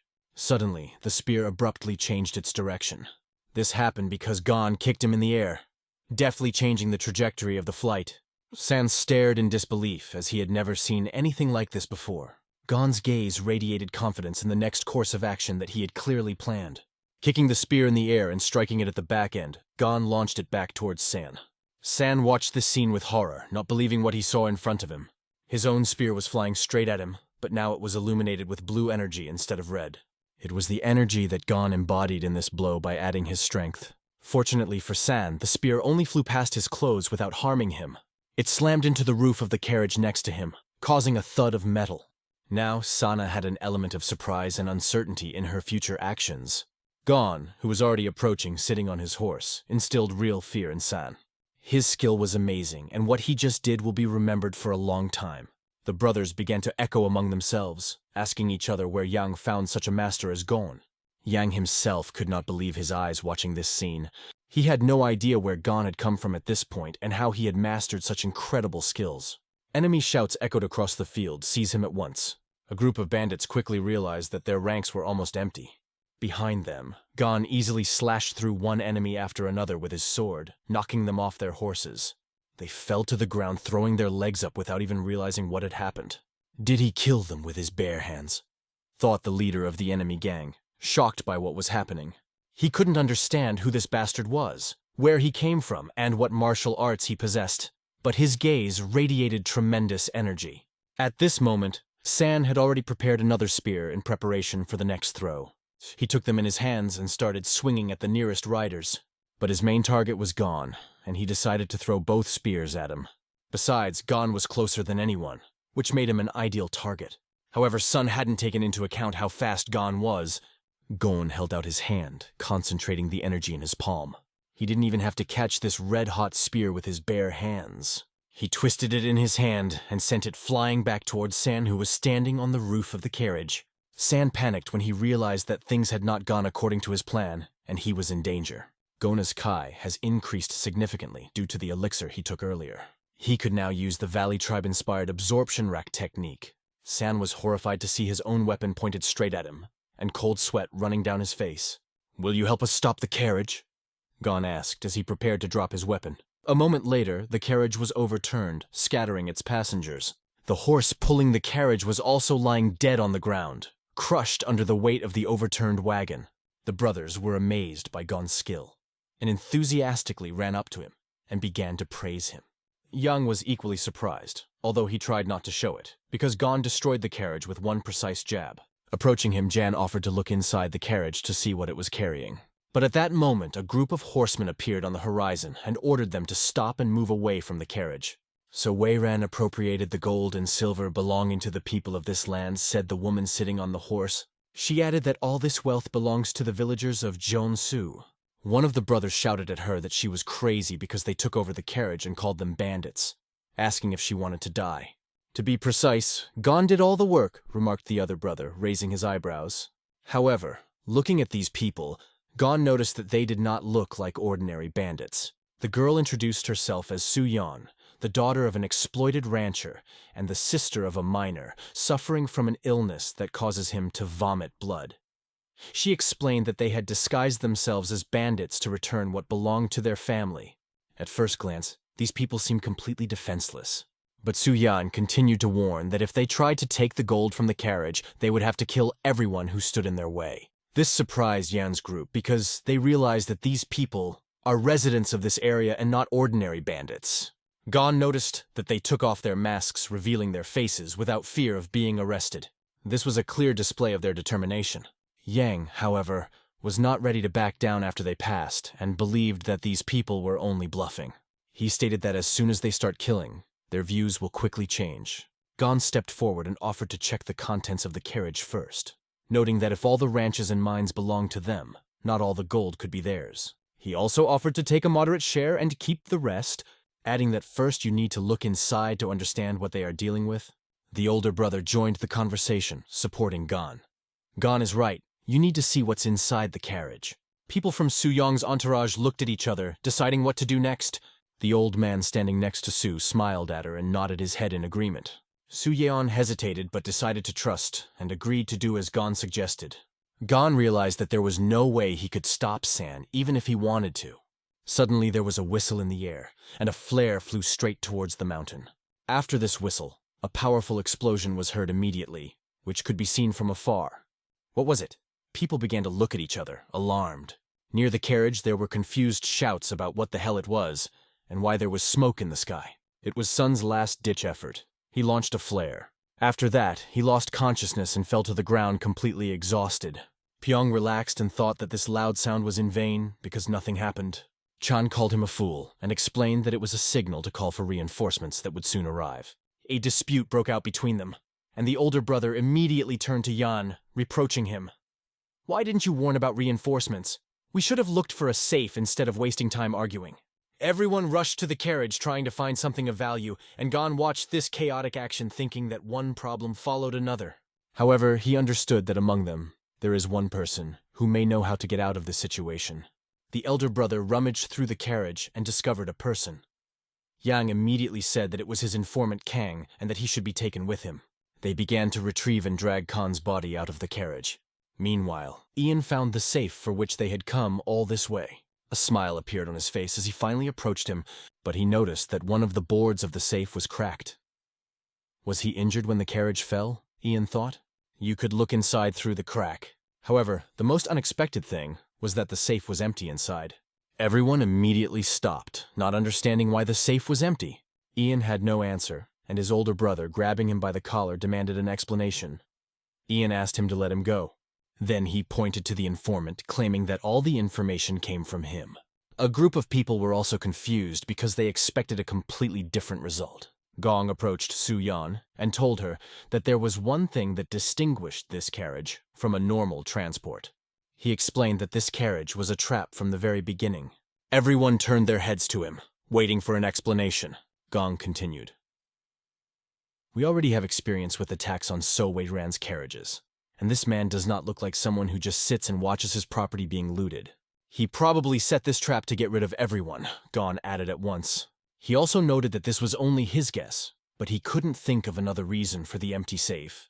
Everyone turned their anger on Ian, calling him a bastard, but he insisted that it was impossible. Gon also suspected Yan at first, but if he was really behind this, he would have disappeared long ago, instead of staying in place. The older brother panicked more than anyone, shouting that they would all die soon and that a plan must be quickly devised. Gon thought that this was all complete nonsense and that he had made the mistake of trusting this idiot and going all this way. Finally, he told everyone that there was no point in wasting more time and it was better to get out of here because the informant needed to be interrogated and find out what really happened. Chan asked Gon where they were going since they were in the middle of the desert with no shelter. Gong approached Su Yan and said that she should answer this question. He was sure that after the successful attack on the carriage, they had prepared a hiding place in advance and told her directly about it. He also added that they have no choice but to cooperate. Su Yong quickly replied that there is a campsite nearby that is one of their shelters. Although some members of her group were not happy with this decision, she continued to explain. She spoke about the man who was called So Wei Ran's son and noted that he possessed incredible abilities. He could not be compared to ordinary guards. Pointing to Gon, she added that it was thanks to him that everything turned out differently. Maybe we would all be dead today if it wasn't for him confessing Su Yan. Gong only did it for the money, and Su Yan jumped on her horse and reminded her not to forget to take the informant with her. Gon scratched his head and sighed. What did I get myself into? He realized that he was involved in a very difficult matter and thought, oh, it's a mess. After some time, night fell over the desert and the stars looked extremely beautiful. The wounded man was lying in pain with a bandage over his eyes. Above him stood the head of the Gamsun Union and the owner of local ranches and mines. So Wei Ran himself. Was this work so difficult that my son had to die? So Wei Ran asked the two men standing nearby.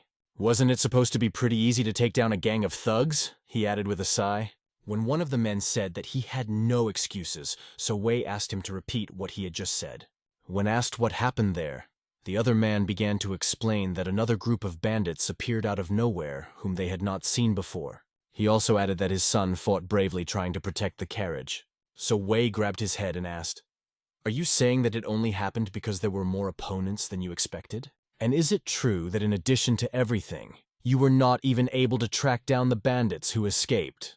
And at the same time you have the audacity to return home alive?" he asked, pressing even harder.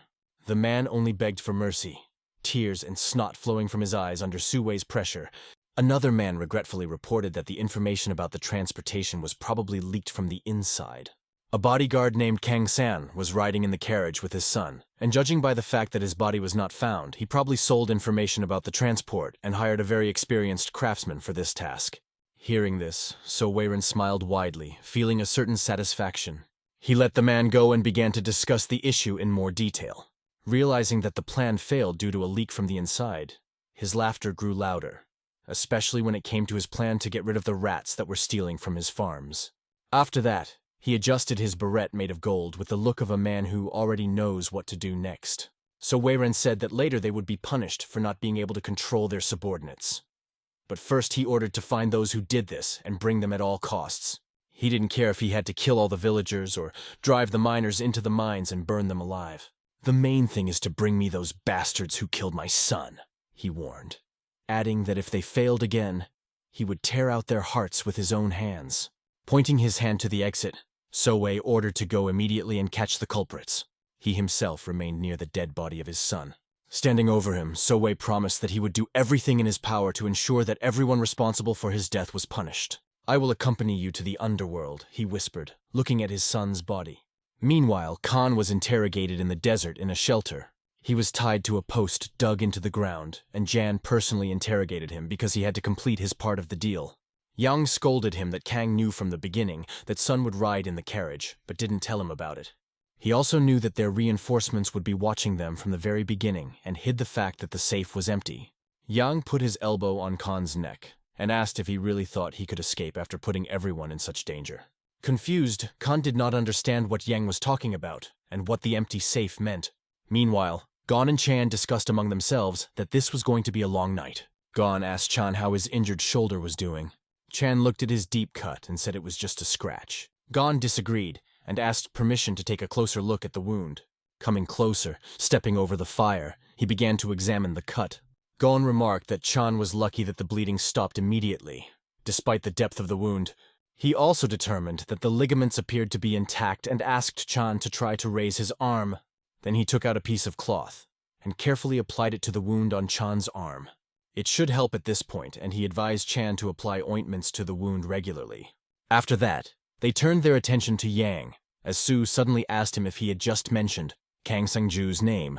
At first, she couldn't recognize him, but now she was sure she had seen him before, especially when Mr. and Mrs. Ho were killed a few months ago. It happened on the day when a terrible tragedy happened. They were burned alive by So Wei Ran's subordinates. Su recognized Khan as one of those who participated in this crime. Khan began to make excuses, explaining that he didn't want to do this, but it was Ran's order and he had no other choice. He said that Mr. and Mrs. Ho should have given their land when they were simply asked. But at that moment, Su jumped out of her seat. She interrupted his speech and demonstrated her skill by unexpectedly kicking him. With the first kick of a thick heel, Su checked Khan's breathing. She delivered a powerful blow directly to his chest, so strong that the stick to which he was tied broke in two. He exhaled all the air, and his lungs were empty as he fell to the ground. Su shouted that Mr. and Mrs. Ho were their hope. She remembered how after their ranch was taken, they were left to die in the desert. But Mr. and Mrs. Ho gave them food and water and accepted them as part of their family. And these good people were burned alive, just because they interfered with the plans. Gon listened intently as Su screamed that Kang would pay for her debts. At this moment, the elder brother asked her, "And all you managed to do was to disguise yourself as the Chaos Sect?" These words made everyone pay attention to him, and the smile immediately disappeared from his face. Su didn't seem to like it when he called them the Chaos Sect. When he saw Su's burning eyes, he embarrassedly said that he didn't mean to offend her and didn't mean anything bad. Su asked, "What is the difference between the Marima Union and the so-called Chaos Sect? Do you really want to say that it is right for people with money and power to abuse their position by oppressing cities and communities under the guise of justice?" She continued. She also asked him, "Why do you think our grandfathers, fathers and mothers risked their lives to go to a new continent?" It was difficult to answer him. Su herself gave the answer, because they could no longer bear the powerlessness and did not want to be exploited. The crackle of the flame in the hearth echoed, emphasizing the tension of the moment. She asked him to forget what he said earlier, because even though they were robbing people, it doesn't change the fact that they wanted to return what they had stolen. However, the only thing they wanted was to return what was taken from them. That was their only goal, but she couldn't contain her anger any longer. Yang clapped his hands and asked everyone to stop arguing because they couldn't afford to waste time. The news of his son's death should have reached Ran by now, and his tracker was most likely already on his way. Besides, it would definitely make him furious. He added that the place where they are now is dangerous, and offered to separate from this moment. His arguments were well grounded, and everyone started packing after hearing it. At that moment, Gon approached Su and said that he wanted to ask her something. He explained that he happened to walk into a tavern in Sichuan and saw a child working there. Gon said that when he asked the owner of the tavern, she said that she was not the child's mother. She explained that she was just taking care of him because his parents had died. Gon didn't have time to finish his story when Su lowered her eyes and quietly said that he was right.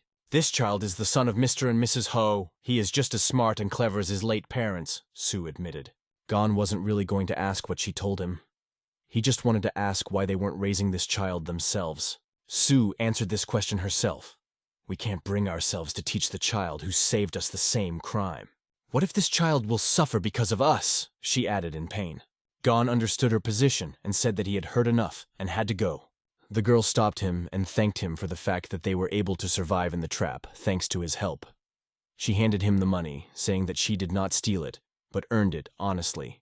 Gon took them without hesitation, explaining that he had no right to be picky now and would accept the money. They wished each other to take care of themselves and agreed to lie on the bottom for a while. Both parties decided that it was better to go their separate ways. The brothers again called Yan a bastard and said that he was lucky only because the woman gave them even a little money. Yang then approached Gon, asking where he was going to go. Now Gon replied that it shouldn't worry him, and asked only one thing the next time they meet, not to mention work, or he will kill him. Yang smiled and noted that Gon would do it anyway because he said the same thing last time, but eventually got down to business again. Ian asked Gon not to worry and assured him that at the next meeting he would offer him something that he would not be able to refuse. "How shameless of you," answered Gon and ordered his horse to move on. After that, he set off on his journey. Chan followed him with his gaze, staying close to Yang. Yang asked Chan what he thought of Gon after seeing him with his own eyes. Chan replied that, without a doubt, Gon is a very interesting person. Although he has no relation to the Imperial Army, his ability to return San's spear back to him is impressive, as well as how he acts like a master despite his young age, Yang added. Chan immediately thought that maybe Gon was a descendant of the demon clan. However, he could not detect any traces of demonic arts in him, even though the demonic clan's techniques are known to have the least amount of side effects compared to other demonic arts. Chan noted that they could get an opportunity here on the new continent. 100 years have passed since the opening of the sea route to a new continent. This time is enough for an ancient family of martial arts masters to descend from the mountains and inconspicuously establish themselves here. Chan continued Union leader Murima was able to increase his power through similar methods, even though he himself was extremely strong from the start. Hearing this, Yang asked if Chan meant to say that Gon was just a rookie with great potential. Chan replied with a smile, "I can't say for sure right now. Maybe he practices arts we didn't know about." And then it became clear that Chan was actually a Secret Service agent undercover as Agent Number 3 of the Imperial Intelligence Organization. Even Ian was amazed by the technique that altered the musculoskeletal system, allowing muscles and bones to be changed to change the appearance. Although he had seen it many times, it fascinated him every time. Jan asked the agent what their next plan was. She explained that even one level of Gon's martial arts was enough to put him on the watch list and offered to keep an eye on him. She also noted that he originally planned to increase his fortune with the money from the carriage and asked permission to contact headquarters with a request to convey this message. In turn, he had to keep an eye on Gon and let her know even the smallest details about him. Meanwhile, Gon rode his horse, thinking that if the news of the carriage had already reached them, the trackers were probably already in place, and the road to the village should be safe at least until the evening. He was sure that no one would have thought that a group of bandits would be hiding not far from the village. Gon decided to rest that night in a tavern and set out in the morning. However, when he got closer, he noticed that there was a light burning in the middle of the village at night. Looking more closely, Gon realized that it was not light at all, but something else. He drove his horse, kicking it in the sides, trying to get closer to that glow. He could hear the screams of people and the houses in the village were on fire. People stood and watched their homes and work go up in flames. A girl who worked as a waitress was grabbed by one of the crazy bastards. "What does it all mean?" she asked, clinging to the hope of salvation. But the attackers had long swords in their hands. "Shut up!" shouted one of them and explained that they had brought this trouble on themselves. Bandit asked her, "Did you really think that we will not find out that you people and these bandits are on the same side?" They accused her and the people of the village that this was their punishment for hiding these bandits for so long.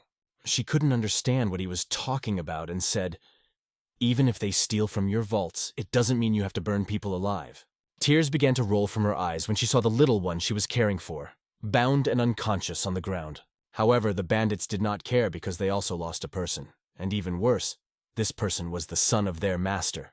He even believed that she should be grateful to them, because this boy is not her family, and she is probably already tired of taking care of him. The girl's body trembled. She could not believe that she was hearing such words from a living person.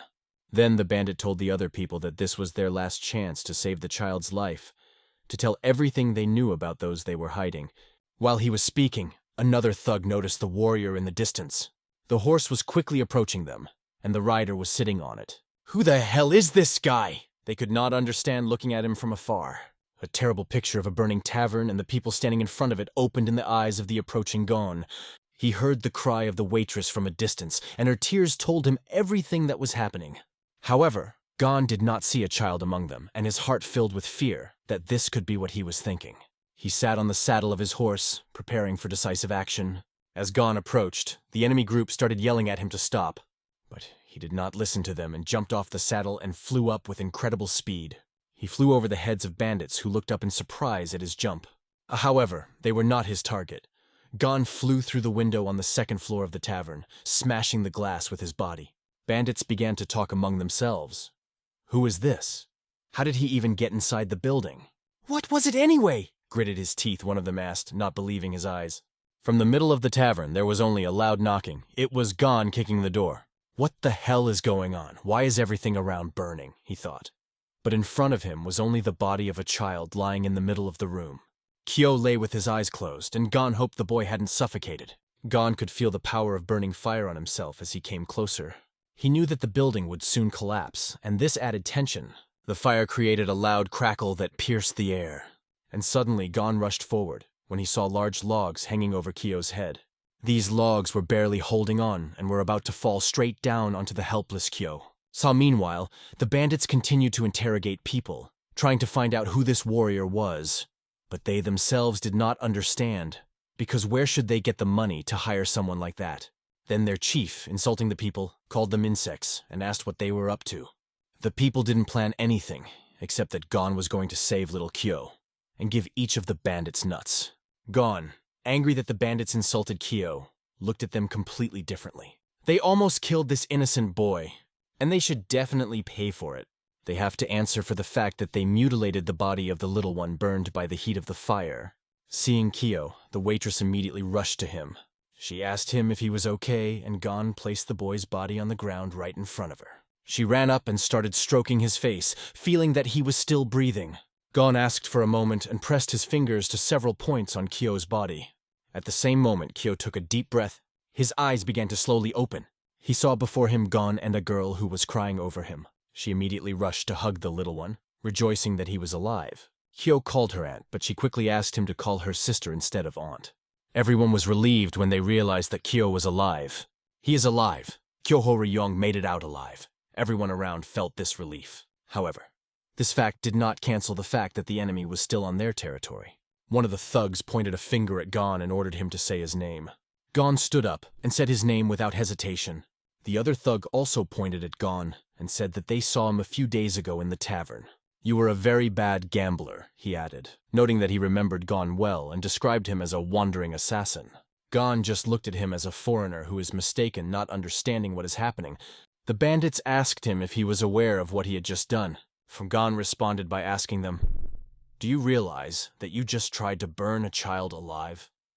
However, their leader replied that it was, on the contrary, mercy, because he was ready to exchange the child's life for other lives. "In fact, you should be grateful that we are ready to turn a blind eye to this and use this case as an example," added the leader, proudly emphasizing his words.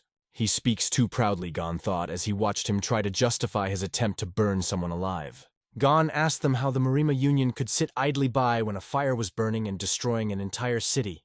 "Isn't there a representative of the Murim Union in this city?" he asked, looking at the thugs. The bandit just laughed when he heard about the Murim Union and pointed out that this guy didn't seem to understand the situation yet.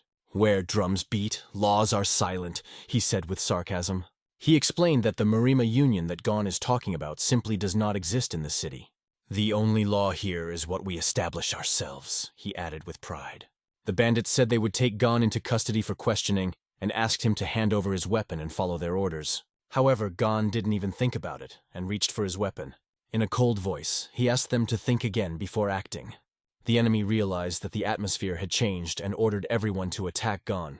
Gon stood confidently in a fighting stance, drawing his sword. Two attackers were already swinging axes at him right in front of him. However, these two almost immediately went to another world to San. Their bodies were cut open by a single blow from Gon. The other thugs couldn't believe their eyes as Gon had just killed two masters with one blow.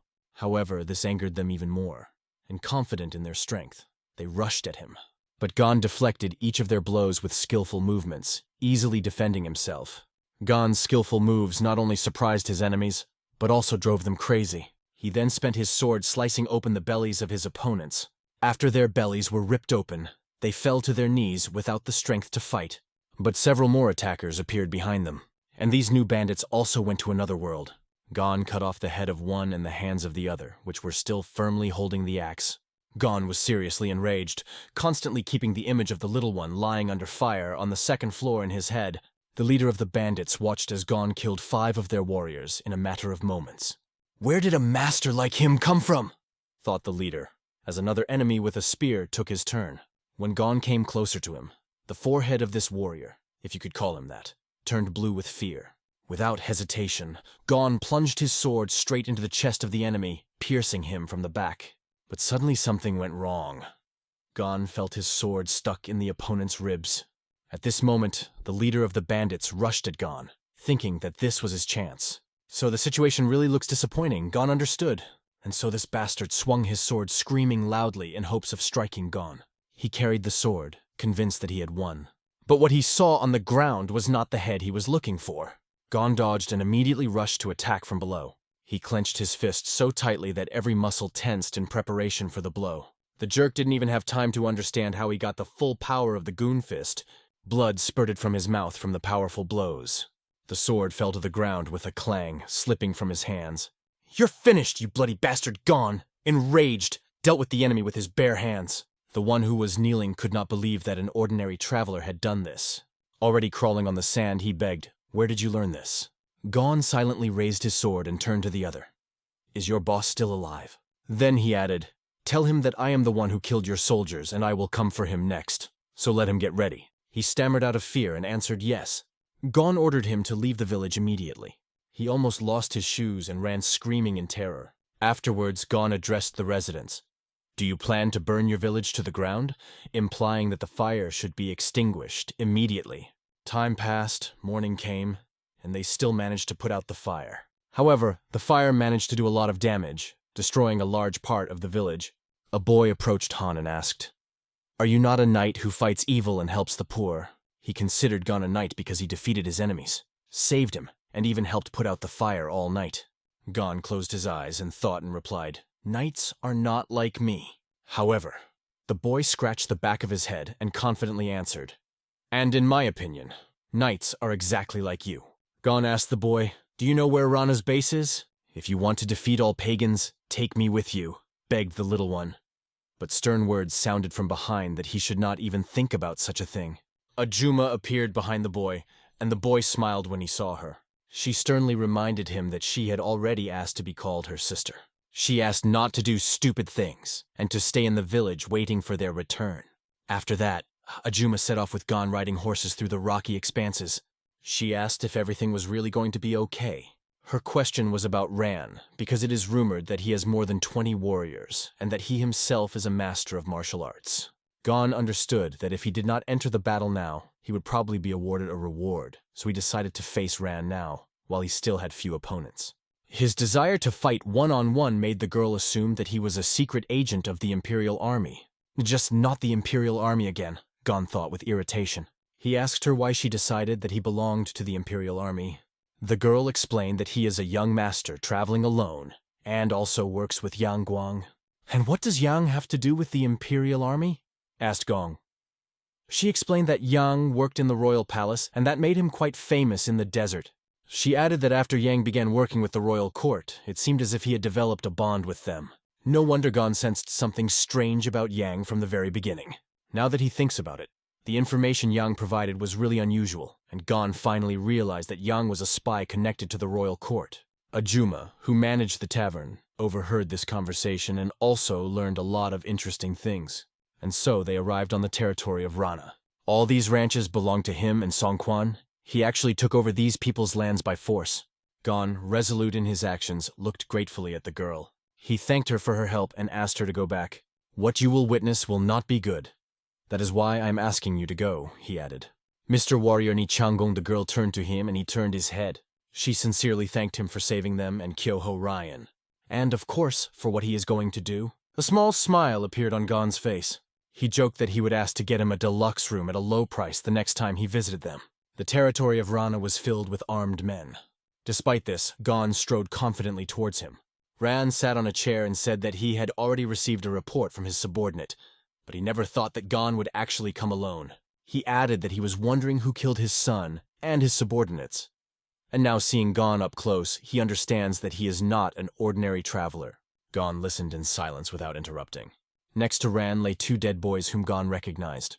Ran explained that they had been caught yesterday when they were passing by, and thanks to this he found out about the ambush on his carriage and that Yang had bribed one of his subordinates. They were 2 brothers, and they were unlucky enough to fall into Ran's hands when they were just passing by. Ran called them parasites, but admitted that he still didn't understand one thing. He couldn't fathom what a master like Gon was doing in this place, and asked if he was a special agent of the Imperial Army or an investigator from the Murim Union.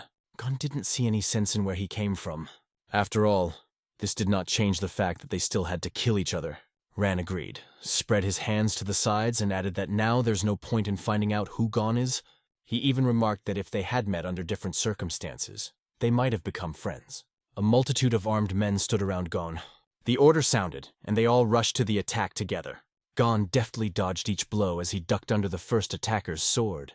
He then instantly struck, and the first enemy was felled in one precise move. Another was already running at him with a raised sword. Gon managed to dodge again by moving to the side and avoided another blow. Gon cleverly threw a left uppercut under the arm of the enemy, who was holding the sword, and hit him right in the beard. But this was only the beginning. A whole army of enemies that needed to be destroyed was still waiting ahead. He flew away in battle, fighting back with his feet and hands, leaving his opponents no chance. Some of Ran's men started calling him a monster and fled the battlefield. But as soon as someone tried to run away, Ran himself appeared in front of them and asked, "Where is this taking you?" Even before his leader, the soldier admitted that he was sorry and that they could not become his rivals. Ran answered with a cold-blooded smile that everything was fine, and that he understood him. And then, without hesitation, he pierced the warrior's chest with his hand right in the place where the heart was. Perhaps this soldier would rather die in a decent fight than at the dirty hands of Ran and his creepy smile. His last vision was Ran's terrifying smile appearing right in front of his eyes. Ran tore the heart out of the victim's chest with his own hands, holding it in his palm. Gon finished the job. The last enemies fell under his sword. Fighting with them, he drew conclusions about their strength. These people were the same as those who attacked the village, a chaotic assembly of a disorderly mass. He wondered if Ran was different from them. At that moment, he saw that Ran was holding a human heart in his hand. What is even more terrifying is that he began to raise this heart to his teeth. Some even felt sick, and Gon just watched, not understanding what was happening. Ran's entire chin, along with his bloody teeth, was shaking, and his mouth was laughing wildly after he ate the heart. Ran spread his arms to the sides, looking up and laughing loudly. Red energy surrounded his body. His blood was throbbing wildly, and he had not felt such powerful emotions for a long time. He shouted about it so loudly that it looked scary from the outside. Even his own soldiers looked at him in horror and shouted that he had gone mad. They all decided to run away from there, not wanting to stay with him anymore. But Ran did not let them escape by catching up and knocking them to the ground. After that, he tore out their hearts while holding them in his hands. As usual, by absorbing hearts, Ran gained additional power. Gon wondered if there should be an exorcism ritual or something like that. Ran looked at his hand and said, finally. His voice changed and the power of demonic arts appeared in his hands. He apologized to Gon for waiting and offered to start the fight. The speed with which Ran moved on the battlefield was incomparable. Everything around flew in different directions. A ball of fire blazed in his hand, which gave him incredible strength. This is not just an attack with a sword. It is an attack with incredible power that swept away everything in its path. Gon barely had time to dodge these crazy attacks, and even he admitted that Ran's skills were very powerful. It was an art of blood and fire, and Ran admitted that he never thought the day would come when he would have to use it. He explained that if the Murim Union found out about his demonic art, it would be very unpleasant. So he did not teach this technique to San. Everything else was useless now, he said, and rushed at Gon with all his strength. Approaching him, Ran continued to talk about killing his son. He stated that he needed to stay alive to avenge his son's death. And again, Ran attacked without giving Gon a moment's rest. Ran's blows flew so close that Gon barely had time to dodge. The blade of the sword whizzed right by his chin. The amount of heat that Ran could create with his bare hands was incredible. Gon had never imagined that he would ever encounter such power. Ran only continued to shout that he would avenge his son and kill everyone. Gon, in turn, only deftly dodged his attacks. Ran's eyes grew redder and bloodthirsty. It was difficult to maintain balance in such a chaos of attacks, but Gon found a foothold that allowed him to rush forward and deliver more than a dozen blows with his sword. Blood spurted in all directions from Ran's wounds. Time after time, the blade swept through his body, leaving him no chance. Finally, the fire died in his fists, and Ran fell to his knees. "And what happens when you kill everyone?" Gon asked, standing behind him. He explained that Murima's union would send trackers to find him if he committed such a crime. Ran found the strength to get up and replied that after killing the trackers, he would go to the Imperial Palace. This art was given to him by the Imperial Court, and he believed that he would be recognized for his abilities there. Hearing this, Gon had only one question. "What kind of nonsense are you talking about?" But suddenly something incomprehensible happened. Ran's wounds began to heal quickly. It was a real monster. His creepy laugh sounded even louder, and he enthusiastically talked about his power, which seemed truly incredible. Ran himself criticized his power, but said that with such power he could even be given the rank of general. Pushing himself off the ground, he stood on the same spot and said that he was grateful to Gon. He believed that it was thanks to Gon that he would become a general. Then he declared that he was already a general, to which Gon responded by calling him crazy. But this characterization of Ran was fully justified given his actions. His creepy laugh literally drove me crazy. Gon barely had time to defend himself from the constant blows. It was not a good situation, and Gon was aware of it as he assessed the situation. The flames around Ran and his hands were extremely dangerous, but using his bare hands allowed him to make quick and continuous attacks. It was impossible to be sure if it was because of the eaten heart that was still beating, but Ran's stamina seemed limitless. He was the most troublesome enemy that Gon had met before. And the most unpleasant thing about his laugh was really annoying to the limit, and his devilish speed made it difficult to dodge attacks. There was a moment when Ran unexpectedly hit Gon from the side, and he flew back. Lying down, Gon thought about his ability to regenerate as he looked at his sword, which seemed too fragile to last much longer. It was necessary to act quickly. Gon wondered what attack to use to kill Ran without giving him a chance to regenerate again. Among his skills, Gon couldn't find anything suitable, but his thoughts returned to the same book. He had to remember this moment by pulling out his memories at the most necessary time. Even if it was just a theory, it should be more than enough. Gon slowly tilted the sword back into its scabbard. Standing in a combat stance, he decided to try. Ran just smiled, taking this gesture as a surrender. He declared that he would turn Gon to ashes as he deserved, and rushed at him with all speed. Gon took a deep breath, filling his lungs with air. He then concentrated on channeling his inner energy. A blue energy began to appear around his hand, which spiraled around it. Gon channeled the internal energy by pushing it out through his joints. It was like threading through the eye of a needle. Precision and concentration were the keys. After Gon concentrated as much as possible, gathering all the energy from every corner of his body, he directed it from his head to his feet and through his joints. Focusing this rotating energy on the tips of his hands, he was ready. All that remained was to meet this scoundrel. The release of all this incredible energy created a powerful wave around them. The blast wave and streams of energy still didn't impress Ran, and he asked, "Is that all you're capable of?" Could this really affect his body soaked in the art of blood and fire? However, the energy of the fire became less and less, gradually dying out. The blue glow made Ran's expression change. He began to lose confidence. Enthusiasm faded as he saw his own energy transform. All of his strength was absorbed by Gon, and the blast wave threw Ran far back. The incredible technique and its perfect execution made the enemy understand that it is better not to contact Gon. Gon stood with both arms outstretched forward, overcoming his enemy. He told himself that it was not bad, even unexpectedly. A small fire remained on the tip of his finger. Gon brought it to the cigarette he was holding in his mouth, and lit it and thought that the secret of fire technique lies in the art of unquenchable flame. It turned out that this can be achieved if a large amount of energy is directed in the right direction. Of course, if you do it illiterately like Ran, you can burn your own energy streams, thought Gon. But thanks to Ran, he managed to learn something new.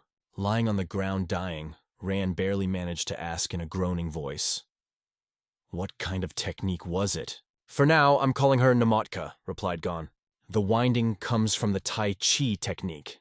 There is a legend about Zheng Sanfei who used it. He became a deity at the end of his life." Ran understood why he lost, because this technique was legendary. The last thing he did was to blow the remaining air from his lungs and said that Gon had better run as far as possible. Because as soon as the palace finds out that he is lost even after using demonic arts, they will start chasing him. The palace that Ran spoke of was the residence of the real emperor. It was not the Yu clan that seized the throne by force, but the real emperor, the only true ruler, the one who controls the demons. Those who were expelled from the palace, who were tortured and killed for thousands of years, gather under his leadership and continue to build up their power. It was this palace that Ran was talking about. Although he was only a subordinate to them, he was truly nothing compared to the true masters of the palace. He warned Gon that if they started hunting him, he would not be able to escape death. Before his death, Ran realized that he was simply being used. The cigarette in Gon's hand allowed him to enjoy himself a little after the fight. Thinking about a secret organization that dreams of restoring power, Gosen remained at the thought that he did not want to be involved in it. Suddenly the words, "You are much stronger than I expected," were heard behind him. It was an older brother holding the body of his dead younger brother in his arms. He understood that he was lucky to survive, and his brother was not. He was kept alive thanks to Gon and his victory over Ran. He also admitted that even if Gon had come earlier, it wouldn't have helped since Ran had been unconscious since last night. The older brother thanked Gon sincerely for avenging his brother's death. Gong advised him to go to Jeonsu-cheon and say Gong's name there. It would help arrange the funeral. In addition, he advised to find one person to bring order to this mess. Gon added that he had heard of this scoundrel's ties to the imperial palace, and that whether it was the Marima Union or the imperial court, they would restore order as soon as they found out what had happened. "What about you?" Pyong asked. But at that moment, Gon was already whistling on his 2 fingers. His horse ran closer after hearing the master's call. Approaching the horse, Gon only said that he was going on a trip as usual. Pyong held out his hand and said that there would be a reward if he reported the thieves, but it didn't matter to Gon. Pyong couldn't believe that Gon was just going to leave after all of this. In Pyong's eyes, Gon was a real hero who single-handedly defeated Ran and his subordinates. The Murima Union should have awarded him a medal, but Gon just walked away. However, Gon once again repeated that he was not interested in this. He expressed his condolences for the loss and said goodbye, leaving Pyong sitting with his dead brother's body in his arms. But for Pyong, it was a real salvation, albeit a painful one. Gon always seemed to be the one who chose the path of the righteous even without rewards. After a while, the scene changes to Hamsun Palace. There was a quiet evening atmosphere here. Under the moonlight, The girl held a piece of cloth that she had recently received. She was an agent of the Imperial Secret Intelligence Service number 3. The cloth she was holding was the same cloth that Gon had wrapped around her arm earlier. She felt someone's presence and quickly hid the piece. A colonel of the Imperial Army, a stern man known as the Fierce Tiger, came to her. Holding the severed head in his hands, he said that the task was accomplished. The result turned out to be, as she predicted, the Ma clan was behind Song Quan, and it seems that it is the work of either Nam Gun or Moang. She asked if they used demonic arts, and the colonel replied that they probably didn't. It's just one of the bodyguards that guarded Song Quan. It seems that the Ma clan placed them here. The colonel explained that it was not only this, but also that he had destroyed all of Song Quan's subordinates. She realized that Sun was guarded by at least 30 people. Did he really kill them all without getting a single scratch? She was surprised, addressing the colonel. Then she asked what happened to Sun himself. He was taken into custody for questioning. Number 12 and number 17 are detaining him, and as soon as he sees his men being killed, he will immediately surrender, replied the colonel. He was incompetent from the start. That's why he left his noble family and became a merchant on a new continent, he continued. However, Fierce Tiger could not believe that Sun lived a good life under His Majesty's blessing, but was ultimately deceived by these losers. Who would have thought that a descendant of one of the largest noble families would make such decisions? Did he really think he could go unnoticed? Hamsun is a big city, and the competition for leadership in the Union is very fierce. Even if he claimed that he made these decisions to protect his position, it was still a stupid choice. Fierce Tiger said this and remembered something. I heard you met an interesting martial artist on the way here, he asked. He began to recall the name of this master. His name is Changgong or something like that, he said. She agreed that Gon was experienced for his age, but added that there was nothing special about him. The colonel suspected that something was wrong here. So why appoint a secret agent and allocate special resources for a master of martial arts if there is nothing special about him? The colonel didn't want to hear anything other than that she was hiding masters who could pose a potential threat to the imperial palace. In response, she only remarked that there had been a big misunderstanding. She meant His Imperial Majesty the Emperor? She also added that the Emperor had granted them an imperial secret intelligence organization that allowed them to operate independently of the Imperial Army, and emphasized that even the Fierce Tiger had no right to interfere in the affairs of their organization on the new continent. She pointed out that she didn't mention Zhang Gong's name in the conversation, which meant that the colonel had his staff investigate without her knowledge. She asked if the colonel objected to her raising the matter at a higher level. Colonel Fierce Tiger laughed back.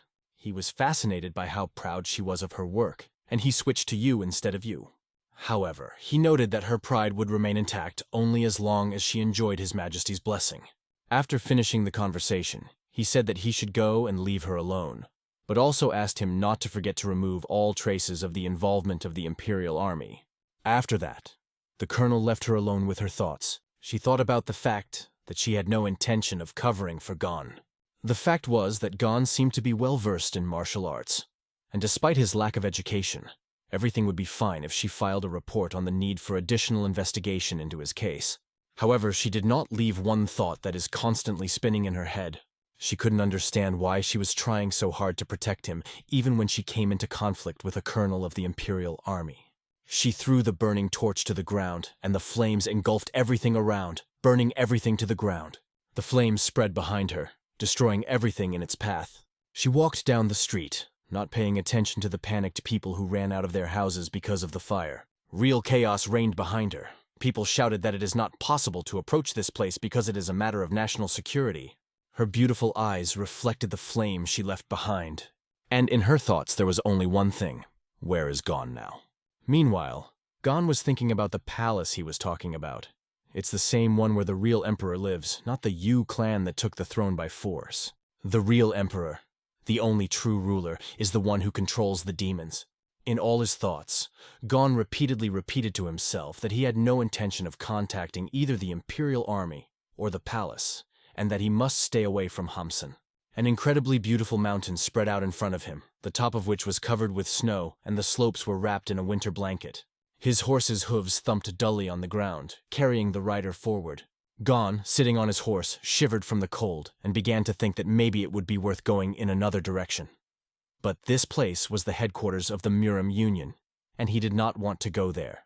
Ahead, he saw a small town that seemed to him an ideal place for rest.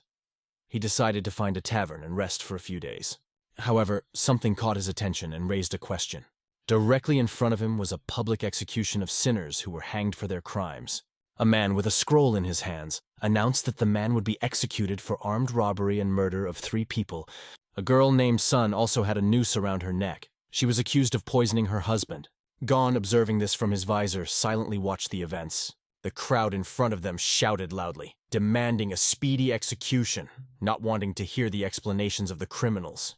The elder asked people to shut up, adding that if anyone has complaints about the sentence, they should contact the Black Dragon Gate. Gon heard the order, "Begin the execution," and became a witness of what he probably shouldn't have seen. The Yomho fortress in this region was famous for its lake that naturally produced salt. In the tavern, the bartender told Gon about this, adding that the salt from this area is known throughout the country and is especially valued abroad due to its unique taste, which it acquires on the new continent. The bartender put some salt on the table and said that it had an incredible aroma. Gon dipped his finger in the salt and tasted it, but didn't taste anything special, except that it was slightly less salty than regular salt. The seller, while wiping the glass, continued to praise the salt, saying that it is like selling water instead of gold. The bartender added that the salt is sold only to the imperial court, but some of it is secretly resold in the vicinity of Sichuan. But if the imperial court finds out about this, they will not be happy at all. You never know when an emperor might change his mind and decide to colonize a new continent. If that happens, tens of thousands of soldiers will come here on ships, warned the bartender. Later in the conversation, the bartender asked Gon if he had found a job. As a seasoned warrior, why don't you try your hand at the Black Dragon Gate, he suggested. Suddenly there was a creaking of the door, which attracted the attention of Gon and the bartender. A man entered, asking if food was served here and saying that he would like to rest for a while. He was kindly invited inside. The weather was incredibly cold, and shaking off his jacket from the snow, he sat down at the bar talking about the difficulties he faced due to the snowstorm. The bartender offered him a little rest and promised that he would soon serve hot noodles while Gon was on his guard. Looking at this man, Gon began to suspect that he was not just an ordinary guest. It seemed to him that this man was a rare visitor to the new continent. After some time, the guest ate enough and thanked for the meal. He put some coins on the table and asked permission to ask the bartender something important. Introducing himself as One Sang, he explained that he was looking for one person. He was looking for a woman named Yang So-So, who is rumored to live somewhere in the area of Yomho Fortress. Although she is no longer a child, he noted that it was about a loss of contact many years ago. The bartender scratched his beard and tried to remember, but was unsure. However, he seems to have heard this name in the neighborhood. This was the only information he could provide, but Won-san added that she probably has a daughter and the child is sick and her husband is rumored to be a simple laborer. The bartender replied that it would be difficult to find someone in the area without knowing more details and asked if she was a long-lost family member. Something like that, Won-san answered, noting that this was his long-lost sister. He took out a bag of money when the bartender said he couldn't help anymore. Gon saw this bag and concluded that this man was quite wealthy. However, the bartender was unable to help, saying that the only way was to look for it yourself, because they had changed names. He asked Vaughn not to despair and expressed the hope that he would still find his family. Vaughn was about to leave when Gon said, "Looks like you'll need an assistant if you're going to look for them on your own." It so happened that Gon was looking for a job, and One was looking for someone who could help him in his search. Gozen hinted that they could agree on mutually beneficial terms. He was surprised that someone offered him help. After examining Gon, he concluded that he was also not from these places. Vaughn bowed and thanked him for the offer. However, on his way out, he added that he would prefer to hire a strong local resident. "Despite my appearance, I know how to find people," replied Gon with a smile. He then asked Wang why he didn't sit down and give more information, calling him his young Shaolin monk friend. One was shocked to hear that Gon called him a Shaolin monk. But Gon asked him to calm down and assured him that he had no intention of revealing his identity. He was sure that Vaughn had his reasons for this and said that he was just showing his suitability for the job to earn some money. And that was it. Gon also added that if one doesn't trust him, he can just leave, and if he does, he won't tell anyone about his true identity. Vaughn couldn't tell if Gon was bluffing because a person from a new continent wouldn't be able to recognize a Shaolin monk so easily, and asked what made him come to that conclusion. Han answered with pleasure, "First of all, your body is trained to the limit, which is almost impossible for an ordinary person who would not be able to withstand such hard training. Your hands are so strong that they can break rocks with your bare hands. Judging by the calluses on your palms, you were also taught how to handle weapons. Maybe a spear, although not, it is most likely the art of wielding a pole. There are few places that teach both fistfighting and mastery with a pole. But the main thing is what Gon said. He hinted by hitting himself twice on the head with his index finger. Gon added with a smile that the bandana on your head looks great. Gon presented enough facts to convince Vaughn. He noticed all this while Juan was eating, and when asked by Gon if he was wrong, Juan answered no. Wong asked to introduce himself again, and admitted that his real name is Chijin Cho, and as Gong said, he was indeed a Shaolin monk before he joined Huran. He added that he was ashamed as a Zen practitioner, but he was looking for a woman due to difficult circumstances and asked Hong if he would agree to help him. Gon also gave his name, introducing himself as a traveler, and offered to do everything possible to find this woman. As soon as he asked about payment, a bag of money immediately flew into his hand. The monk said that this money now belongs to Gon, calling him Master Chan. He added, "Please find this woman for him." That was all he asked. After a while, they found themselves on the street, and Gon was asking about the woman's name. He also asked the monk to tell more about her, but he was unsure because it had been 10 years since he last saw her. However, he remembered one important detail. She had a mole on her left cheek next to her nose. He remembered that she was always ashamed of this birthmark. The monk found her charming, especially when the birthmark moved when she laughed. That's why he liked her so much. The mole on the cheek has already narrowed the scope of their search. However, Gon noticed that the monk's face did not look like a person longing for a family member.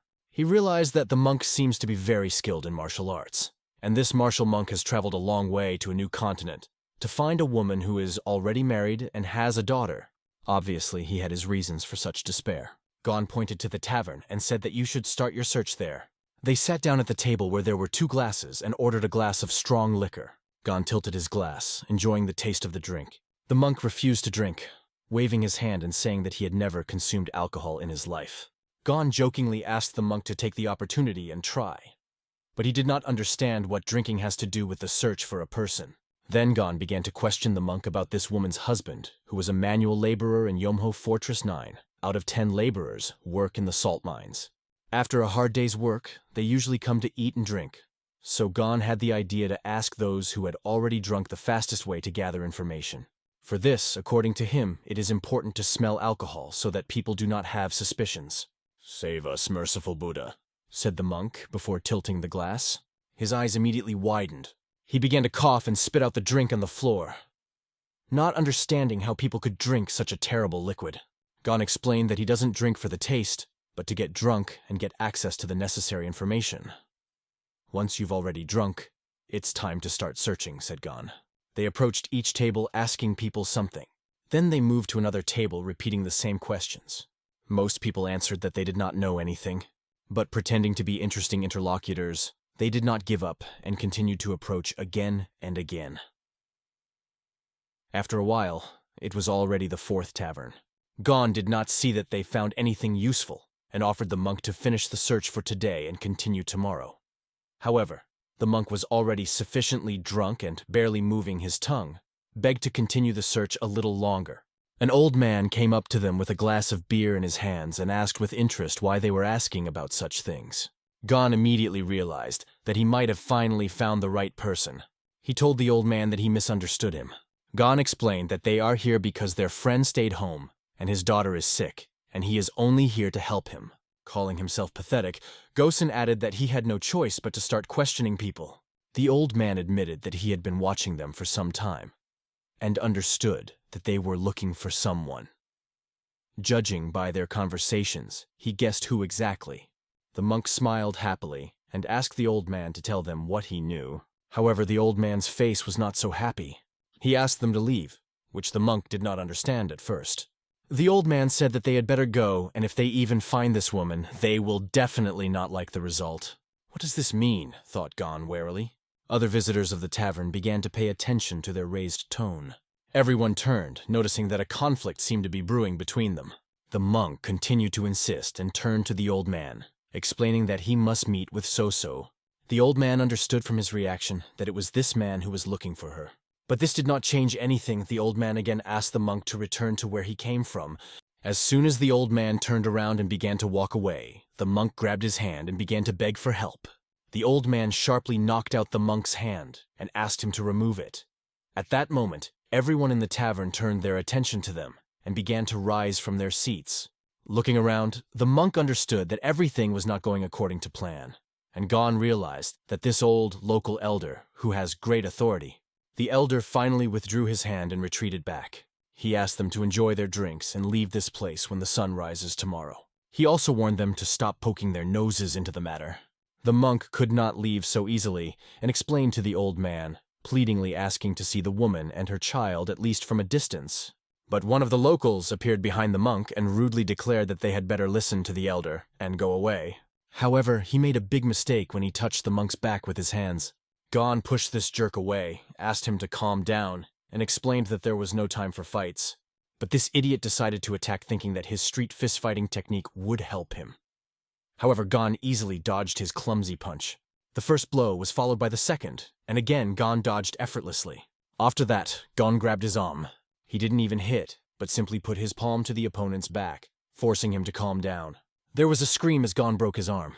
In a quiet and calm voice, Gon explained that he didn't even use much force and asked him to stop reacting so aggressively.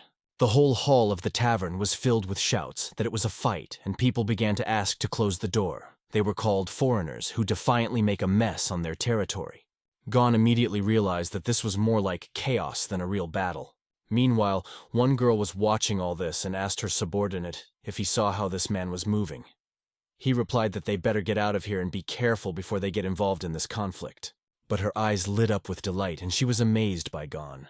She thought that he must be the same master from the new continent that she had been waiting for so long. Another one tried to swing his fist, but it went sideways. Then the crowd started shouting that these people are bastards and should be killed.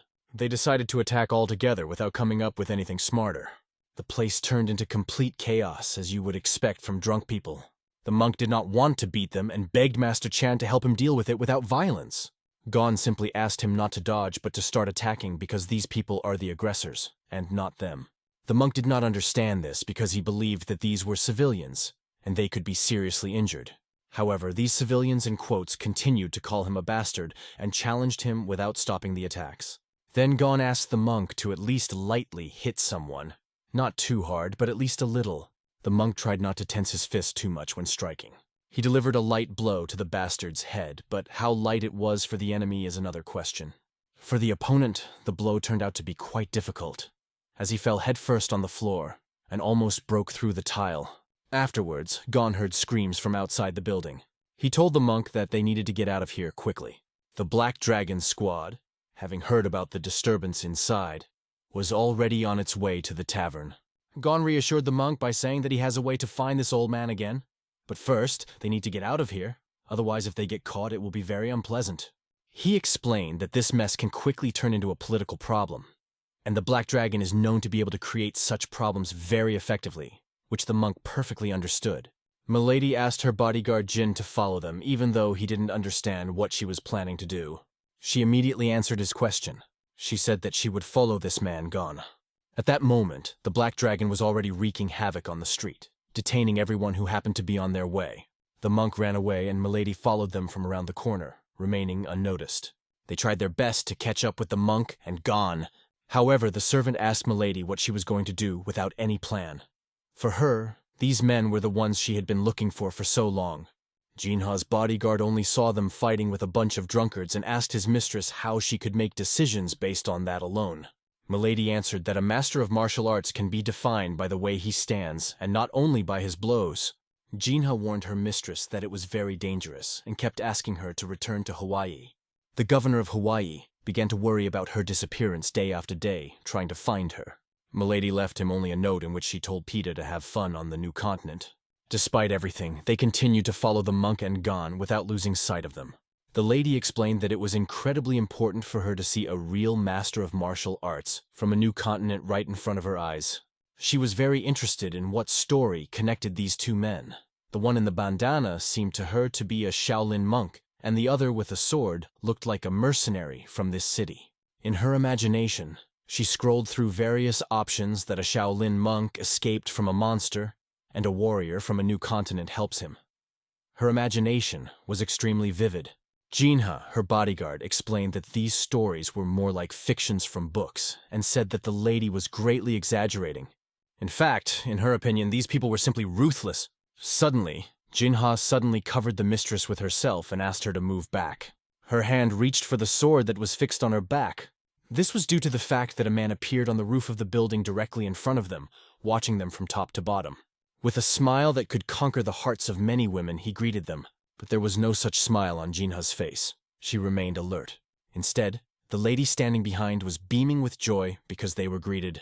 Jinha tried to explain to the lady that maybe a fight is inevitable.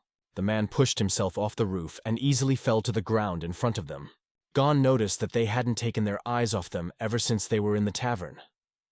He wanted to ignore them at first, but as they continued to follow them, that became a different story. Gon asked who they were and why they were being followed. The fact that Gon understood everything and paid attention to them even more impressed the lady who watched him with admiration. Sol apologized to them if they offended them and assured them that they had no bad intentions. The fact that they were following them in the middle of the night and claimed that they meant no harm seemed strange to Gon. But he decided not to focus on it and still asked why they were following them. The lady introduced herself as Sol and pointed to her companion, calling her name Jinha. She explained who she was and why she came to a new continent in search of martial arts masters to collect their stories and publish them in a book. It sounded interesting to Gon, to say the least. But Jinha only slapped herself on the forehead, not sharing the mistress's enthusiasm. The monk also looked a little confused. "What is the benefit to you?" asked Hon. Sol explained that stories about a new continent are now very popular in Zhongyuan. She gave the examples of Baek Sagyun, the disciple of the Murim Union leader who defeated many thieves, and Jin, Gam Gun Sung, a righteous man who traveled from New Sichuan to Gamsan Palace, and an unknown righteous man from the east who saves people without asking for anything in return. Sol wanted to collect such stories of this country's martial arts masters and publish them in Zhongyuan. She was confident and proved it to the boys that it would become a mega hit, and then she would become rich and Gon would become famous and wealthy as the main character of this story. It seemed strange that she decided to follow them after seeing them fight in the tavern to hear their stories. But surprisingly, it turned out to be true, and the girl literally glowed, agreeing with Gon's assumption. Gon realized that he was a fool to think that they were being chased, and told her that there was an inn near the main gate of the city. He asked them to look for a 3-story building that they couldn't miss, and told her that that's where they would stop. Gon explained to her that there was something that needed to be taken care of tonight, and asked her to wait until tomorrow. Sol waved at them and wished them luck in dealing with their urgent matters this evening. Monk and Gon were mildly shocked and slightly confused by how strange Sol was. Gon apologized to the monk for delaying him due to such a strange meeting and asked for forgiveness for taking up his time, but the monk assured him that it was not a problem. However, the monk noted that after this meeting, he wanted to see Soso even more. He was especially impressed by Sol's innocent smile, and he hoped that Soso could still smile the same way. Gon warned that he didn't want to interfere in his personal affairs, but now he couldn't hold back his curiosity. He said that a woman named Soso did not seem to him to be an ordinary member of the monk's family, at which he laughed and admitted that he no longer saw the point in hiding the truth. The monk said that when he entered the temple, he and Soso were in love with each other, but when he found out that she was in trouble and needed help, he left the temple to save her. The monk added that he was very sorry and didn't want to put Gon in danger, apologizing for it. He also noted that perhaps the temple sent persecutors after him. The monk prayed that the Buddha would have mercy on them. Meanwhile, another monk was already standing in front of the entrance to the place where his brother was, wondering if it was the same place for which he left the temple and came so far. This monk was here to return what his brother had stolen. He represented the Shaolin Temple and was an emissary on behalf of Jin Gaion, known for his duty to return what belonged to Shaolin. Cho and Soso grew up in the same village and were childhood friends, even though both came from poor families. Even after so many years, he didn't have such happy memories as those related to their childhood.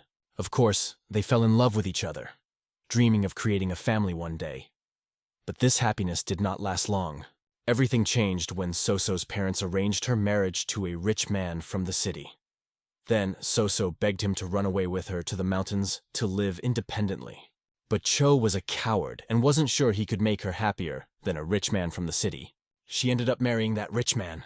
Cho blamed himself for his weakness and even considered jumping off a cliff and ending his life. He would no longer be among the living if it were not for a monk who happened to pass by at that time. Then Cho left his home and became a Shaolin monk. He received news of her when she was in another region through letters. Before leaving for a new continent, she made one last visit to their village and learned that he had left home to become a monk. Since then, she began to write letters to him. These were ordinary letters where she talked about her daily life on a new continent. She described the cities she liked and mentioned that she gave birth to a wonderful daughter. Cho found comfort in these letters that came to him once every few years and was grateful that she lived well and felt her presence through these letters.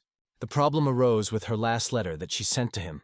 Unlike usual letters, the handwriting was illegible, and she mentioned that life had become harsh and difficult. She wrote that she was getting old, and her daughter had been sick for a long time. She also noted that her husband looked down on her and constantly beat her. Shaolin teachings call for severing ties with the world and achieving enlightenment. But after reading this letter, Cho could no longer concentrate on training. He told this long story to Gon, and he realized that this is why Cho left the Shaolin temple and went to a new continent to find Soso. However, Gon was at a loss as to how this could prompt the trackers to hunt Cho. The monk explained that the reason for their persecution lies not only in this. Unfortunately, he cannot answer this question at the moment, although he realizes that he behaves shamelessly and apologizes for it. But these treasures are very valuable and carefully guarded as a secret, so it is difficult to discuss them.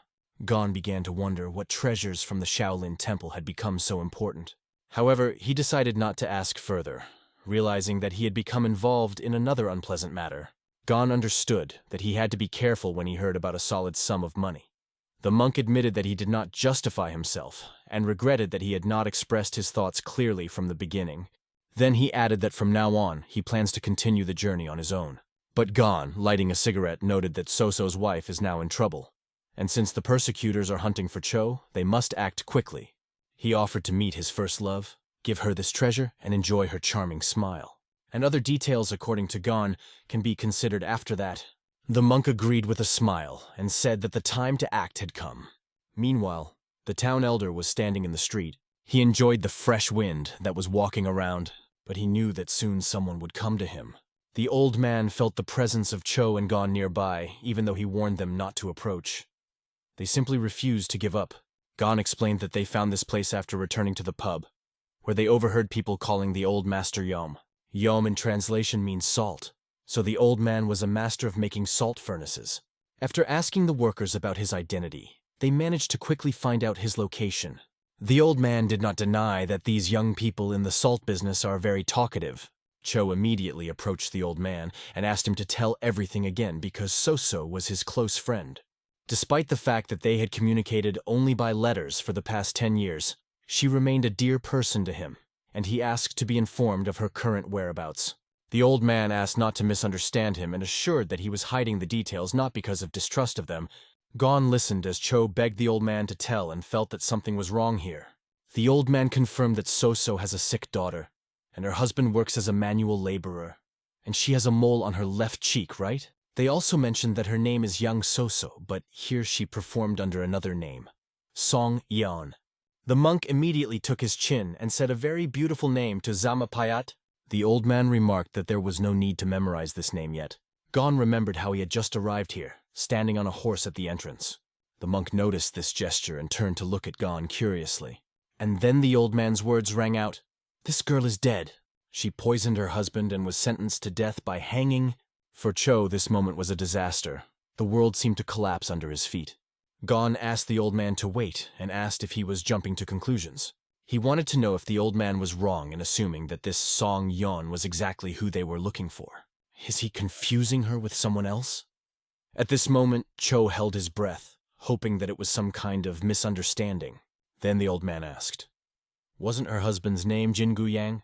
But if this was not enough, the old man had even stronger evidence. She had no relatives or friends, so she killed her husband with her own hands. No one organized a funeral for her, so her body is still with the undertaker. They decided to see it in person and went to the undertaker. The old man said that if it wasn't who they were looking for, they could come back and vent their frustrations on him. Lifting the sheet from her body, Gon hoped that the old man was wrong. But as soon as Cho looked at her, His eye closed, and a salty tear rolled down his cheek. He was in pain, and he screamed without holding back his tears, trying to tear his clothes from grief. But he never felt the warmth of her breath on his lips. It was hard to watch. Gon went outside, lit a cigarette, and leaned his back against a tree, trying to collect his thoughts. After some time, they found themselves again with the old man who told them about her husband Jingu Yang, that he was worthless and deserved his fate. He was not just a manual worker, he had his own furnace. Despite his lack of experience, he was able to attract workers by offering them large sums of money. This scoundrel was known for his disrespect for women. He would spend nights partying with other women in the pub, and then come home shouting curses and beating his wife. Once, he even tore her clothes and forced her out of the house. The monk, listening to this, could not contain his pain. He asked the old man why the government officials did not intervene and help her.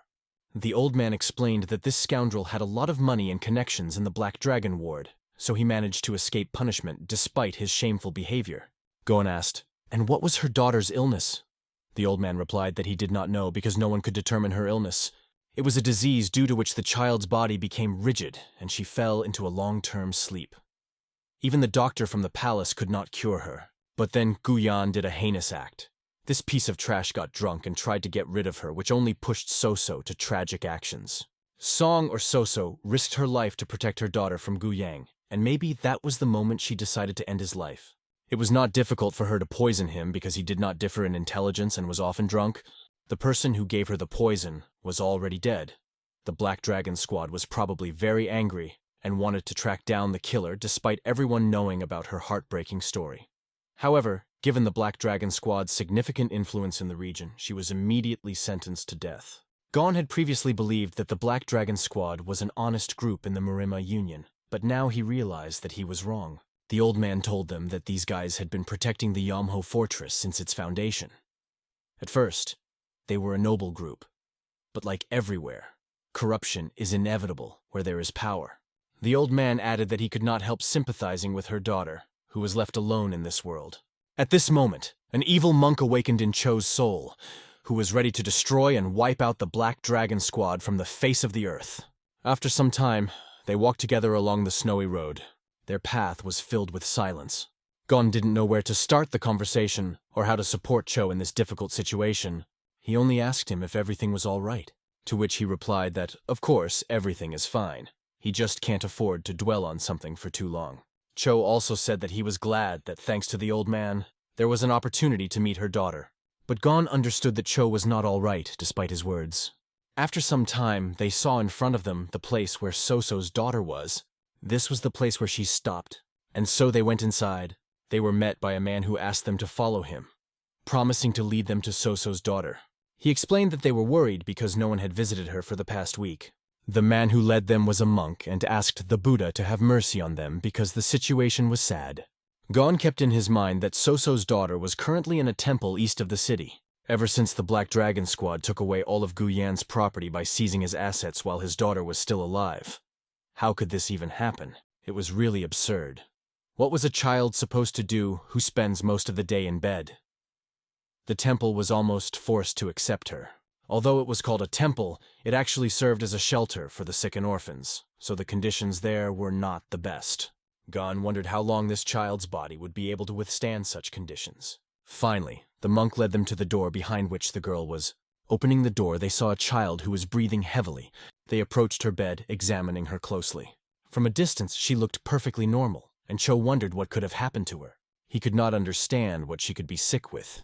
The monk began to try to wake her up by calling her Miss Jean and repeating her name to bring her to consciousness. Cho just watched, realizing that she couldn't wake up, and it seemed that her waking hours were gradually decreasing. Gon apologized and moved closer to her. He gently took her eyelashes and opened them.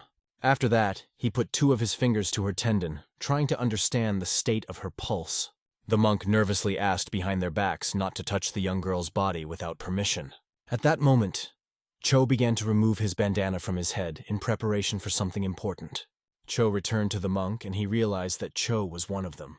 He said, "Buddha have mercy on us," and turned to the young monk with a request for help. The monk immediately apologized for not recognizing him earlier and asked how he could help.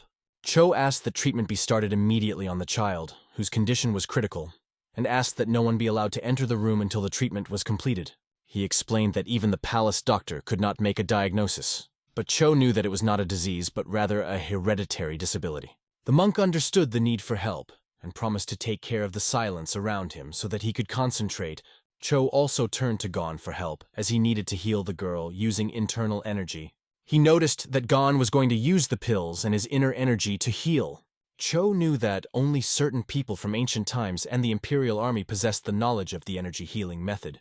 Gon agreed that he was going to use the energy to cure her, but noted that he couldn't do it alone. He asked the monk to help him with the pressure points. Pills and internal energy from 3 people can be dangerous if different energies come together in one body. It can destroy blood circulation. Gong doubted that giving pills was the right choice in this situation. The monk asked him if he was familiar with medical practice, to which Gon replied that only a little. Then the monk explained that the disease is called 9 evil yin bloods, named for her ability to block 9 pressure points and disrupt the flow of energy causing body stiffness. She was born with a unique disease that disrupts the natural flow of energy in her body, which gradually weakens her. Most likely she will not live to be 20 years old. Cho found the records of this disease when he was at the temple. He accidentally came across them when he was looking for something new, tired of studying. Gon asked if it was mentioned in the records if there was a cure for this disease. Cho reached into his pocket and answered yes. He took out a pill that was used to treat this disease, and it was called the Great Elixer. Gon had heard about this pill from novels. It was made from various healing herbs and had magical properties. From the expression on Gon's face, the monk understood that he recognized what kind of artifact it was. This artifact was created from the ashes of Bodhidharma and stored all his good deeds and energy throughout his life. It was much more than just a valuable treasure. The monk noted that now it is not surprising that he is being hunted, but he also said that the lives of the living are more valuable than artifacts. According to the records he read, it is necessary to inject a pill into the patient and direct energy into her body to correct the disturbed flow of energy. But before starting, Gon decided to examine the girl's condition. He took her hand, closed his eyes, and felt that he was right. Her energy was almost completely exhausted and her body was very fragile. He realized that although the monk's records were accurate, this child's body could not withstand the process. Gon warned the monk that if they tried to direct energy into her, as was said, her body would not be able to withstand the pressure and her veins would burst. The only solution left was, the monk was willing to trust Gon to direct his energy, while he himself used defensive arts to protect this process. It was a risky decision, but both knew there was no time left. Gon took in his hands this precious object that the monk handed him. The monk completely trusted Gon, understanding that he was an honest person who would not steal the artifact and run away with it. After all, Gon had already done his job by finding So-So, and was still staying here because he was worried about the child. Gon asked the monk to make sure that no one entered the room and did not approach either him or the child. The monk thanked him and said that you can completely rely on him. After that, Gon gently placed his hand on the child's clothes. He put one hand closer to his waist and the other closer to his neck. He began to pour his energy into the child's body, gently covering her circulatory system. His task was to find the twisted blood vessels and gradually infuse the pill's restorative energy into those areas. The question of whether the intention of Bodhidharma was really to purify and restore corrupted energy still troubled him. The slow exposure of the energy was sufficient to dissolve the stagnant energy blocking the blood vessels and return them to their normal state. It was not easy to pour such a significant amount of energy into the child and at the same time remain unharmed. However, somehow Gon managed to successfully heal her. It was almost perfect now. The child will be able to play and run like other children his age. Have you finished yet? Suddenly a question was heard from Sol, who appeared right behind him. What the hell is she here anyway? She began to pepper Gon with questions about how he managed to succeed with energy healing, calling him a true master. Sol explained how she got here, noting that they were so focused that they didn't even notice her presence. They poured energy into this girl non-stop for 4 days in a row, and they didn't even notice how quickly these 4 days passed. How did you get here, and where did the monk go? Gon asked again. But in front of him was a completely different monk, and judging by what Gon said about Cho, he realized that he had met the right person. The monk asked Master Han for an answer. Did you really give away the temple treasure and make a child swallow it? Asked the monk with a serious expression on his face. Sol told how she ended up in this place, and her every phrase filled the air with mystery. She pointed to a man who introduced himself as an archon from the Shaolin Temple, who was also waiting with them. His presence added weight to the situation. At this moment, the Archon personally addressed Gon and asked if it was true that he had used a great elixir of battle energy to heal.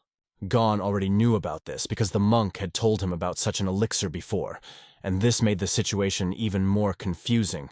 After that, the Archon drew Gon's attention to the girl who was lying on the cot. Her condition was a challenge for everyone present.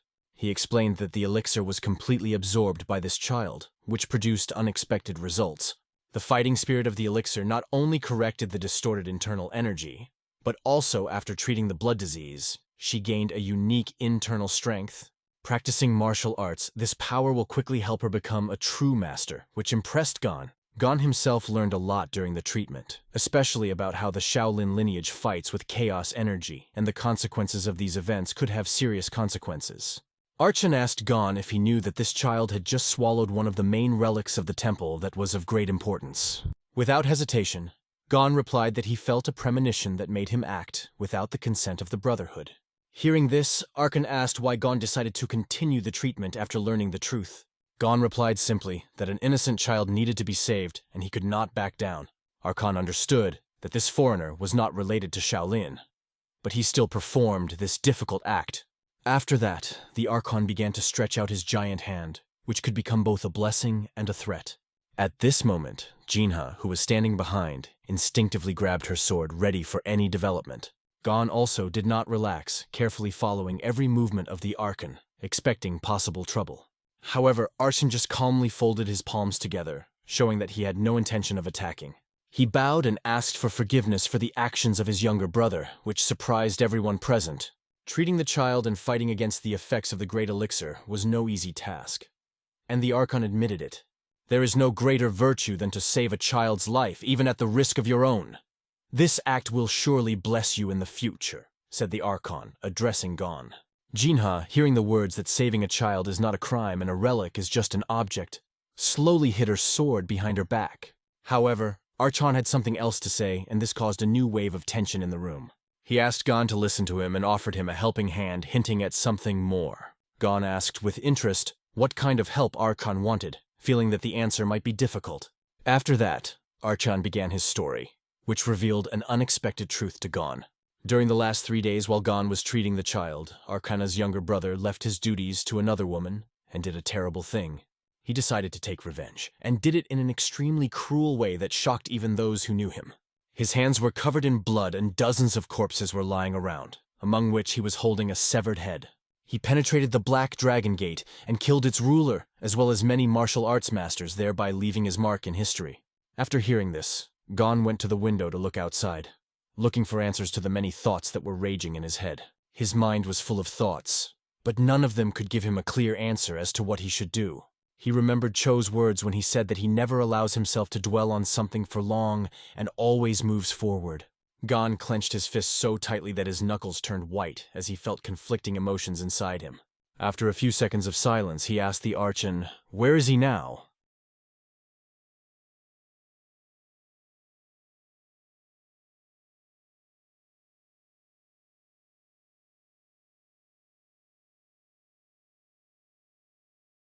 Gon couldn't help but ask what, then, Archon expected from him in this situation.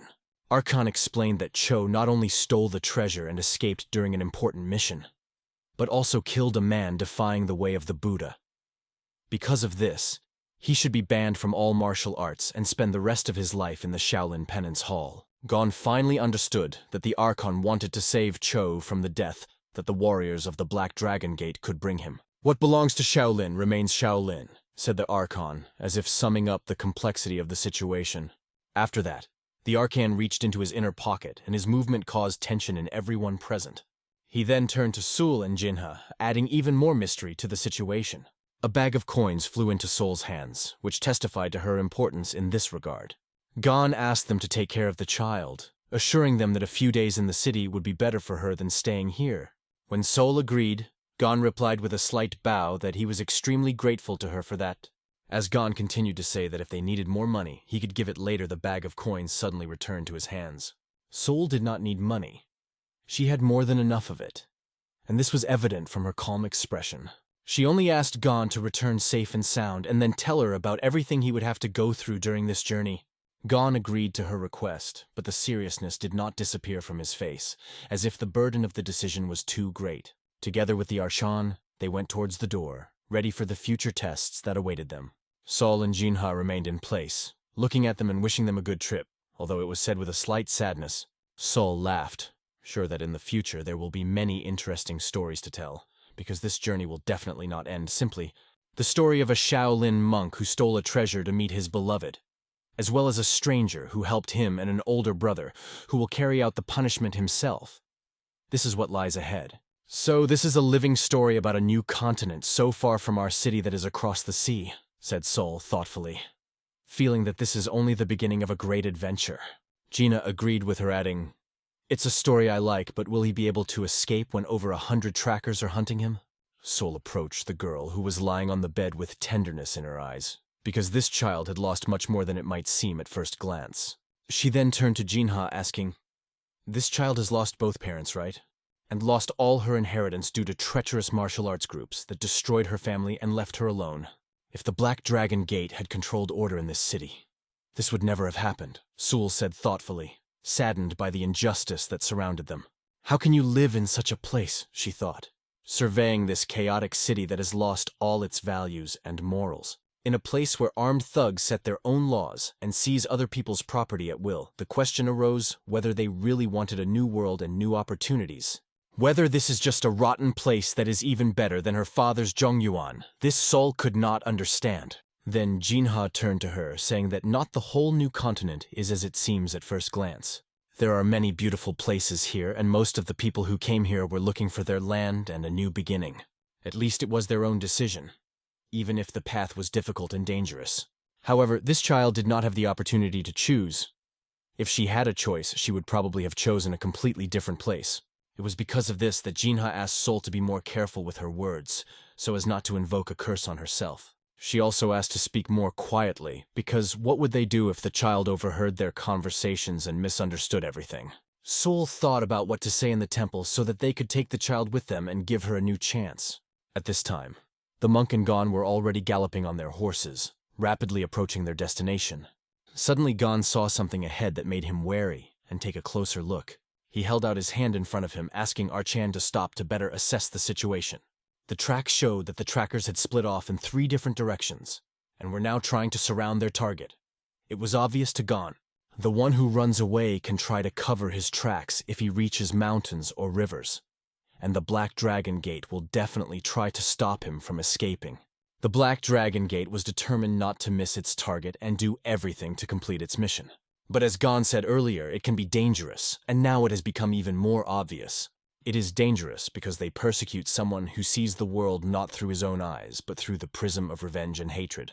Gon explained this to Arcana, looking at the bodies scattered on the ground, feeling the gravity of this cruelty. They persecute the one who looks with the eyes of revenge and follows it without knowing pity, he continued, pointing to the tracks. On his way, this warrior did not spare anyone. His actions were merciless and left behind only death. The older brother, looking at these bodies, asked himself the same question, trying to understand the meaning of what happened. He asked himself, "Brother, what have you done? How could this happen?" Using Shaolin martial arts to kill it was a violation of all principles, and he couldn't fathom it. This innocent monk, who previously could not strike even a blow, committed mass murder in one day. How did it happen? Archan's older brother repeated to himself, and still could not believe it. Perhaps it is already too late to turn everything back, and this path has no way out. After some time, they drove to the next point, but were again late as before.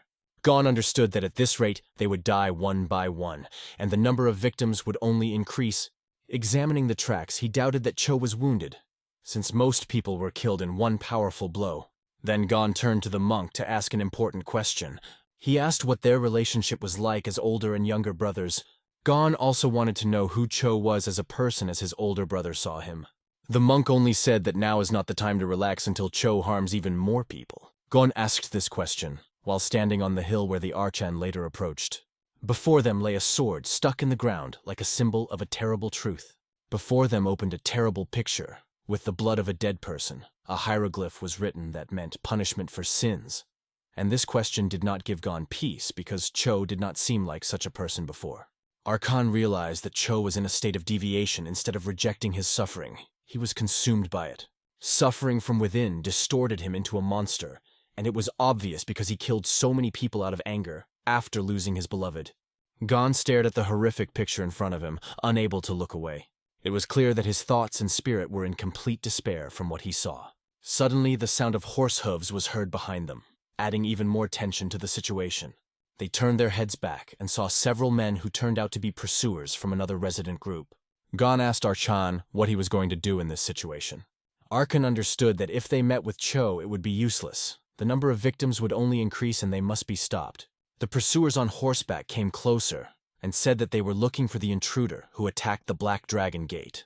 They also talked about the corpses behind them that probably belonged to the guards from the Black Dragon Gate. One of the men reached for his sword and demanded an immediate explanation from the Archon. Archon, in a calm and low voice, asked them to calm down, as if keeping the situation under control. A golden-colored energy began to gather around the Archon, which made everyone around hold their breath. Seeing this, the pursuers stopped and listened to his explanation. Realizing that he was serious, Archon said even more calmly that he wanted them to calm down and listen to his words. This was the truth of Shaolin. The one you're chasing has reached the level of a demonic art. Ordinary martial artists will not be able to deal with him, Archon said. Gon looked at the Archon and understood that this energy was a real lion's roar, surpassing his own attempts at imitation. It was a completely different level compared to the lion's roar that Gon himself imitated. If you learn to control the fighting spirit and get rid of the chaos energy, you can use it as well. Gon finally realized this through his own experience and thought that he would be able to use this roar properly next time. The writers, listening to the Archon's story, realized that the murderer was a Shaolin practitioner. This did not surprise them, since they noticed that this incredibly strong criminal had a shaved head. That man finally understood the situation and turned to the Archon with a request to help find the killer who was behind all this horror. Archon refused, asking them to return after taking the bodies of their colleagues and, if possible, to take other pursuers with them. He also assured them that he would catch Cho himself and make sure that he paid for his sins without leaving any chance of pardon. Suddenly there was a clang of metal. The sword was pulled from its scabbard, and this created additional tension. The tip of the sword stopped right in front of the Archon's nose and defiantly asked, "You dare to mock me?" The man was angry because this killer not only took the life of the leader of the faction, but also destroyed more than 30 masters of martial arts. He was not going to back down and shouted that this was a real insult to his honor and that he would not give up. But his cry did not last long. The sword suddenly shattered into pieces right in his hands. The man was holding only the hilt of his sword and was completely confused by what had happened.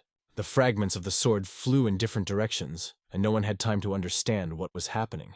Then Gon intervened calmly, saying that the monk is not alone here and they are acting together. Gon used his energy to make a precise shot that shattered the sword and added, "There are 2 of us here!" The man could not understand that it was something that flew at an incredible speed and destroyed his weapon.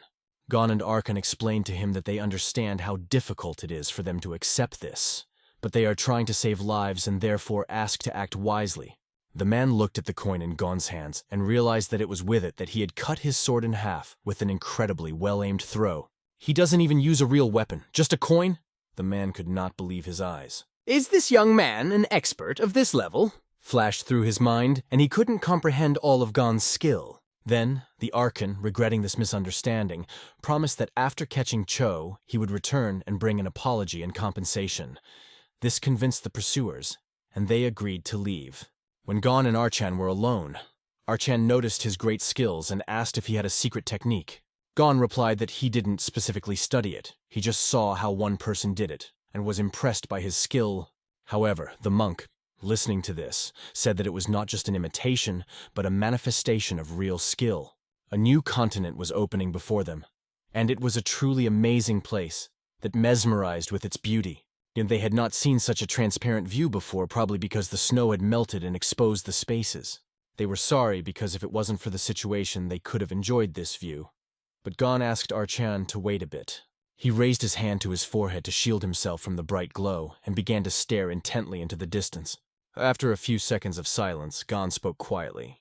"I found him." He pointed to the northwest and said that they had almost caught up with Cho. Although Gon couldn't make out his face from such a distance, he was sure it was Cho. In this endless desert, There could be only one person who would do such a thing with his bare hands. Archon clenched his teeth and held back the pain and anger because he knew that his brother was committing murders again, and it was breaking his heart. Archon sharply hit the ground with his foot, thanking Warrior Chan for his help in this difficult task. He asked Chan to stay here, explaining that it would be very dangerous, after which he jumped forward to meet his brother. Gon found himself in an awkward situation, realizing that he was simply used as a guide, although he was asked to help with something else. He also understood that this reunion of the brothers would be far from pleasant since, at this time, Cho was standing over the last living representative of the Black Dragon. The man trembled and begged for mercy, but fear did not save him from a terrible fate. The revenge that took over Cho's mind did not allow him to show mercy, it completely controlled his actions. Cho grabbed his face with his bare hands, and already swung his other hand for the decisive blow. But at that moment, an Archon appeared above him and called his brother's name with a loud cry, stopping him. Archon landed so hard that the snow flew around, creating a curtain between him and Cho. The surviving representative of the Black Dragon was in complete astonishment as he watched this unexpected intervention. In front of him stood a monk in battle stance, ready to protect everyone from further killings. Arhan asked Cho, "What kind of nonsense are you doing as a disciple practicing the Buddha's teachings?" Cho's hands were covered in blood, and he addressed the Archon, calling him his elder brother, saying that he thought he heard his voice only in his imagination. He could not understand what had brought his brother so far. "Is Archon so sure I'm talking through deviation?" Cho asked with challenge in his voice. He continued by asking a counter-question. "Are you aware of the state of deviation in which you are?" Archon answered in the affirmative. Of course it's hard not to realize when your inner energy is turning back and distorting. He could feel his life energy mixing and growing stronger, and the smell of blood, sweet as anger and hatred, flared up in his mind with renewed vigor. But now Cho did not see anything unusual in the fact that he was overtaken by deviation. He perceived it as a natural process. He believed that he had received just retribution for what they had done to So-So, and that was the only thing that mattered to him. Archon, asking for respect for the dead, could not understand how these people could be involved in So-So's death. "This does not justify these monstrous murders," repeated the Archan, not understanding how someone who had been fulfilling the Buddha's will for more than 10 years could do such a thing. But Cho didn't need other reasons. He had only one reason, and that was the death of his beloved. Looking at Cho Archan's face, he understood everything. His brother was engulfed in infinite pain. Cho shouted the name So-So loudly as if trying to bring her back to life. He repeated over and over again that she was dead, turning to his older brother with tears and anger. Cho couldn't understand how Archon could justify that scum who bullied her for more than 10 years because she was only trying to protect her little daughter. "And those scoundrels hanged her like a dog and killed her." His voice crackled with hatred. Cho no longer found compassion in his heart, or the lessons he had studied for 10 years. The Buddha's mercy seemed to him treacherous and useless. Clenching his fists and shouting, Cho demanded to hear from his brother where the hell So-So was. Listening to this desperate cry of his younger brother, Archon restrained his emotions, trying to remain calm. Cho was still grateful to Archon for the fact that he still treats him like his own brother, despite everything. He knew that the Archon considered him and the Brotherhood of Masters his family, and that is why they gave him the opportunity to study among them. But there was one truth that Cho could not forget. He had been thinking about So-So all these past 10 years. He could not forget her for a moment. His mind always returned to the memories of her. Cho survived only because he imagined her happy somewhere far away where her enemies could not reach her. But the truth was that So-So had failed to become happy, and now she was dead. And Cho could not understand who he should punish for this now. Suddenly, Gon's voice rang out and asked, "Are you saying you're going to kill everyone because of her late husband's sins?" Gon tried to figure out if Cho was willing to punish everyone instead of looking for the real culprit. Cho turned his head to Gon and said with a sad smile, "It seems it's because of you that I was found in this endless desert." Cho then called out Gon's name as he came closer, showing no emotion. Although Archon had earlier asked Gon to stay away, he did not listen and approached them. Getting closer, Cho asked Gon how he was doing and said, "Long time no see." But it was very strange to Gon. Was that all Cho could say? "Aren't you interested in learning about the baby?" Gon asked, trying to understand why Cho wasn't paying attention to the most important thing. It seemed that Cho had just now remembered the existence of the child that Gon had mentioned.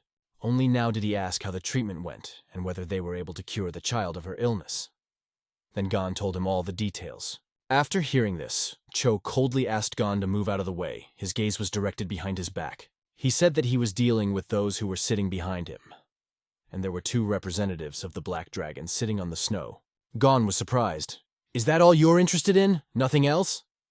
Cho replied, "If she's recovered, then that's enough." Archon, realizing that Cho is not fully aware of the situation, told him that this child is the daughter of Yang Soso, whom he loved so much. Cho only replied, "Yes, and that bastard's daughter." Cho believed that by saving the child with the help of the great elixir, he had already fulfilled his mission for Soso. Archon, still trying to bring his brother to his senses, begged him to stop this madness, to return to Shaolin and stop the bloodshed. The masters and all the brothers were waiting for him and were ready to forgive him for stealing the great elixir, because he did it for the sake of salvation. Archon asked him to return and heal his wounds. However, Cho firmly stated that he was not going to do this and had no intention of returning to the Shaolin Temple. He said that he planned to go to Yomho Fortress. There he plans to destroy all the thugs who call themselves the Black Dragon Gate and hang their corpses on the fortress for all to see.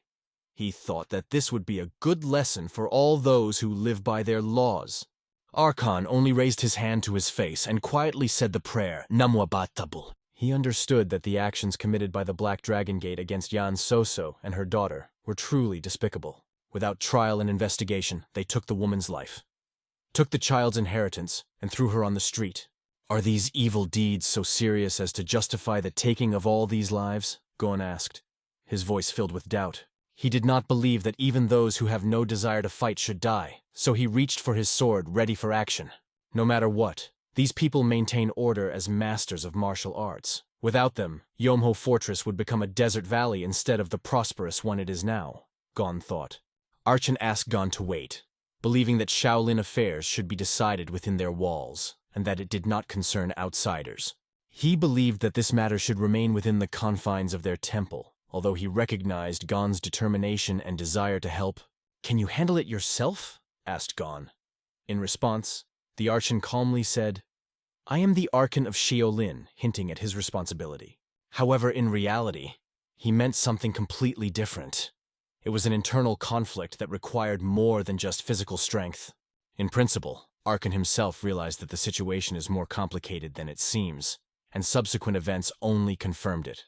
Standing facing each other, Cho asked the Archon, "Are you willing to abandon our 10-year brotherhood and fight me over these worthless thugs?" In response, the Archon only asked him to stop mocking the Buddha's teachings, showing that words would no longer help here. Realizing that this conflict could not be resolved by talking, he asked Cho to raise his fist now. He was ready to punish him as a Shaolin Archon and not as an elder brother. A smile appeared on Cho's face, indicating his readiness for battle. First, he raised his hands stained with blood high up, and then, lowering them down, he assumed a combat stance, ready for a decisive battle. They stood facing each other in this incredibly beautiful place that contrasted with the tense atmosphere that raged between them. Cho's hand flashed purple energy, indicating his demonic power. At the same time, in the Archon's clenched fist, golden energy shone, radiating the strength and calm characteristic of a Shaolin warrior. Wasting no time, Cho jumped decisively on the Archon, trying to take the initiative and impose his game. He tried to deliver many quick blows, each of which could be fatal. However, the Archon clearly saw every blow due to his focused gaze and extensive experience in martial arts. He managed to place his hands under each blow, repelling them with his strong defense. Even when the blow flew from the bottom up straight to the chin, Archon managed to react. But that last kick was a kick, and because of the surprise, he couldn't block it completely. Archon flew back, but still managed to stay on his feet, showing his endurance. However, the fight against such an opponent was extremely difficult. Cho was not only fast, but also ruthless. Cho's strength increased several times. His hands became fast as lightning, and the dark purple energy that filled him indicated the incredible power that controlled him. There were so many blows that the blood from the Archon's body flew in different directions, like drops in the rain. Archon could only cover his head with his hands, not having time to defend himself from such an onslaught. At this point, Cho seemed to mockingly ask, "Is that all you're capable of?" "Didn't you say you were going to stop me?" Cho continued, not giving Archon a chance to reply. "Did you think I would stop on my own if you dragged this fight out?" added Cho sarcastically, increasing his pressure. After listening to these questions, Archon moved to another level of consciousness. His spirit sharpened, and he began to accumulate even more strength. His eyes lit up with a bright yellow light, and in his fist was concentrated a power that exceeded everything that had been before. A single blow by Arkan to the chest of Cho put a fat point in their fight, significantly changing the course of the fight. Cho felt the force of this blow on his body, realizing that now Arkan has no intention of playing. The force of this blow was equal to 1,000 years of Buddha's wisdom, and it threw Cho back like a huge wave, mercilessly washing away everything in its path. Cho rolled far across the snow with no chance to keep his balance or stop. Now the Archon could answer all his questions. Obviously, he would not allow such thoughts or doubts in his heart. Cho tried to grab hold of the snow beneath him with his bloody hand, feeling his strength slowly leave his body. Gathering his remaining energy, he managed to rise to his knees, and then he asked, "What was I supposed to do? Should I have closed my eyes and silently suffered when So-So died unjustly?" Continued Cho Arhan calmly replied, "Judging sinners is not our job. You should have found another way to punish them justly." Cho listened to his brother's words in silence, but they found no response in his heart. For him, the concept of fair punishment did not exist, only revenge was on his mind. He couldn't understand if this was a fair punishment, and if the pain he was feeling now made sense. Seeing Cho struggling with his emotions and pain, Archon begged him to stop, trying to save him from further plunging into darkness. He warned him that if Cho continued on this path, he would never be able to turn back. The power that absorbed Cho was at a completely different level. And pushing off the snow, he suddenly disappeared from the place. At the same moment, he appeared directly above the Archan, swinging his hand to deliver a decisive blow. "I have nowhere to turn," he shouted, his voice filled with desperation and determination.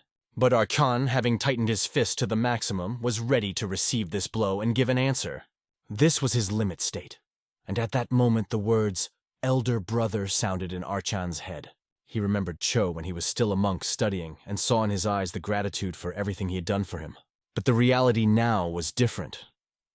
Cho was about to strike, and this moment was key to their further actions. Cho's speed allowed him to strike, and the Archon flew back from his power. Although blood spurted from his nose, Archon was able to stop himself by grasping the snow under his feet with his hands, stopping himself from falling. After that, he raised his head and looked ahead, realizing that Cho was standing in front of him, ready for the next blow. Right in front of him stood Cho, determined to kill, his gaze burning with hatred. Suddenly, a sword flew under Cho's stomach, causing him to jump back and dodge the danger. This unexpected throw forced Cho to retreat, which probably saved the Archan's life. Cho sat down, and Archon, breathing heavily, realized that he was on the verge of death and was saved by Gon. Gon stepped closer and asked with cold seriousness, "What if you got hit by that?" Then he pointed out the Archon's mistake, noting that he hesitated at the end, because of which he almost died. Approaching his sword, Gon took hold of the hilt to pull it out of the icy snow, showing that he was ready for battle. Archon asked Gon to be lenient in his judgment in an attempt to vindicate his younger brother. He explained to Gon that Cho was just desperate, and it caused him such destructive emotions. However, Gon coldly replied that his younger brother had slaughtered 50 people in 2 days, and this fact could not be ignored. Archon, hearing this, lowered his head even lower and hit the snow with his hands out of rage, not knowing how to save his brother from such a fate. At this point, Gon drew his sword ready for further action as the situation became even more tense. Gon gripped the hilt of his sword tightly with his hand, focused and determined. He turned back once more to look at Archan, checking if he could survive this moment. After that, he slowly sheathed his sword, showing that he was not going to use it in this fight. Gon slammed his fist into his palm in front of his chest, saying, "Knew I got too much advance payment." Cho smiled, finding it funny because he thought Gon would dare to meet him with his bare hands. Grasping his neck, Gon warned, "You will die if you use a sword," making it clear that the battle will be decided without weapons. This gesture made Cho think. For Gon, the Shaolin martial arts seemed like a joke. Cho decided that now he had no choice but to demonstrate the true technique of the Shaolin fist, which has hundreds of years of history. Gon also began to prepare by gradually adopting a fighting stance, focusing all his attention on the upcoming fight. He asked Cho to stop talking with his tongue and come closer to find out everything about the battle. Seeing Gong's fighting stance, Cho noticed that he had really mastered fist-fighting techniques and asked if Gong had studied the martial arts of the Imperial Army or something like that. A little surprised, Gon said that he doesn't understand why all his opponents always mention the Imperial Army, because he himself developed his technique. It seemed strange to Cho. He couldn't believe that Gon had created martial arts by himself without outside help. No one knew anything about Gon's incarnation, the books he studied in his past life, and what skills he adopted.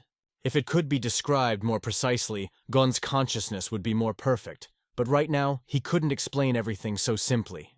Without wasting any more words, Gon invited Cho to begin the fight, knowing that this would be a decisive moment. The monk himself suggested the initiation, wanting to see Gon's technique in action. Cho rushed into battle first, determined to witness the greatness of the martial art of Gon's fist. In a fighting stance, Gon spread his legs wider, meeting Cho's attack with unwavering confidence.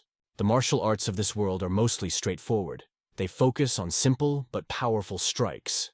The basic martial arts technique of the Imperial Army, which emphasizes destructive power and efficiency, was exactly that. In a world where moral principles weakened over time, fights were often decided by just one exchange of blows. The Shaolin fist technique that Cho was currently demonstrating in front of Gon also had certain differences, but in the end, it was built on a sequence of quick and accurate blows that easily neutralized the enemy. For Gon, this technique was enough to defeat someone without looking for complex solutions or alternative paths. Gon closed his eyes for a moment, trying to remember everything he had learned to better prepare for battle. However, the martial arts in his memories were not something simple. They had deeper aspects that went beyond ordinary combat.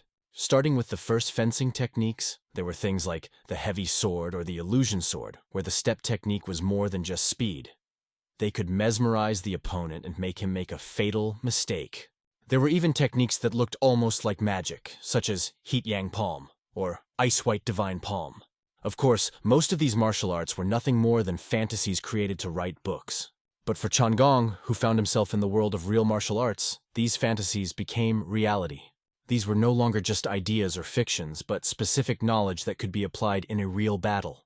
Thus, Chan Gong took these fantasies and stories and turned them into his own reality.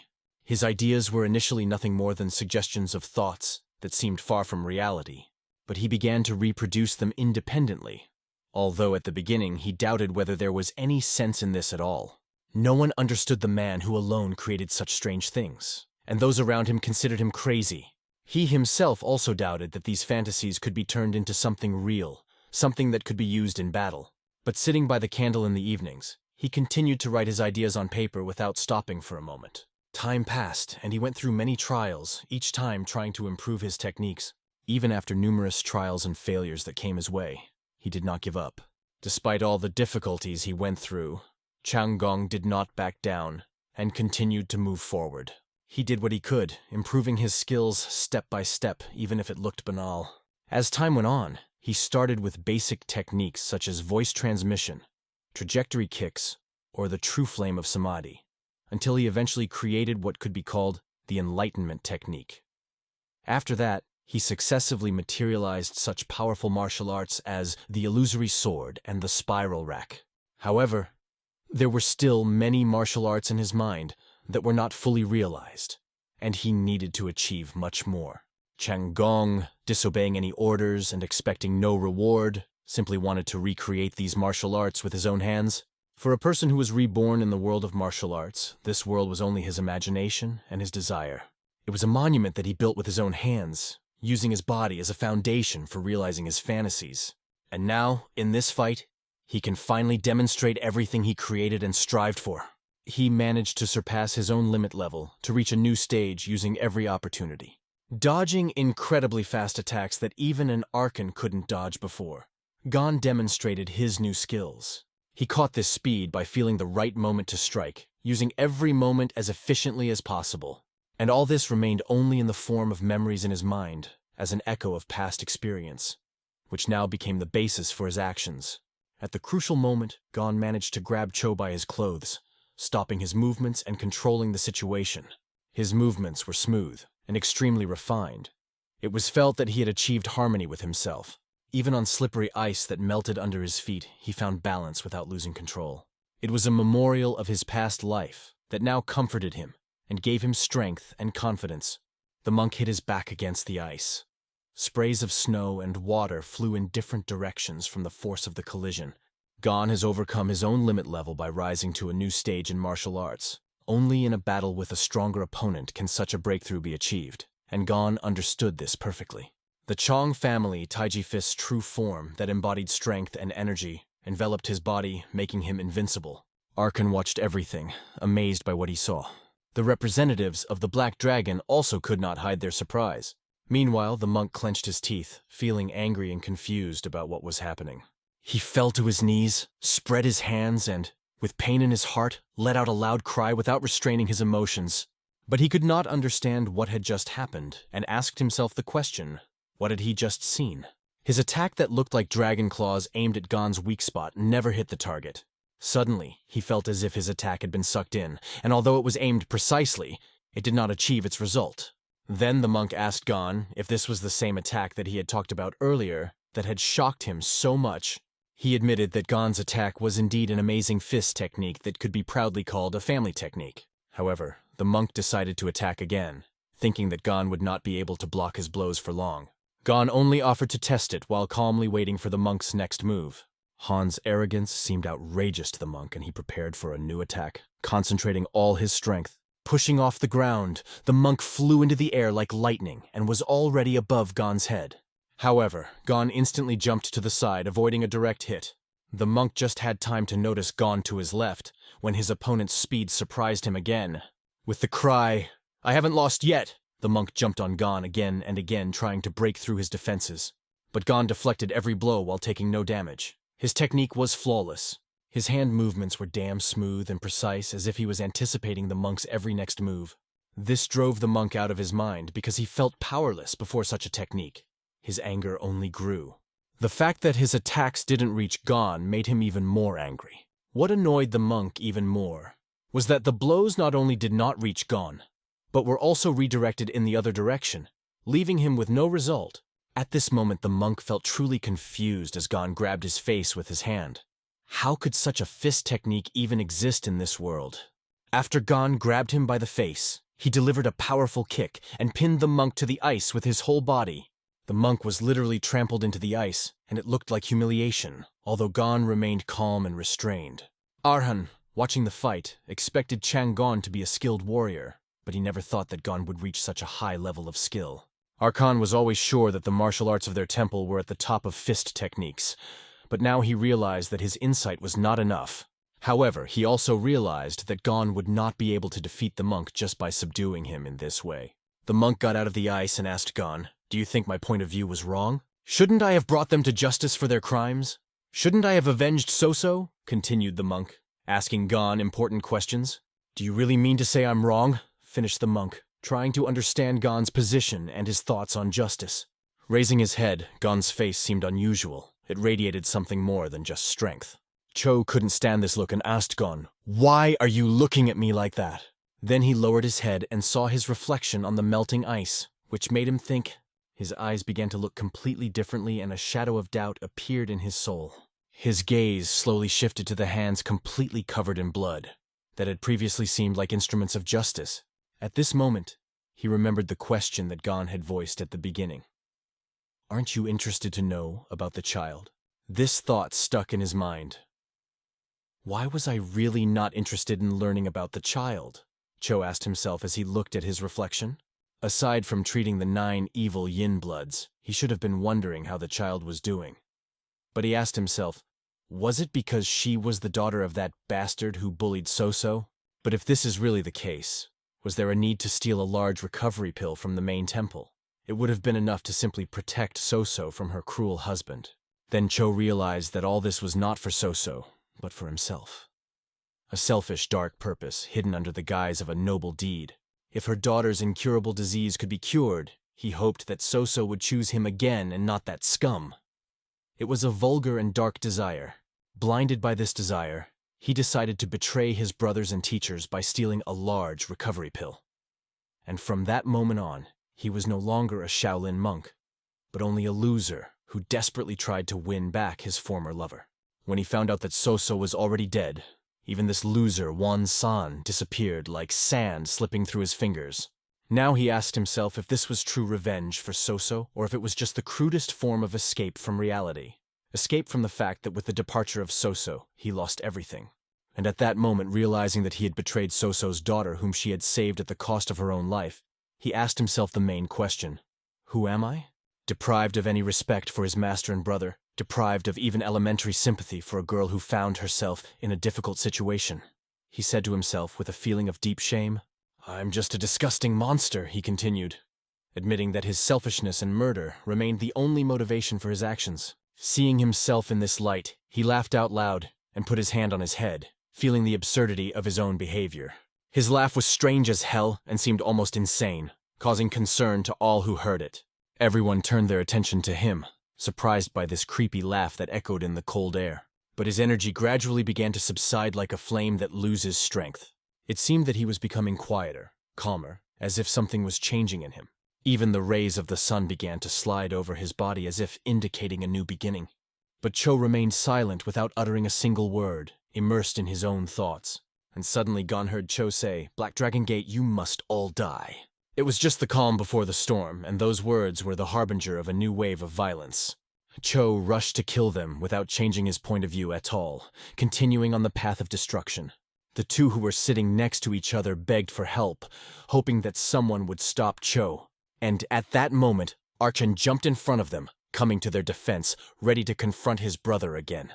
He once again turned to his younger brother pleadingly, saying, "Stop it now, please." The monk waved his hand at his elder brother again, full of anger and determination. Archon only closed his eyes, not intending to answer the blow. He could no longer fight with his brother.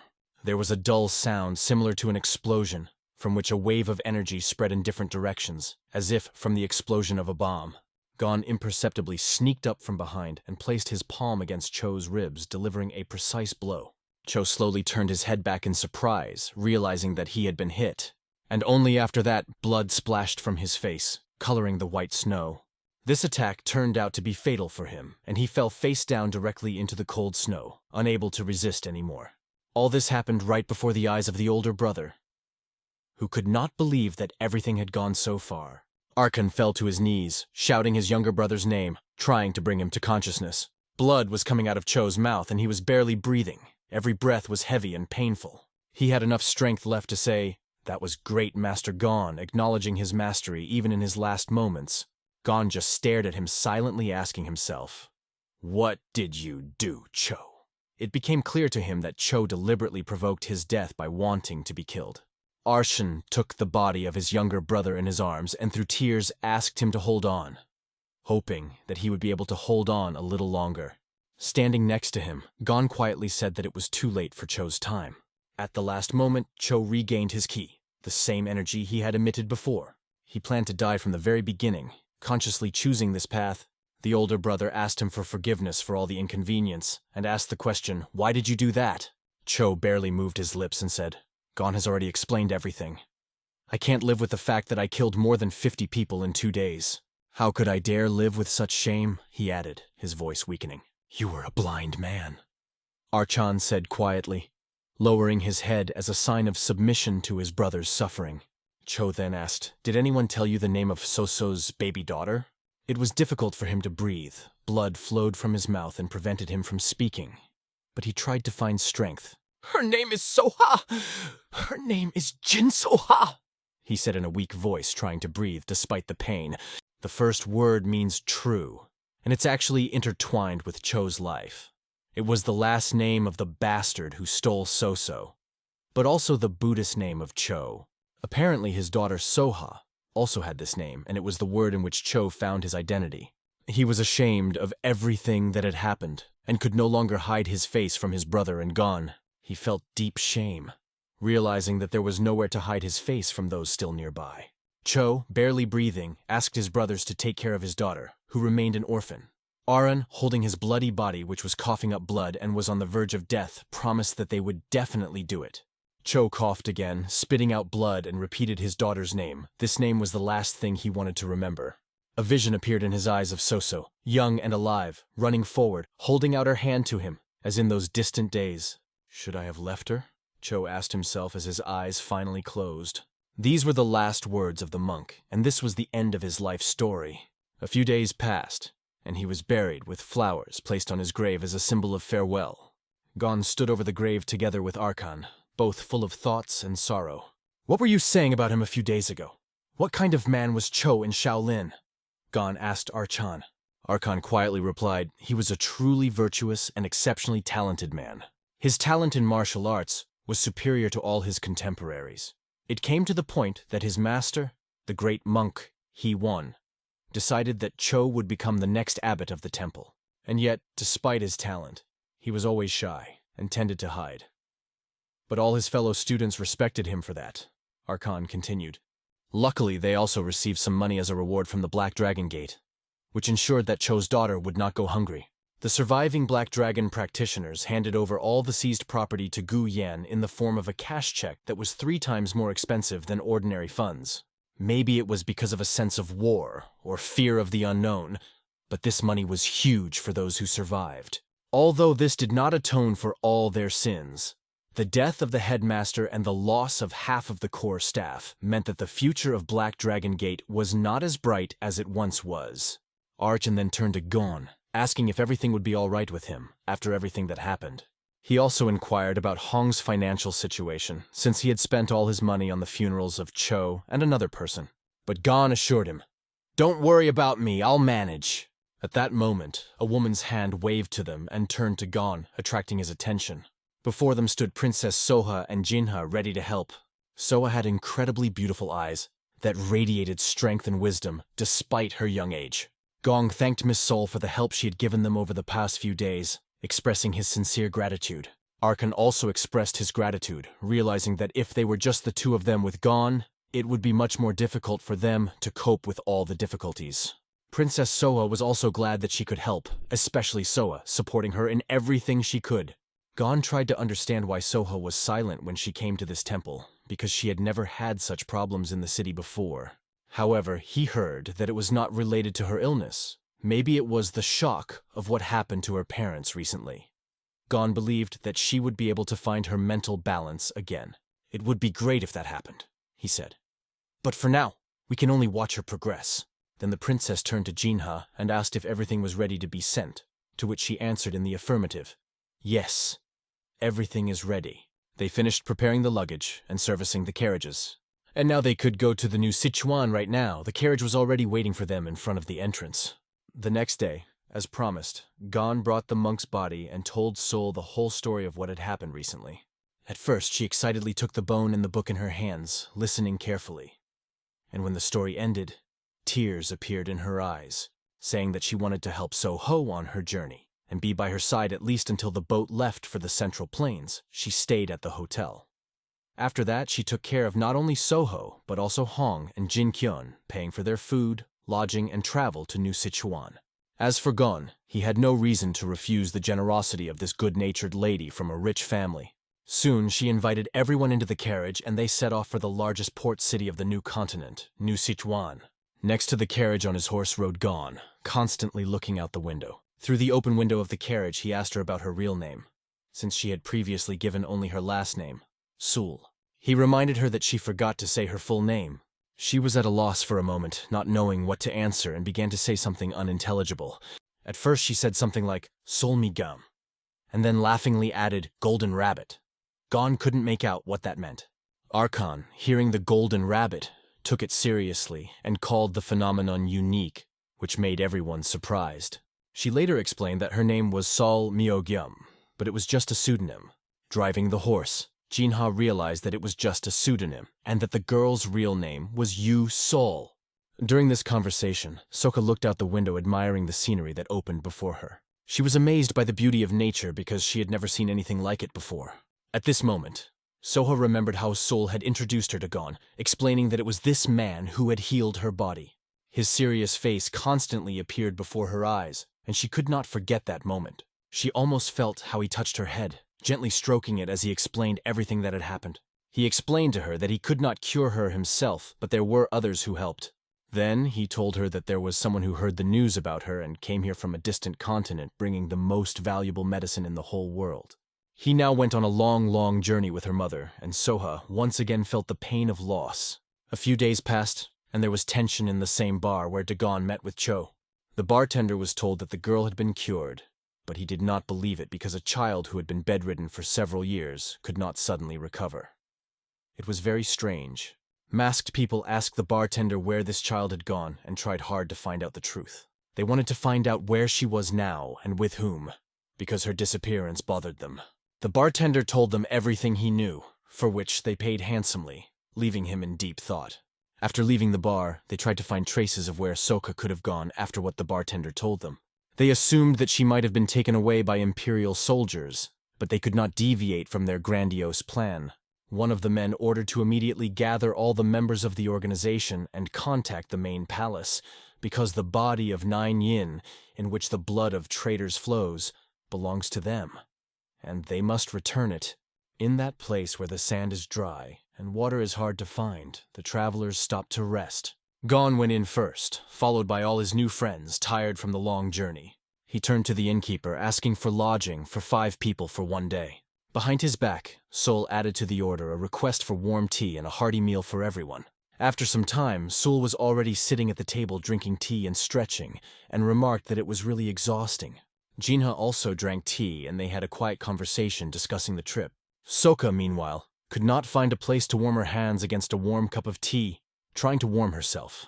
They tried jokingly to determine who had the hardest time during this long journey, recalling the difficulties. Sol looked at Soha and noticed that she looked as if something was bothering her about their journey. Sol picked up the kettle and jokingly shouted loudly to the innkeeper to bring more tea because her throat was dry. At that moment, she thought about some things that did not give her peace. Suddenly, she turned her head to Gon and asked him when he would fulfill his promise and give her an interview. Gon did not fully understand what she was talking about, explaining that he had already told her his story. But Sol had in mind another promise to tell about the heroic adventures of the warrior Chan on a new continent.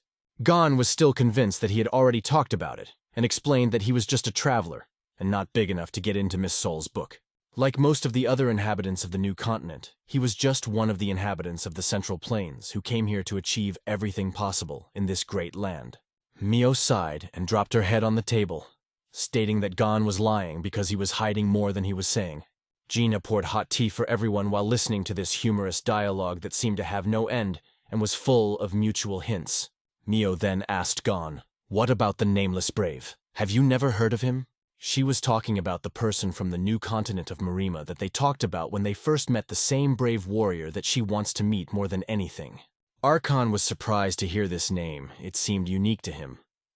Sol explained that it was not a real name, but an epithet given to him by people. The reason is that these people are extremely humble.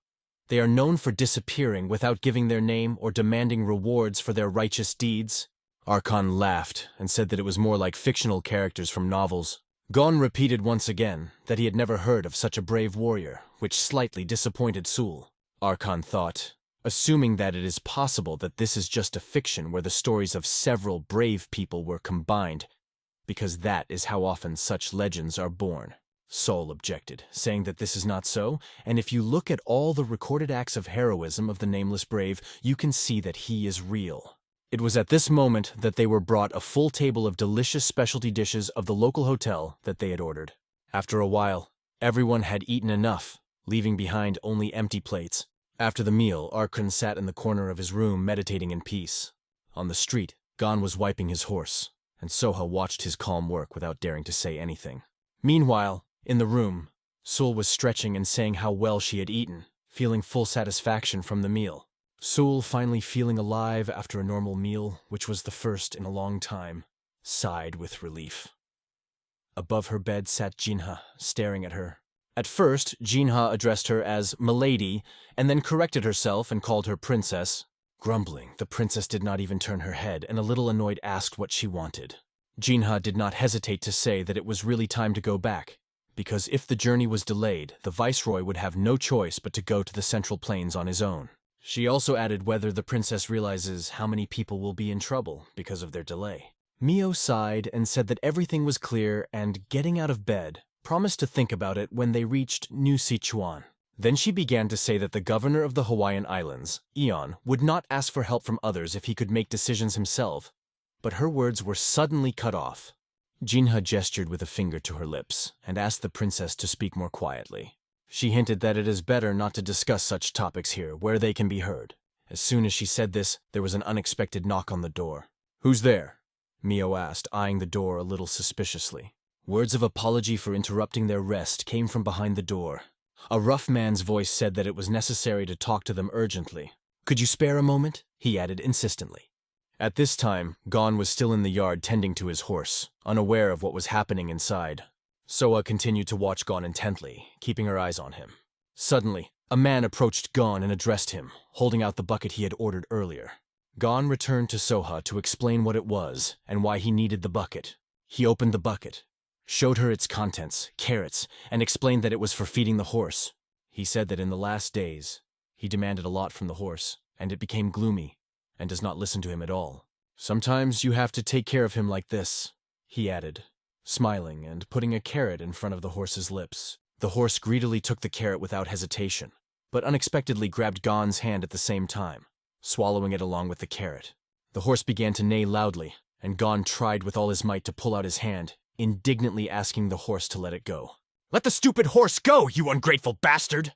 Gon shouted as he struggled with his loyal companion, and the horse just continued to neigh, as if teasing him on purpose. Gon looked at Soha, who couldn't help but laugh.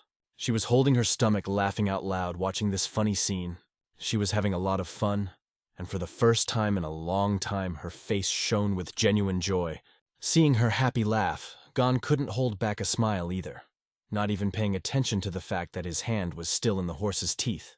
And suddenly, this peaceful moment was interrupted by the rumble of hooves breaking the sand nearby. At that moment, Soa herself was trying to feed the horse, holding a carrot in her hand. 2 wagons were approaching behind them, and a rider on a horse was galloping ahead. The rider came up to Gon sharply, and his horse reared up, startling Soha. She quickly ran up to Gon and hid behind him, trying to protect herself from the unexpected danger. The man dismounted from his horse and, scratching the back of his head, apologized to them. He explained that he was in a hurry to get to the hotel because he had not seen a place to rest for a long time. Gon told him not to worry about it and didn't really hold any grudges. After examining the man, Gon guessed that he must be a merchant and his way is to New Sichuan. The merchant confirmed that they are going to sell the leather they bought in Gowon Castle, and this is an annual affair. After that, he looked down and noticed a little girl hiding behind Gon. Sitting down on one knee, he asked Gon if this was his daughter, and said that she was very cute. The merchant extended his hand to the girl, trying to say hello to her, but his hand stopped suddenly as Gon quickly grabbed it and held it lightly. He explained to the merchant that the child is shy around strangers, and it is better not to force her to make contact. "She doesn't like it when strangers touch her," Gon said gently, moving the man's hand aside. The man raised his head and apologized again for his inappropriate behavior. He also added that he has a daughter of the same age, so he understands how difficult it is with children. Behind him, people announced that they had finished cleaning and preparing their wagon. The man turned to Gon, saying that it was time for him to go, and at the same time wished them a good trip. He smiled before leaving, but Gon remained thoughtful, looking at his hand. This feeling arose, just as he grabbed the merchant's wrist. He felt how a completely foreign wild energy passed through him, which an ordinary person cannot have. It was a dark, dangerous energy that Gon had encountered many times before, and it made him wary. He remembered Rand's words that he had warned him to run as far away from such people as possible. Gon actually thought that these people might start chasing him, but at that moment, he turned his head to Sokka, who was standing nearby, not understanding what had happened. He looked into her eyes, which were full of innocence and surprise, and for a moment, his anxiety disappeared. Patting her on the head, Gon asked if she was cold here. After that, he offered to return to the building where it was warmer. On the way to the hotel, he gently told her that there was a lot of work ahead, and they would have to be careful. At that moment, there were 2 men in the princess's room whom she clearly did not expect to see. Jinha, noticing the strangers, quickly took out her weapon from behind her back, preparing for a possible attack. She asked them who they were, and said that if they really had business, it was better to wait downstairs instead of entering the room without permission. One of the men explained that they could not do this because the case with which they came should not become known to outsiders. After that, he turned to the princess, saying her name with respect. The princess only asked them to say their names and explain what they wanted. The man called himself a representative of the Hidden Dragons Detachment, and said that they came at the request of the Viceroy of Hawaii, Yonha-san. He asked the princess to allow them to have an audience now as long as no outsiders noticed their presence. The princess agreed to let them go, but warned that they should behave quietly and carefully. She warned that she would not tolerate any noise, otherwise the situation could become dangerous. As soon as they entered, the door closed quietly behind them. The men were already kneeling before the princess as a sign of respect. One of the hidden dragons greeted the princess, and on their uniforms, different numbers could be seen indicating their rank. Annoyed by their appearance, the princess asked, "Why does a squad of hidden dragons, who are supposed to be the eyes and ears of the imperial court, dare to pursue me?" The man replied that all this was done by order of the viceroy, and he was only following the orders of his master. Before leaving, the princess left a manuscript in which she explained everything she had done and why she ran away. She asked the men if the viceroy had ordered them to take her home by force. One of them explained that their task was only to support her and ensure her comfort, so that she did not feel any inconvenience during the trip. These men were merely following their captain's orders with no intention of using force. While talking with them, the princess thought about what sins could be on their hands and why they carry out such missions. Suddenly, she realized something important that changed her attitude to the situation. She who escaped by force wanted to meet at least once the nameless brave about whom she had heard so much. Realizing that this chance may never come again, she apologized to the men. The princess added that they should not waste their energy on such a task.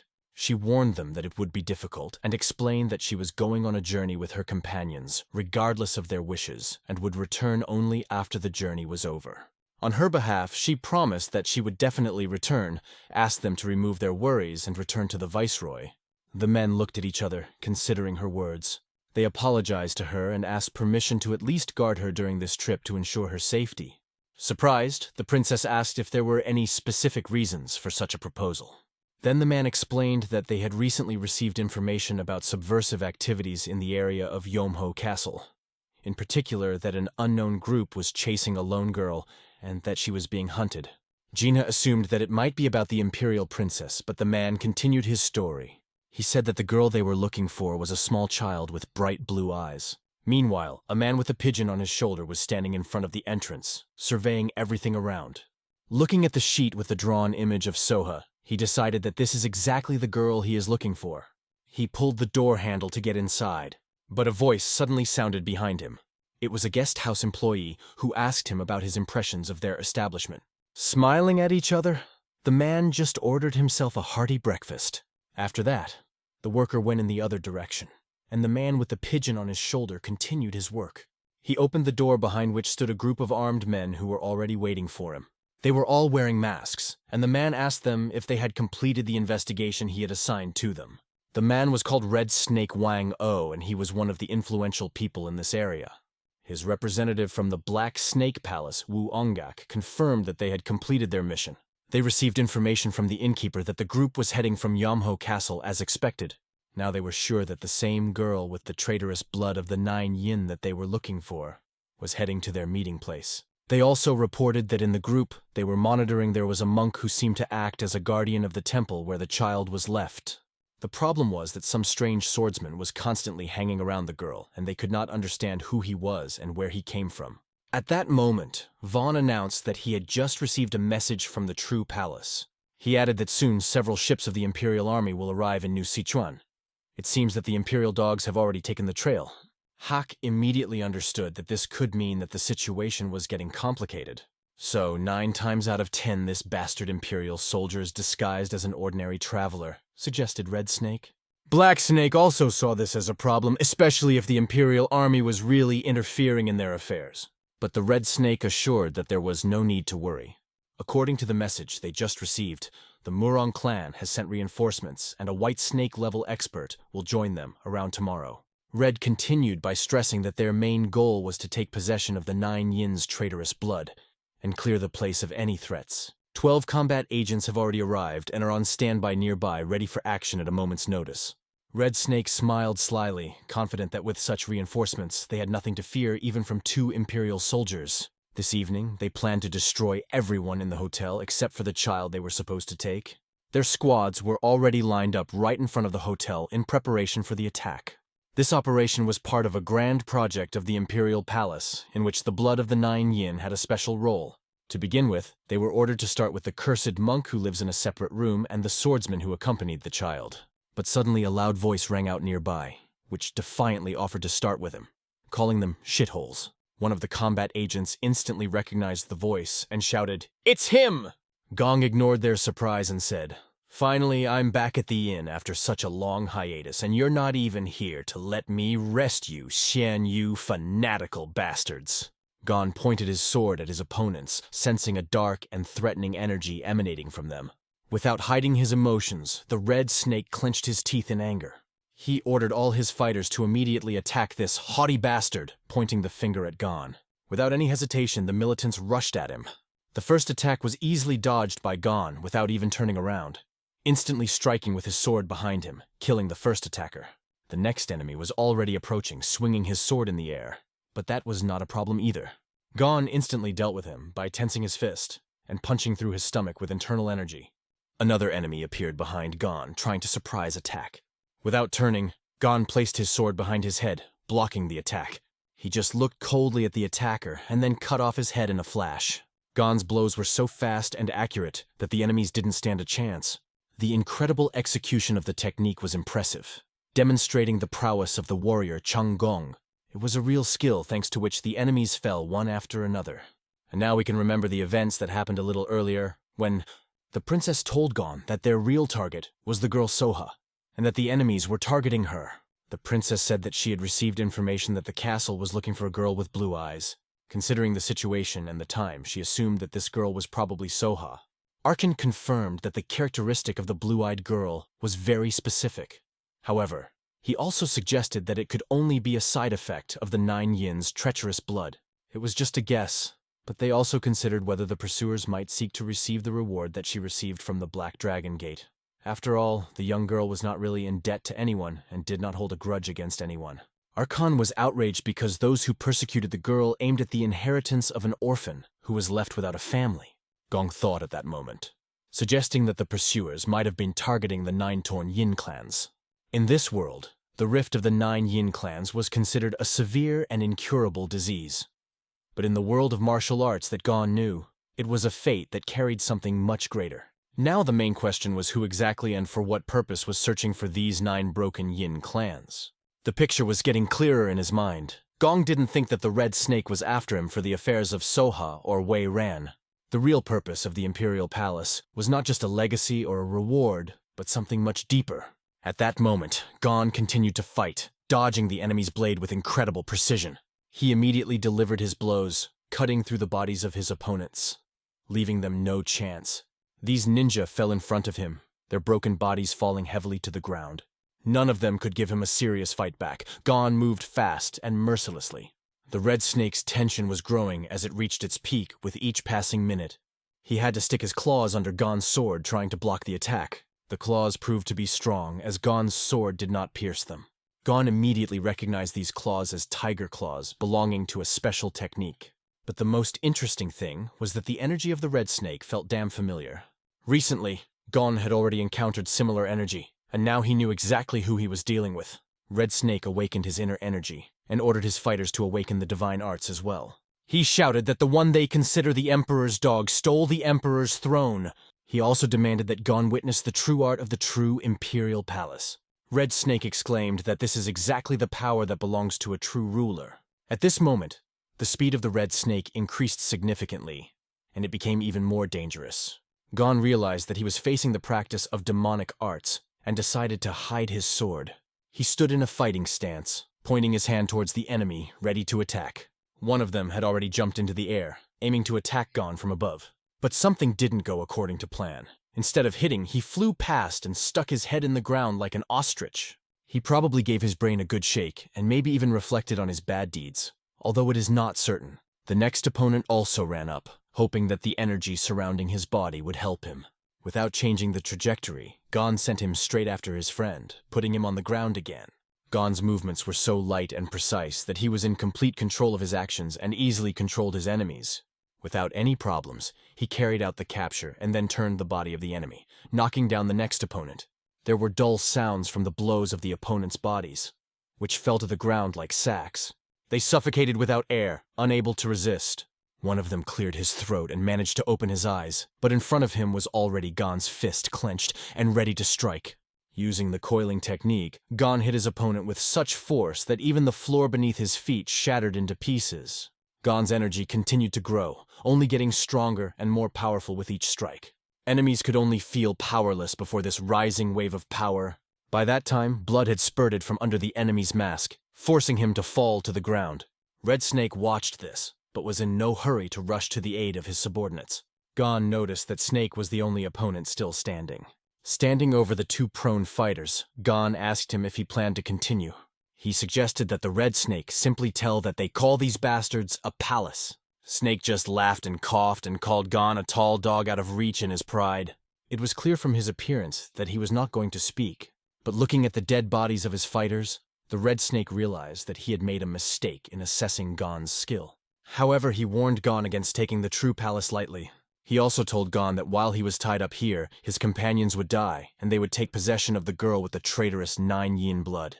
Gon turned sharply and looked in the direction of the room where the girl was. Inside the room, Jinha was already exhausted, holding a sword in her hands ready for battle. Archon also stood in a combat stance, sensing the approach of enemies. Several enemies were already lying on the floor, defeated.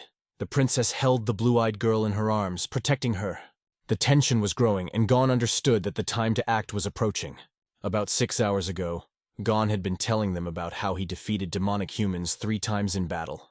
But now there was no time to discuss it, because the situation was becoming more and more dangerous. At that moment, Gon didn't remember that there could also be demonic people in this hotel right now. And this made Jinha realize the danger for the princess. He explained to them that he had discovered only one of them, but that could only be the tip of the iceberg. The probability that they all act as one group was very high. In the worst case, they are all demonic people, and you should expect possible reinforcements. For Archon, this information was a shock, because he had no idea that there was a whole group of demonic people who went all this way for Soha. Then he ordered everyone to take the girl and immediately leave the place without waiting for danger. These words came as a surprise to everyone who listened to him. But he explained that judging by their silence and behavior, they are probably preparing a night ambush. Gon himself decided to stay here and deal with the enemies. Jinha asked him what exactly he meant now. She was indignant whether they should leave all the responsibility on him and run away. She believed that they could not just take him and leave him alone to fight. The princess raised her hand in understanding of Gon's intentions, and only asked if it was really the best choice in this situation.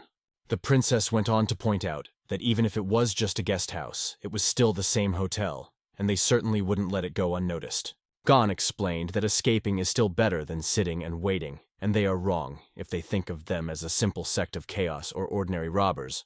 In fact, they are more like monsters that do not obey the usual laws of martial arts. Archon agreed with this, and saw more sense in the situation to fight together. The princess added that this applies not only to the monk, but also to herself and Jinha. She promised that they would protect Soha and asked Gon not to worry. The princess said that she would stay and fight with them because it was the only way. Gon understood their decision and asked them to be careful. It was then that the monk and Jinha met the demonic people for the first time. In battle, Jinha quickly realized that the enemies were self-confident and very aggressive. The monk still had not fully recovered from his wounds, so his situation was difficult. But Jinha, being an officer of the Imperial Army, decided that even if the enemies were demonic creatures, she would be able to deal with them. However, the fighting skills of these demonic people were crude and substandard. Their aggressiveness and explosive nature exceeded all Jinha's expectations. The enemies were on a completely different level compared to the Chaos Sect thugs. One of the demonic people, addressing Jinha, noted that they are ordinary travelers, not considering her a special enemy, paying attention to her combat skills. It was Black Snake Wuongak asking them who they were. Archon and Jinha immediately understood that before them was a real master of his craft. Black Snake expressed his surprise as they struck so quickly, as if they had expected this ambush.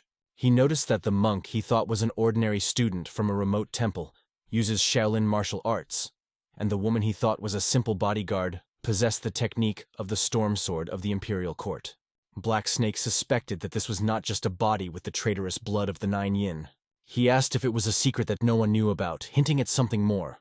Then he ordered his men to capture the noblewoman and the girl alive. If they resisted, he allowed them to cut off several limbs. Archon was not going to let this happen, and was ready to fight to prevent them from passing. One of the demonic warriors jumped up, saying that the monk would not be able to stop them. At this moment, Archon realized that he could not afford to betray his principles and had to act according to his duty. He knew that even if he had to burn all his pure energy, he would not back down. The earth suddenly shuddered, and a voice appeared asking Archon to leave. A swordsman stood in front of him, ready to defend him. With one movement of the sword, an incredibly powerful energy spread around. The energy of this sword was so strong that it pushed the aggressor back, even though he was holding 2 spears in his hands. It was one of the secret agents of the intelligence organization of the court, who was part of the Hidden Dragon Squad, under the number 31. He apologized to Sol for being late. Hidden Dragon number 24 asked her if she was hurt. She smiled and replied that she was saved thanks to them, thanking them for their help. The Hidden Dragon explained that they were late because they had to destroy the 5 who were standing guard near the guest yard. Now there are only a few enemies that they have already dealt with. The Hidden Dragon did not hold back his power as he attacked. He hit the scoundrel who was barely on his feet. The Black Snake could not understand who this stranger was, who interfered with the actions of the true court and demanded that he name himself. The Hidden Dragon raised his sword and said that was a stupid question. He didn't have a name to tell a mere demonic man about. After these words, the Black Snake became angry, and due to the excessive release of energy, his body paid off with flames. His strength increased several times, and his speed became incredible. When their weapons collided, there was a bright flash from the impact. At the same time, Gon was on the street defending himself from the Tiger Claw attacks by fighting another enemy. There were a lot of blows, and Gon had to quickly place his sword to defend himself. The Red Snake only got hotter during this fight. His energy became more and more intense. It seemed that he was only getting stronger and faster by the minute. Gon noticed that his opponent's strength was gradually increasing, but he understood that it would soon decline. The Red Snake jumped up, waving its claws, threatening to kill him right now. Full of air, Gon lightly ran his hand over his sword, ready for the next strike. Red Snake held his breath as he felt how Gon's energy was affecting his body. At that moment, the energy almost completely dissolved around the Red Snake, weakening it. Gon was surprised because he was able to neutralize the demonic enemy he met in the eastern mountains using his instinct.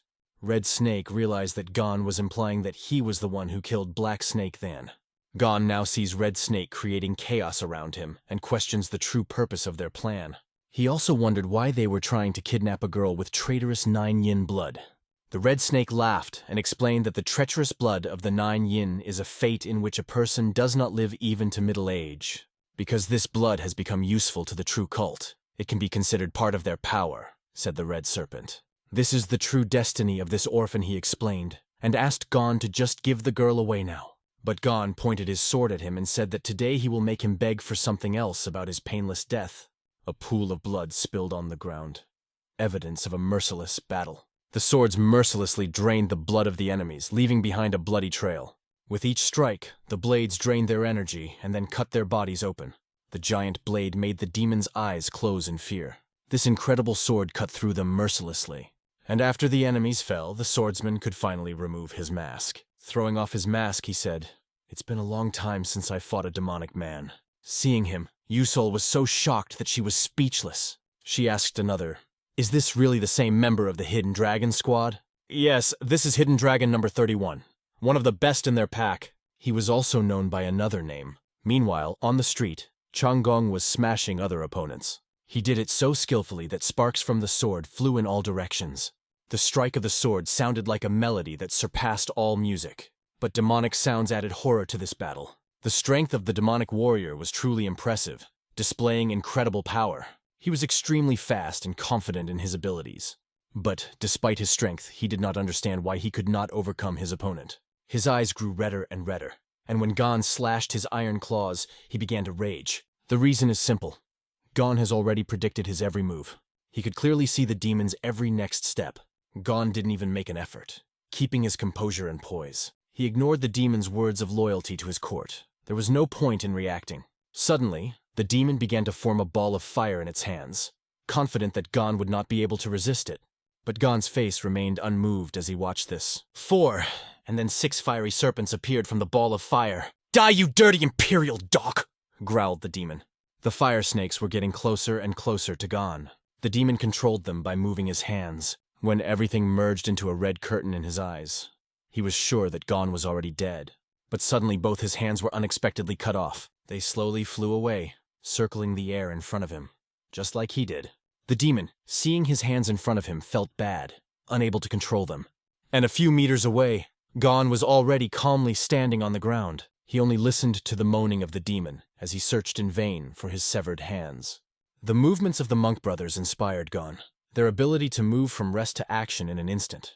It was not a Shaolin step technique, but the result was impressive. This may be called steps without shadows. At that moment, a girl's voice addressed him. It was Yusil, and Jin Ha was standing next to her. Gon was glad that they were all right, even though it had not been easy for them. Gong started asking about the monk and Seo Ha, to which she explained that they were fine. But a third figure came out with them, a swordsman with a huge sword over his shoulders. He was surprised that Gon was able to single-handedly destroy so many demonic enemies. Gon just answered simply, well, it just happened that way. The man with the mustache caused the greatest curiosity. Sol began to explain and asked not to be surprised. This is the valiant Mr. Celebrity, the Stormwind Blade. The great warrior Gam Gang sang. She even got down on one knee and held out both hands to represent him. She seemed sure the whole world knew about him. But Gon only asked in surprise, "Who is that?" Here Saul remembered how she had once told him about the great gallant Gam, the hero of the Stormwind Blade Chronicles. Gon remembered the rumors of a bounty hunter wielding a huge sword. At this moment, Gamgansang himself spoke. "Only now I hear the legends about you, warrior Changgong." As a fellow martial artist, he said he was in awe of Gozen's prowess and ashamed of his own fame. Another member of the Imperial Court's secret organization, Han from the Hidden Dragon Squad, joined their conversation. They decided to talk in a safer place. Changgong was somewhat confused when he heard about the Imperial Court. He raised the topic that when they pursued a demonic organization, it was found out that their purpose was his group or something like that. Sol confirmed, explaining that their Hidden Dragon Squad had long known of the existence of a large group practicing demonic arts throughout the new continent, but it was difficult to track them down. This did not come as a surprise to Chan, as it had long been rumored that the Imperial Court had eyes and ears everywhere. But the big problem was whether they could trust such dangerous information to a mere tramp like him. It was then that the man explained to Changgong that this knowledge was a secret that was forbidden to be shared even among the inhabitants of the new continent. Only a few people know about their existence. The great valiant Gam is known here only as a bounty hunter, and his true identity as a member of the Hidden Dragon Squad is kept a strict secret, unknown even to the Murim Alliance. However, he did not want to cause misunderstandings with an expert like Han. He said that the demonic practitioner who was captured alive was a mid-ranking officer. The next question was what they were planning to do with him now. He replied that he should be taken to headquarters for questioning. However, the demon only sneered, "Interrogate? Try it, Imperial dogs!" He added that he would never submit to their miserable torture. He himself tried to hold out until the evening, because he knew that an expert from the Morong clan would soon arrive to rescue him. By his energy, it was determined that he was indeed a demonic man, because its excess allowed him to still speak. Chan was told not to worry. His exploits would be recognized by Murim's alliance, and he would receive a reward. But Gon only replied that he wasn't interested in that, and walked closer to the demon, grabbed him by the collar, and asked, "Have you forgotten what I told you? I promised I would make you beg for death!" After that, he sharply struck the demon with 2 fingers in the chest several times. The blows were so precise that the demon began to spit blood. The nervous system was disrupted by connecting it with threads. The demon began to convulse, writhe, and scream in pain. Others wondered what exactly he had done. Gon explained in 4 words, "Separated the flesh from the bones." He could not understand how separating the flesh from the bones could be part of a martial art. Gon explained that this is a technique of hitting the meridians that artificially distorts the pathways of ki. Even the bounty hunter was amazed that such an effect could be achieved with a few simple hand movements. It was the first time Gon had actually used the technique, though he didn't admit it as he watched as the demon fell onto his back, crawling on his knees and begging for the pain to stop. "Please." Chan held a stick in his hand and struck the same points several times. Pain let go of the scumbag for a moment. Now he was finally able to exhale the air he had gathered in his lungs during this time. Gong asked again why they chose Seo Ha. The expression of the demon's face no longer seemed as daring as before. He lowered his head, hesitating to answer, but he knew one thing. This will help carry out the great plan. We need the body of the 9 yin with traitorous blood. The next question is, what is this great plan? He fell silent for a moment, and finally he was ready to talk about his great plan. To save those persecuted by the Han Imperial dynasty by reviving the true master of the Central Plains, the Chu nation. It was a great plan and an eternal desire of the powerful court. The bounty hunter was outraged. How dare this mere demonic creature defy the heavens? He took the sword in his hands and forced the demon to tell about his master and his identity. He only muttered that everything was happening on the orders of the Lord of Snakes. Is he dead? What happened to him? Gon asked, only to be told that the demon wasn't dead yet. Maybe he just passed out from too much blood loss. However, the commander still had several questions. Moreover, they had a personal request for him based on what they had heard. This could seriously affect society. Gon assured them that he was only wondering why the demonic creatures had attacked his companions. He explained that he does not plan to spread this information in different cities. However, there was something else they wanted to tell him. They asked if there was any chance he would join the Hidden Dragons. The answer was no. The next morning, everyone went about their business. Someone was turning the wheels on the chariot. Someone was talking. Gon was talking to the monk while helping him repair the wheel. It was a really busy night. The monk was worried that Seoha would be shocked by what happened last night. She already had a broken heart, but I guess she'll pull through. The men discussed this while the girl sat silently next to them. Sol apologized for the delay, but everything was fine as they had just finished uploading. They had to leave soon. Their path lay in the new Sichuan. Ahead of them was a long journey through the desert. Swordsmen from the Dragon Squad rode on separate horses. They were discussing Changgong and whether everything would be okay. They believed that if the Emperor's daughter said that everything would be fine, then it would be. The bounty hunter was more worried about how they would report this to Captain Number 24, who advised them to tell the truth. It would make things easier. He also asked not to worry, because they took the officer of the demonic court alive, and they could even hope for a reward for it. Their conversation was interrupted by the appearance of a girl in a red dress on the way. I wonder why such a woman could end up in this desert place. The sight raised many questions, and Captain Number 24 looked down. A blade stuck out in his stomach, leaving even more questions. Number 24 fell from his horse, and the bounty hunter glanced at him. He understood that this girl was not just a random companion, and that only death awaited them. He had to fend off the blades that flew in his direction. They were made of some strange substance, but they could still be cut with a sword. Gamgang's song asked her to say her name, but when he pointed his sword at her, the girl was no longer in front of him. She was a real devil. Now she was behind him, high in the air. He felt the blade close to his ear. Thus ended his long life story. Both warriors died, falling straight to the sand. The demonic captive fell from the horse on which he was being carried. Knocked down, he crawled, asking who was walking there, hearing footsteps, to which he received the answer: a white snake. She kicked him, knocking him aside.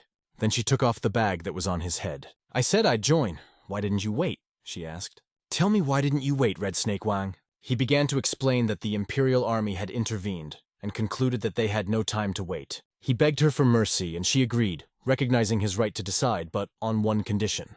Because of this, she slit his throat, forcing him to take responsibility for the loss of 20 valuable court demons. Crawling further on his knees, he explained the situation and mentioned the name Changgong, but he could not speak any more. He simply fell to the side, finishing his story. The girl repeated this name to herself several times, licking her lips. Now she began to understand the situation. The tramp who defeated Sowerin in Gamsan was also named Changgong.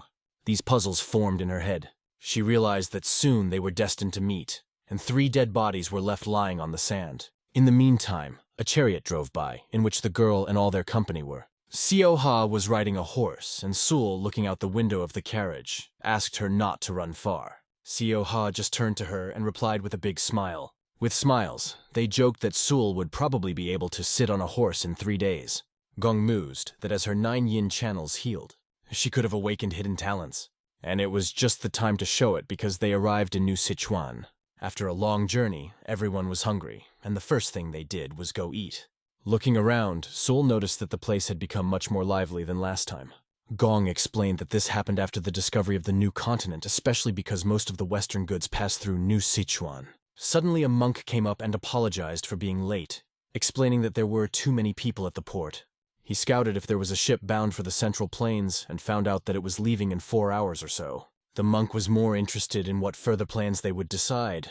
She, holding hot coffee in her hands and warming herself with it, began to explain, recalling the conversation with Gon when he asked if they were returning to Hawaii from New Sichuan. It has been a long time since I left home, and I have collected enough topics for my novel.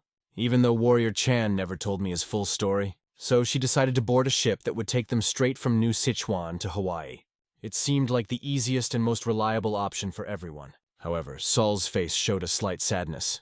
The monk explained what life is like, meetings with people and inevitable partings, and so are the inevitable reunions of those who once parted. 3 hours have passed already. They went to the ship. It was here that their farewell took place. Jinha asked Seoha to obey the monk and not forget about proper nutrition. The little girl's face was also sad. As Seoha stood up, she glanced behind her. Seoha then put her hand on her head and patted it.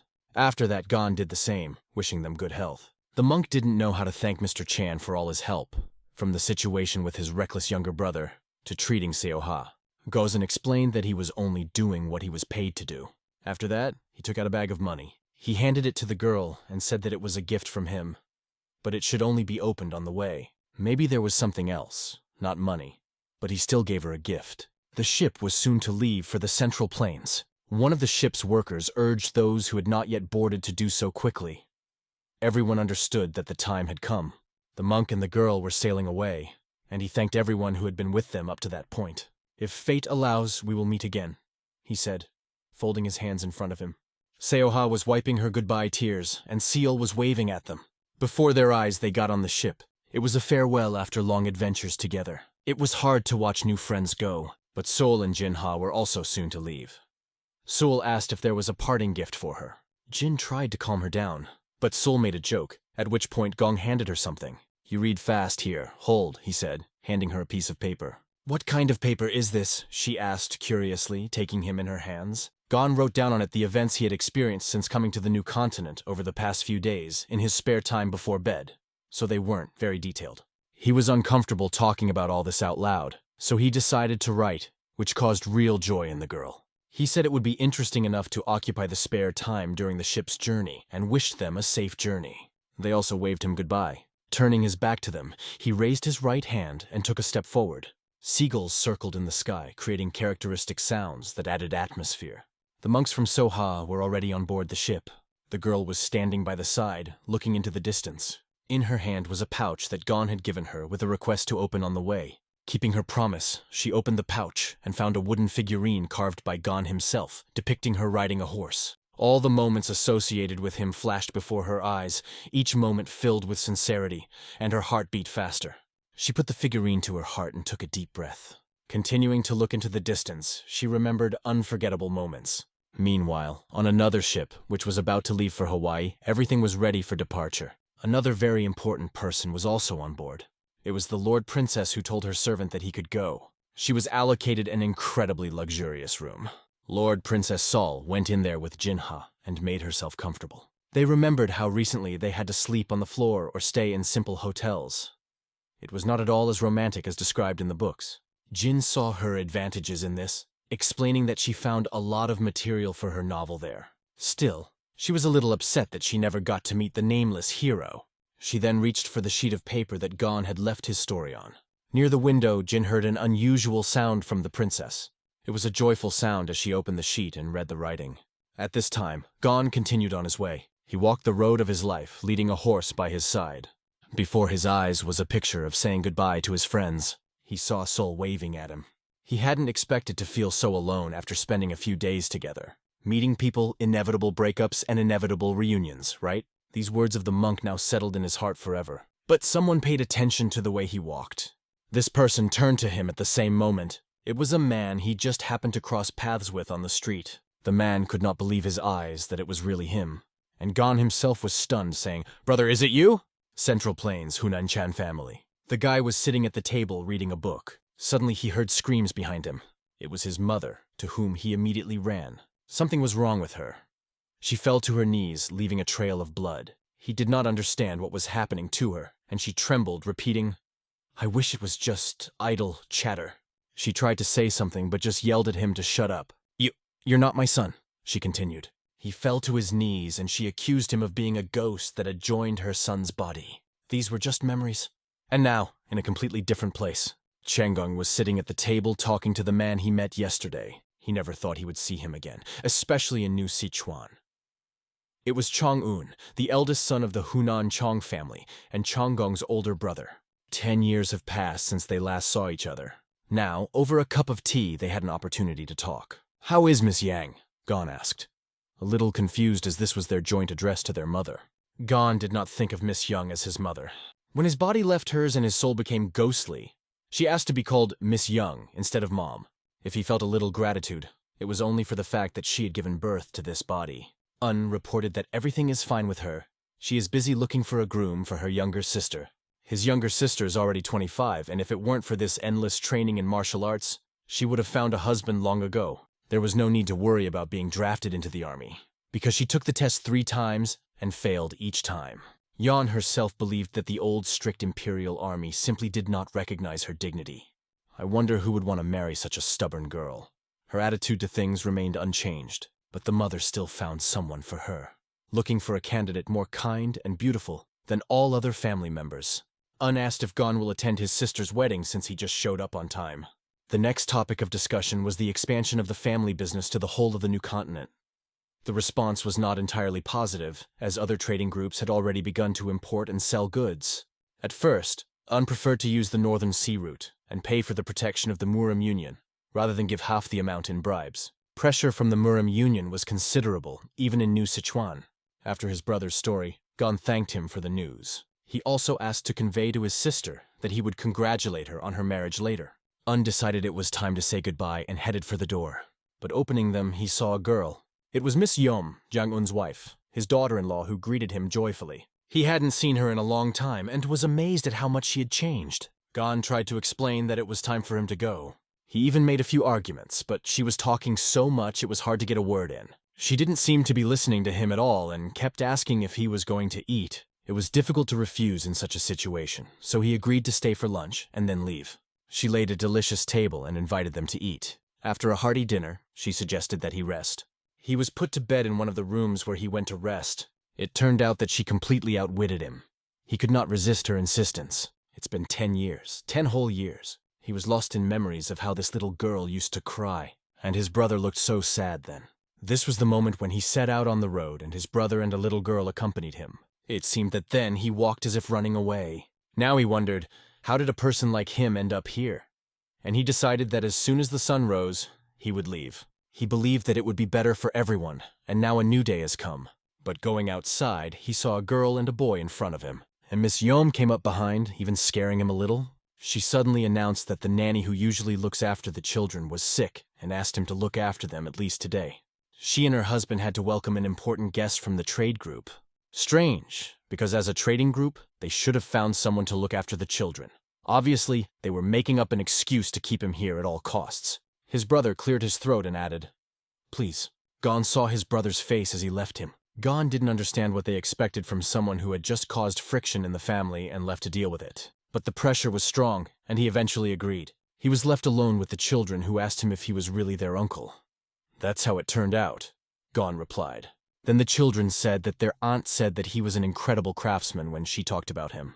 It is clear that the children became interested in seeing his martial arts. Gon turned his head to look at the 2 sticks. Why not show? He took the longest one in his hands. I asked the little ones to watch carefully and remember his movements. He hit the ground with his stick several times. The children followed his every move with wide-open eyes. Gon set the staff upright, placing his foot on the top of it. Incredible balance and equilibrium.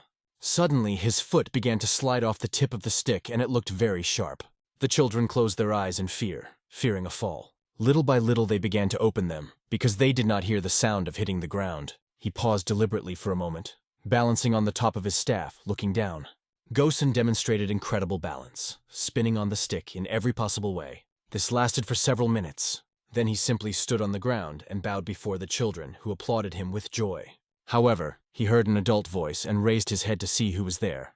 A man stood in front of him who enthusiastically exclaimed, "Unbelievable." "It was incredible art! For the first time in my life I see such a perfect execution of movements!" Seeing this man, Gon froze in surprise. The man asked Gon, noting that he didn't look like an acrobat but maybe a Murim human. Gon examined him. It seemed that he could be a guard, because the man's build was even more massive than the monk's. Behind him appeared the trade leader Zhang, who addressed the man as Mr. Director. He approached Gon and asked to introduce himself to the director. This man, Gyongwu Yong, was the director of the Sichuan New Trade Association and had come here for a short time on branch business. Gon introduced himself, giving his name and adding that he was just a bum. It sounded a little unusual, even funny. However, the director only laughed, calling Gon a unique person. Most young people tend to exaggerate their fame, but calling yourself just a bum is an exception. His laugh seemed too simple for someone with the title of director of the association. Out of the blue, the director asked if Gon was free that evening because he would like to invite him to dinner. Being the director of a regional trade association is truly the most powerful position for a merchant. However, since Gon wasn't even a merchant, he decided that he shouldn't get involved. Refusing, he noticed Zhang begin to tremble and almost fall through the ground. Looking at Zhang in his pleading eyes, Gon couldn't resist and agreed, saying that he could postpone his trip until later. Gon accepted the offer and the director left. His brother turned around with a happy expression on his face. Left alone with the children, Gon exhaled. The little ones wondered why he was sighing like that. Because it looks like I'm going to have to stay at your house for at least another day. Then they went into the room to play a board game. Gon watched them play and wondered why his daughter-in-law decided to take the children with her. On such a long and tiring journey to the new continent, he spent only half a day with them, but he noticed that they were talented and clever children. The family elders would never let them just sit still. He understood that originally the family business was to be continued by his brother, as the eldest of them, and they probably planned to raise the middle child and the youngest, Yon, to government positions or officers in the Imperial Army. But after he left home, Yon failed the test several times, and his brother's children would be the next target. Knowing his daughter-in-law's character, she would never allow her children to fall into the greedy hands of the elders. Suddenly, Gon spoke aloud. I wonder how much more the family can be expanded. The little one asked what he just said. Gon realized he had talked and quickly changed the subject to the game they were playing. Then the little boy remarked that he should teach this to his nanny. It was at this moment that the nanny stood in the doorway and asked, What do you want to teach me? Nice to meet you. I heard about you from trade leader Master Chan. I'm Li, and I'm the young master's nanny. She introduced herself. The little one was very happy when he saw the nanny. She completely recovered from the illness, and this pleased the little one the most. The girl just stood watching her. She seemed to freeze as she slowly said the word nanny. The nanny patted the baby on the head and asked the girl what happened. When she turned her head, she saw a man's hand on her shoulder. It was Gon who came up behind her and put a hand on her shoulder. He began to squeeze her shoulder so hard that she screamed loudly. The children did not understand what was happening, and they had many questions. Who are you? Gon asked the nanny coldly. He only trembled, trying to pretend that he did not understand what was being said. A knee to the back made him cry out in pain. He spat out some blood and finally came to. The board game the kids were playing went flying across the floor when he fell on it. The little one was tugging at Gon's hand, begging him not to hit their nanny. Suddenly, a sharp object flew into Gon's head. He dodged, and the object got stuck in the wall behind him. It was a sharp blade that definitely didn't belong in the house. Nanny must have brought it with her. The kid began to suspect that something was wrong, and Gon asked him to leave. No matter how you look at it, this behavior was not like their nanny. His face and voice scared children. It was just an incarnation, and Gon easily understood that. Beneath the mask was a demon with an eerie, dark energy. Disguising himself as a babysitter and using a face-shifting technique meant he was preying on children. Gon wasn't in the best of moods after encountering such idiots a few days ago. He asked the demon to kneel down and tell him who he was, where he was from. Otherwise, he threatened to kill him. The demon held several more blades of the same kind in his hand. His leg jerked to the side. He pushed back, planning to come in from the side and attack, throwing sharp needles at that moment. Seeing the door, he decided it was better to run, realizing that the plan was foiled, and retreated temporarily. At first the demon decided to hide, waiting for everything to calm down. But as he rushed to the door, his own needles stabbed him in the leg. His hidden weapon turned against himself. Exhausted, the scumbag fell to the ground because he could not move any further. Gon seemed to him a completely incomprehensible character. How did he end up here, and who is he anyway? Gon simply grabbed the needles he threw and threw them back. He purposefully aimed at the leg to block his movement. Inside this body, the nanny admitted that he was captured by an incredible monster. He told Gon that even he couldn't defeat him. However, his mind was under control, and he was not ready to reveal all the information just like that. As soon as he said he wouldn't tell everything so easily, Gon stuck 2 fingers right into his mouth. He quickly realized the problem and grabbed something in his mouth. He pulled out a small black ball. It was a poison pill hiding near a molar.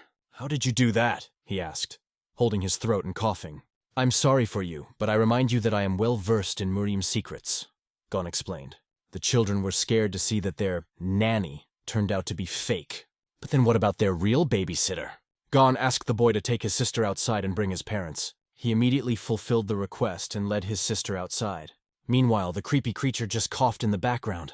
But now it was tied with a rope and assured that there was no point in questioning him. In fact, a guy said the same thing a few days ago. Gon decided to test his endurance and hit several points with 2 fingers. Pain shot through him instantly. The screams were such that they could be heard even on the street. In no time his face was covered in tears, saliva and snot. "Say that again," Gon requested. He warned what would happen if he lied. He finally broke down. "I am Hidden Dragon number 17, a member of the Imperial Court Intelligence Organization, Hidden Dragon Squad." He also mentioned that an investigator from Marima Union came to them after receiving the report. Gon met a girl and a man. It was Ho himself and Chokseon's girlfriend. She hadn't expected to see him in this state, and Gon was curious that rumors of this had reached the Chan family's trading group. They have already discussed this issue. The children's father also came, and it was necessary to deal with the situation. The girl thanked Gon for what happened. His fighting prowess also impressed her. But now it was more important to deal with the scum that they had come to. The man turned out to be a criminal who broke in here and tried to kidnap children. "What's wrong with him now? What happened to his face?" asked his father, to which Gon explained that he was fine, although the interrogation was on the verge of life and death. San wondered what happened to the real nanny if this one was fake. They had already sent someone to the nanny's home to check. Unfortunately, she was dead. This freak probably killed her by copying her appearance. Chok asked Sungho to add murder to the charges and check his belongings. Judging from what Chok had heard before, Gon didn't know her. The kid knew, Gon replied. He talked about his 4-year-old niece, Jang Yun, who felt that something was wrong with the nanny and did not dare to approach her. When Gon studied her energy channels, it became clear to him that this was no ordinary middle-aged woman. Hearing this, Chok was deeply shocked. Did he learn something about this person's past? She wanted to speak with Gon alone and asked the merchant leader to leave them for a moment. He reminded that it happened in his house, so how could he not say that? Gon answered briefly, uttering only the word brother, and that was enough. Everything became clear without additional explanations. There were 4 of them left. The victim, Chok, San, and Gon. Chok hoped that the information he had received during the interrogation did not confirm her worst fears. Gon asked if she knew of an organization called the Hidden Dragon Squad. "Just as I thought," Chok responded, and Ho himself also showed curiosity. Gon assumed that Ho was reacting like this because he knew them. Then Chok began to explain that she did not know much about them, because it was an organization shrouded in many secrets. This is an imperial structure that operates secretly in the criminal underworld of the new continent. The story is popular, but few can say that they have seen them with their own eyes. Even now, the Union was spending a lot of effort trying to capture them, and she didn't even think that one of them could be captured alive. This squad is now being hunted by the Union for having committed numerous illegal acts on behalf of the Imperial Court. Until the Imperial Court makes an official statement regarding the Hidden Dragon Squad, the Marima Union will only arrest those who commit crimes. Gon realized that they weren't really cooperating. That was what Chok meant. However, something else was more important to her. Why did the Hidden Dragon Squad specifically target the children of the Chan family trading group? Judging by the fact that he remained silent even when Gon questioned him almost to death, it seemed that he himself did not know the exact details. These are not the kind of people who would kidnap children just to get a ransom. They asked Master Chang Gong to accompany them for a while to transfer the interrogator to the main department and continue the interrogation there. It was because he had taken down an agent of the Hidden Dragons and thwarted their plans that they wouldn't let him stay here. Listening to her explanation, it all seemed more and more strange to Gon. The Hidden Dragon Squad he encountered a few days ago seemed to him to be a secret society fighting demonic creatures. Do these people, and those he saw, then really belong to the same organization? Gon went outside with them, and Ho himself carried the demon on his shoulders. The little one stood in the way, barely holding back tears. He could not believe that the nanny had really died. Gon offered him his condolences. Hearing this sad truth, the little boy started to cry.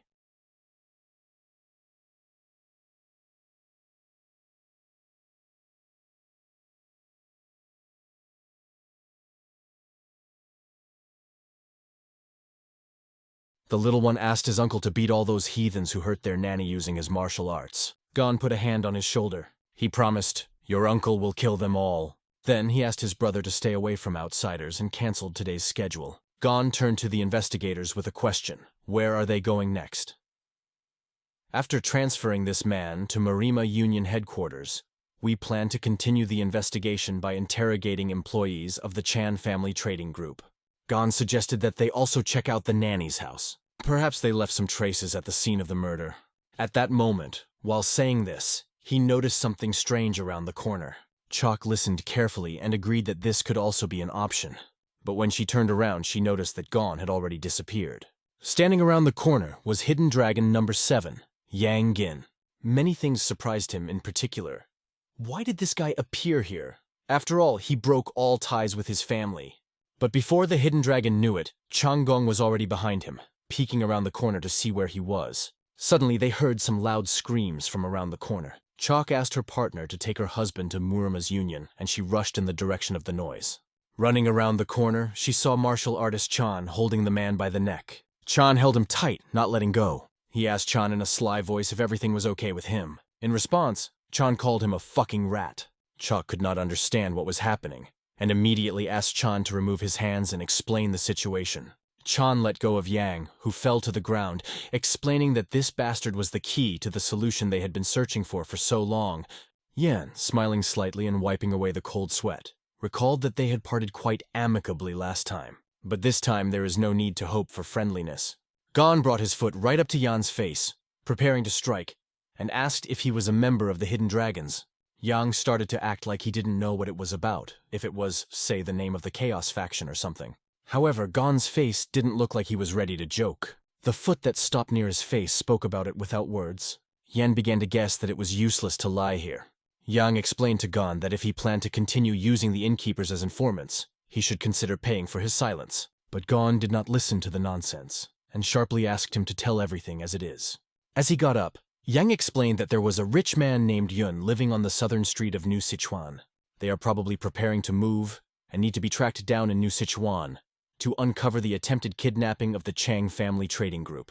Gon began to get angry, clenching his hand into a fist. He was furious that this scum, having made a mess in someone else's house, simply decided to leave a mystery and get out of the situation. Yang continued to show arrogance. With a sly smile, he said that there are things more important than life, even to him. What the hell does this all mean? Gon thought. He then turned to Chalk, asking if there really was someone named Yoon. She remembered that the Yun family's new trading group had recently appeared, but it was necessary to ask Ian what he really meant in this ambiguous conversation. If only it were so simple to divide into black and white, Yang thought, adding that all the members of the Hidden Dragon Squad were chained together. Ian stated that devotion to power and money breeds the kind of bastards that always cause trouble. That was his explanation, and now it remained to decide what to do with him. Agent Chalk remarked that it would be strange to arrest someone who gave them the clue. Yang thanked Brother Chan for letting him go, and promised that he would soon bring an even bigger portion of information. Crazy guy, maybe it would be better if he... Chalk thought. After a while, he and the agent talked about the Hidden Dragons squad. They were surprised that Yang was part of this squad, and Chalk sensed that he might have been trying to help them all along. Gon explained that there was nothing strange about it, and because of that he let Yan go unharmed. Yang was next to the crime scene, as if waiting, and immediately gave them an important clue. It seemed to Gon that Yang was not trying to tip him off, but someone from the Murim Union, such as Chalk. In short, if Gon wanted to exonerate Yang, it would be because everyone in the Hidden Dragon Squad is acting on their own free will. Gosen described the unit as an imperial intelligence organization similar to a soap opera family. He told Chalk this, but she didn't quite understand, so he suggested we discuss it later. They finally came to the Yun family trading group. Now they had to check whether the words of the swindler Ian were true. Inside, everyone was minding their own business.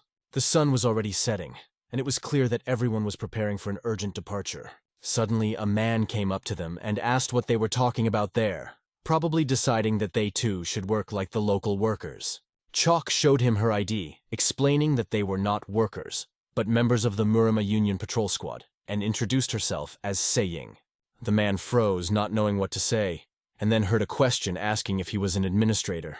He seemed to be getting very nervous when he heard the mention of the Murima Union. Seeing his reaction, Chalk even asked him to calm down, explaining that she only had a few questions. In response, he only asked her to leave, claiming that he had nothing to say and had done nothing wrong. However, it seemed that he was hiding something, becoming even more secretive. Suddenly, 2 people appeared behind him. They asked if there was anything they could do to help. He asked them not to worry, explaining that nothing serious had happened, and told them to go about their business, assuring them that he would take care of it himself. The administrator once again asked Gon and Chalk to leave, threatening to file a formal complaint with the Murima Union otherwise. They simply turned around and explained that in that case, they would go to the Union and formally request cooperation. Step by step, they slowly moved away. But suddenly, they turned around and incredibly quickly rushed back. They returned to this administrator, this time with the intention of attacking. At that moment, his whole life passed before his eyes. Only 2 flashes of lightning flashed. 2 of the scumbags behind him had been neutralized, and one had a suspicious needle in his hand. It looked like they'd seen one before. Each of them got a good punch in the face. They were pressed with their faces to the ground, so hard that the stones beneath them cracked. The administrator realized that he should not have claimed his rights in front of these 2, and the cries of his subordinates for help only confirmed this. Gon reached into his mouth and pulled out the pill, realizing that he too was from the hidden dragons. Evening came, and they had a heart-to-heart conversation with the father, who told them that his daughter had been kidnapped last night. His name was Ju Yun, and he was the head of the Yun family's trading group. He assumed that they already knew everything, and that the Marima Union had sent them here. And he also noted how quickly they dealt with those people. He wondered how they themselves could not know. Anyone could tell at a glance that these people were worried, trying to calm them down. Chalk replied that they had a little understanding of the situation, but needed more specific information to help. So she asked him to explain everything from the beginning, and he began the story. At first, he was engaged in the delivery of goods by river in the Central Plains, and later he realized that it was worth expanding the business of sea trade in the new continent. He specifically planned to open a branch in New Sichuan as a first step. Although it required a lot of money, he was sure that the profits would be high. But soon another problem arose. It was connected with the existence of a trade association. At first, they approached him as a beginner, offering several placement options. But when they realized that he was trying to merge the business on the river in the Central Plains with the new one in Sichuan, they began to obstruct him, accusing him of monopolizing the delivery. He didn't sit back and try to bribe the members of the association to get them on his side. And at this very moment, when he was in the midst of a conflict with the association, he received a single letter warning him that if he did not close the business and leave the place, not only he, but also his daughter would be in danger. He was scared, but he wasn't going to leave because of one letter. So he spent a lot of money to hire local warriors for protection. His daughter turned 15 this year, and he constantly warned her to be safe. But for a child who was looking forward to traveling to a new continent, this seemed like too much parental concern. Eventually, his daughter went to the night market with the guards. What happened next? Gon asked. The 6 guards who were with her returned, but with their heads cut off. Among the items returned was a small wooden box that varied in size. In it lay the finger of his little girl. The man was afraid to turn to the Murim Union, fearing that it would only cause his daughter more pain. From the beginning, those delivering the heads and the finger had been watching him, and he felt he had no choice but to close the business, as the letter said.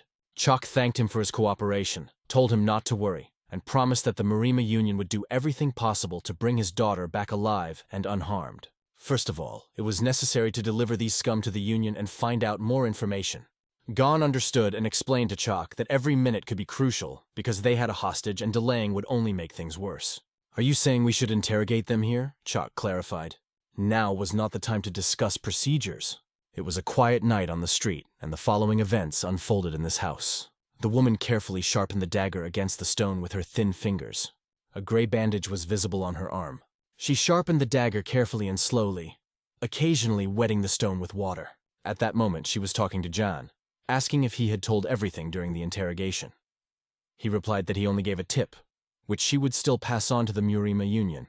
He added that he was afraid of the torture because he felt that it could be quite brutal. She wasn't going to put all the responsibility on him, believing that they themselves should be careful when it came to his family. He seemed to be digging deeper and deeper, making sure that the Hidden Dragon Squad did exist. At the time, the squad was in bad shape. Hidden Dragon number 17 was lying next to the cage, barely breathing. Yang even scratched the back of his head, wondering what kind of torture he had undergone in such a short time. She understood that if everything went according to plan, it would lead to an inevitable meeting. Warrior Chang Gong would face him soon, and Yang had no doubts about that. Knowing Gon's character, he himself would not neglect this threat. They knew full well that Gon would burst in to start the fight. Then she turned to Yan, who was number 7, and asked if he really believed that the Gon he met today will he have enough combat prowess to defeat him? There was a pause for a few seconds, and Yang said quietly, "Who knows?" Without a doubt, Yang Gong is a person who is a truly outstanding expert. However, his opponent was also an incredible master, about whom it was said that no one in his circle could match him in martial arts. However, Gon's skill with his sword was second to none. His look spoke for itself, just like his opponent's gaze. When Gon met this man, he wondered where he had come from. Is this someone hired by Merchant Yoon? If so, how did he find out about this place? Gon would disappear and reappear behind him. Tracking his movement was extremely important, but just as important, it was difficult. It was not immediately successful. Gon simply kicked the white-haired man. He hit him with such force that he pierced the slate with his body, and fell straight to the ground under the roof. "Old Hyun, is it better to call you Hidden Dragon number 4? Gon asked him. The man did not understand how Gon knew this. Gon explained that he had been betrayed by subordinates who had been interrogated on the brink of death. Gon didn't hear the whole thing, though, because it looks like those people died if he continued. There were only 2 things Gon was going to ask Hidden Dragon number 4 about. First, the whereabouts of the kidnapped daughter of the Yoon family's trading group. Second, why did the Hidden Dragon Squad, an Imperial intelligence organization, side with the Trade Association? He excused himself in a timid voice that it was not his fault and asked for forgiveness. He even offered to fix the situation right now, but it was more important for Gon to know where his daughter was. The man begged for another chance and suddenly uttered, "Colonel Fierce Tiger." At these words, Gon turned sharply. And at the same moment, he saw a tiger in front of him, who appeared right in front of him. His strength was incredible. He managed to hit Gon and pin him to the wall. It was not only his martial art that was terrifying in him. He always sneaked up to attack from behind, was an avid hunter, and was a colonel in the Imperial Army. The ferocious tiger Ken Wu Yan. Number 4 crawled on his knees, but the colonel addressed him, calling number 8 the Hidden Dragon. He asked if he had made it clear to him that on the street he should be called the director of the Trade Association, not the colonel. After that, he asked a few questions. Does he know how many members of the Hidden Dragon Squad were sent to the Mirim Union and what should be done about it? He made excuses, assuring that he would manage everything himself. The colonel asked another question. Did he know who the boy he had just encountered was? Upon hearing the answer, the colonel explained that he was hired to save his daughter, and at the same moment, the man's head flew off from a blow from Ken Wu Yan's sword. This was because he thought of him as a useless bastard with boundless greed. At that moment, Gon rose from under the rubble. The colonel asked him if he would disappoint him by calling Goon by his first name. Gon guessed that it was the same powerful association director he had seen this afternoon. Although Gon thought that he was serving in the Imperial Army, as people of this size were rare, he sensed that something was wrong with him. It had been a long time since Gon had last faced such an opponent. He hadn't even felt him come this close. Ken laughed as he was amazed that Gon had guessed. He'd like to get to know him better over dinner before then. He wondered if Gon would accept an invitation to take him away from the others. Gon's words seemed to him contemptuous of his authority. It was nonsense for Gon, because he steals children from people who do not know martial arts at all, and then talks about some kind of authority. Ken explained this act as an attempt to restore justice to a greedy and corrupt merchant. He even explained that if Yun were to successfully monopolize sea trade, it would lead to major disruptions in the shipping and distribution of goods to the mainland. Gon wondered if that was the reason Ken cut off the girl's finger and sent it in a box. The sins of the father are passed on to the children, Ken said. These words in his performance sounded particularly disgusting. When Ken continued to speak, Gon told him to just shut up. He knew he was dealing with a bastard after only talking to him for 1 minute. Either way, their goals were now determined. Ken seemed to like Gon's high-mindedness. One of them took a step aside. Ken took his sword in hand and motioned for his opponent, Gon, to begin. He challenged him to show a martial art that even single-handedly dealt with demonic creatures. "Ah, you got references on me, huh?" Gon said with a smile. "Exactly," Ken replied, and Gon shot it right in his face. Like 2 lightning bolts, they met in battle, flying at each other with swords in hand.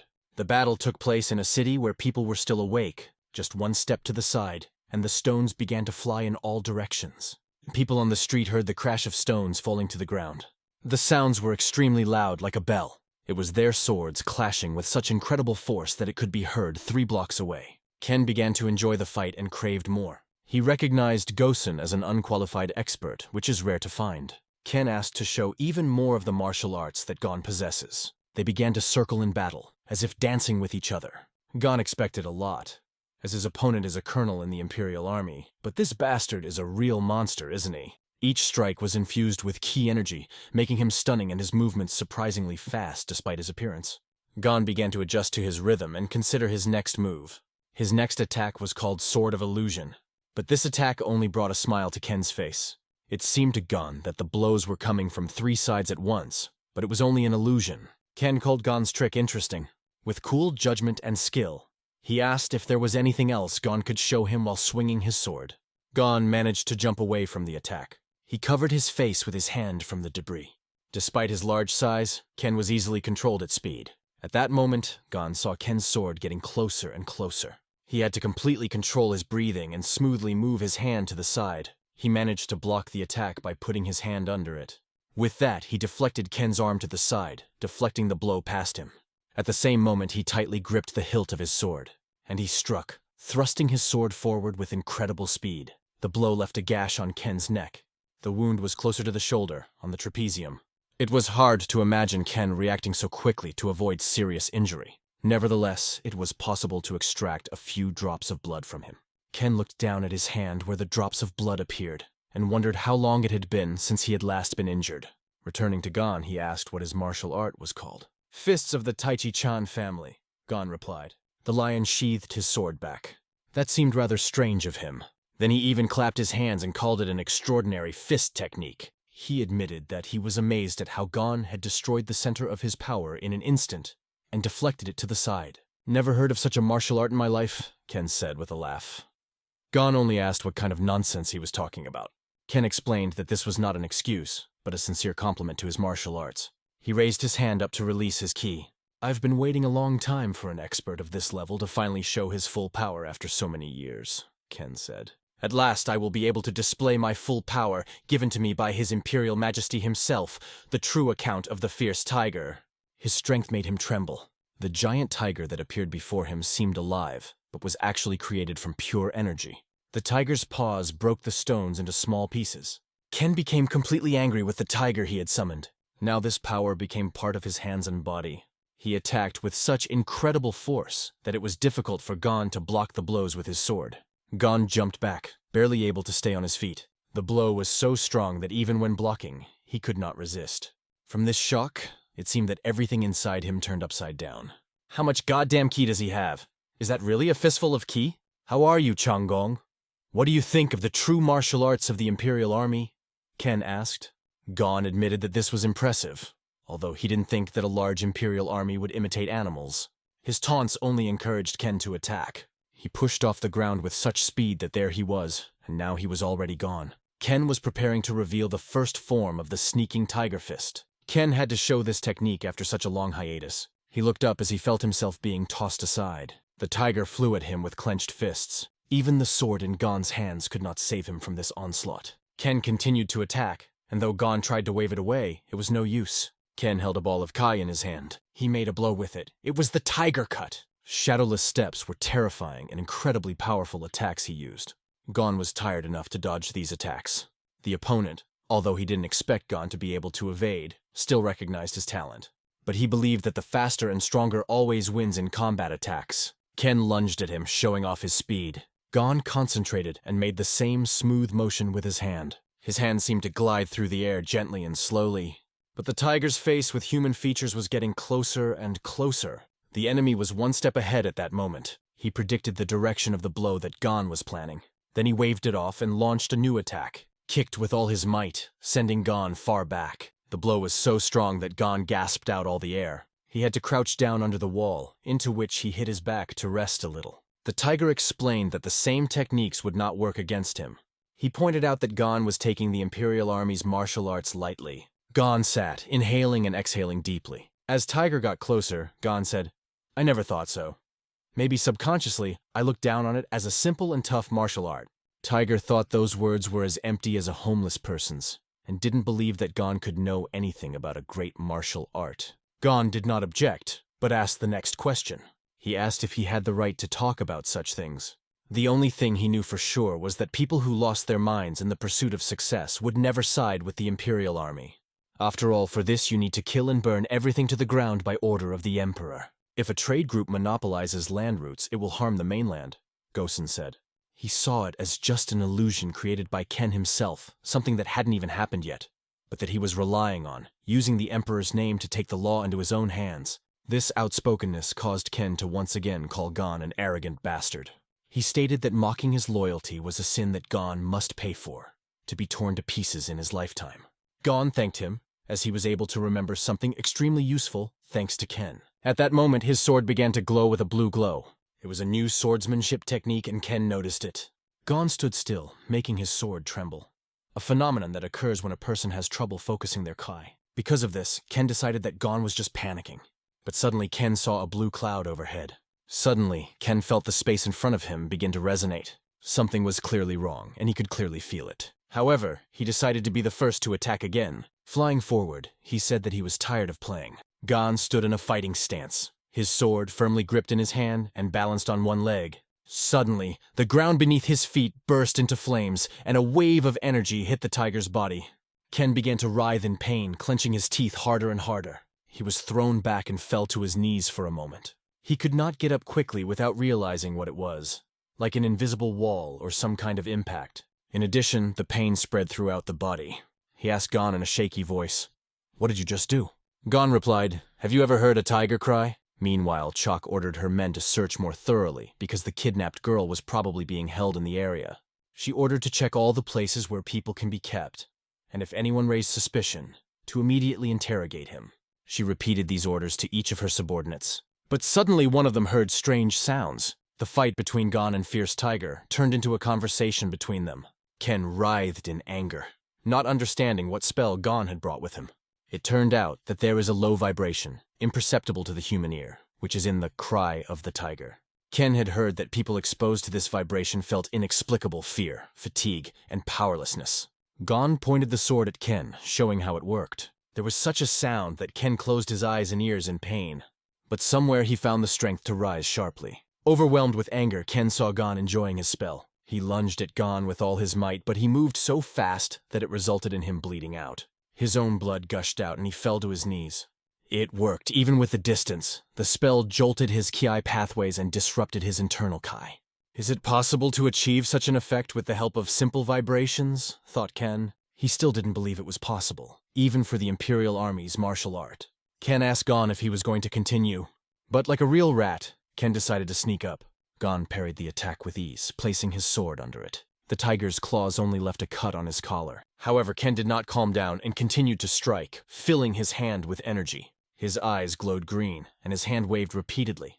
Gon dodged the blows with the same ease as before. He even managed to joke that Ken's movements remained the same as before. Gon laughed, asking if this was the end of his magnificent Imperial Army. Ken responded by mentioning the rare items that can be found here on the continent. He declared that if these bastards were left alone, not only New Sichuan would suffer, but the mainland economy would suffer as well. Ken called his actions for the good as he continued to attack Gon. He accused Gon of just meddling in other people's affairs. I wonder if he also cut off the girl's finger for good, Gon thought. He felt that Ken was better suited for the demonic palace than the Imperial Army. It's time to end this fight, but Ken couldn't accept that. Just getting angry that his attack, compared to child's play, had no effect on Gon. The tiger understood that this vibration was also created by the power of Kai. He decided he should do the same and face Gon using his own ki. He had to do it only once, straining his hands to the limit. He planned to focus all of his ki to withstand the blow, and then rip out Gon's throat before he can dodge. Tiger clearly imagined all these plans in his head. All that remained was to implement them, but he was still on his knees as Gon approached him. Gon even asked if he had anything else he could show. Ken's eyes were eerie. One look at them evoked fear. In his eyes, you could see the memories that came up in an instant. Now the tone of this scumbag has changed significantly. Ken asked in a shaky voice, "Who are you?" To which Gon called his name. Some time passed, and now, after a fierce battle, it was possible to rest a little. Gon decided to admire the beautiful moon and light a cigarette. Suddenly, Chalk appeared behind him, calling his name. She knew it was him as soon as she heard sounds nearby. Chalk said that she constantly heard explosions that shook buildings, and she added the good news. They found Yuna's daughter. After searching the entire area of the dock, they heard a woman's voice calling for help from the basement of the warehouse. She's fine now, apart from having one of her fingers cut off, just like Yun said. At least that was a relief. Now there is no need to wake this giant for no reason. Gon explained to Chalk that the man was a colonel in the Imperial Army and the director of a trade association. And it seems he's the main cause of all these events. The higher ranks, who have long had an eye on the Imperial Army, will not miss this chance. It seems that soon everything will be turned upside down. But stop. If this person really is a colonel in the Imperial Army, these marks look terrible, even at first glance. No matter how she looked at it, it seemed that these two were fighting not to the death, but to the death. She knew that Gon was an expert, but she didn't expect him to be at this level. Behind her came the words, "Then I'll leave you to clean up." When she turned around, no one was there. Chan Family Trading Group. Yoon was standing right in front of the table holding a piece of paper in his hands. He was busy reading, running his eyes over every line written on that sheet. At that moment, Gon walked in on Yoon. He emphasized his appearance as if he was deep in thought. But Gon himself looked like he should have called a doctor, even though he himself had asked not to. He even quoted lines from the letter Yoon held in his hand. Gong knew that he was holding a threatening letter that said he needed to pull the business out of New Sichuan. Yoon explained that he received this letter 2 days before his meeting with Gong. He apologized, realizing that he should have brought it up when the investigator from the Murima Union arrived. But when he saw the assailant disguised as a babysitter that Gon had caught that day, he was suddenly scared. Gon assured him that there was no need to worry about it anymore. Everything is settled, and no more such letters will come. Yoon wanted Gon to explain the details to him, but Gon was so exhausted that he just decided to go rest. Gon said that the one who had to explain would come in the morning, and so he left. Chalk appeared in front of Yoon. She explained that the director of the trade association was arrested on charges of hiring vagrants to kidnap people and threaten other trade groups for his own gain. Apart from the director, all the other members involved are currently under arrest, and the union is likely planning to dissolve the association entirely over the matter. Yoon would never have thought that the young director of the association was capable of such a thing. Did he go to dinner without suspecting anything? As expected, Chalk had carefully thought through all the details. Nothing good would come of him admitting that he was serving in the Imperial Army. "Wait, Gon, did you really do that?" Yoon asked. He thought that this would explain why Gon came back covered in wounds. But Gon replied that it was nothing much, just keeping an eye on the agent and helping her out a bit. Chalk disagreed and explained that the senior leader of the union would soon reward him with a medal and a monetary reward. In addition, he will offer Gon a place in the Murima Union if he wants it. To Gon, these words were just unnecessary things. He was more interested in whether they were still interrogating that giant. He also asked Chalk for a favor and to speak with him alone. The first thing Gon was interested in was whether he was alive. Gon was certain that Ken's injuries were not fatal. However, after being interrogated, he was subjected to a meridian sealing technique and handcuffed, ordering members of the union to keep a close eye on him. But this morning, all the handcuffs were removed and he was found after he had committed suicide. An investigation is currently underway, but the circumstances indicate that he took his own hands to erase the connection between the case and the Imperial Army. Chalk was very embarrassed in front of Warrior Chan, because catching an expert of this level is not an easy task. However, this was very surprising to Gon, as he thought that the opponent was not one to give up easily. At night, this creepy guy was in prison. Before his eyes appeared every step of that battle, which he imagined again and again. He asked himself if such a stage could exist in martial arts. In front of him stood a woman who had the number 3. He asked if she had come to save him. She asked him not to think like that, as he had not only lured members of the Hidden Dragon Squad and used them, but had killed them. He explained that it was a necessary act for the common good, and accused her of disloyalty because she does not understand it. Her hope was dashed, and she wondered if she had come all this way to taunt him or take revenge. She explained that, to be honest, that would be even better, and pulled out a very interesting piece of paper. She opened it in front of him, and there was a character that meant to seal, often used for closing the lips. This inscription was clear to him. It was a seal belonging to His Majesty. She asked him again if he wanted her to help him. He smiled widely, realizing what was waiting for him next. His wooden handcuffs cracked. He stood up and asked her not to look down on him. Then he bowed before this sheet of paper, kneeling down. He had a few words for number 3.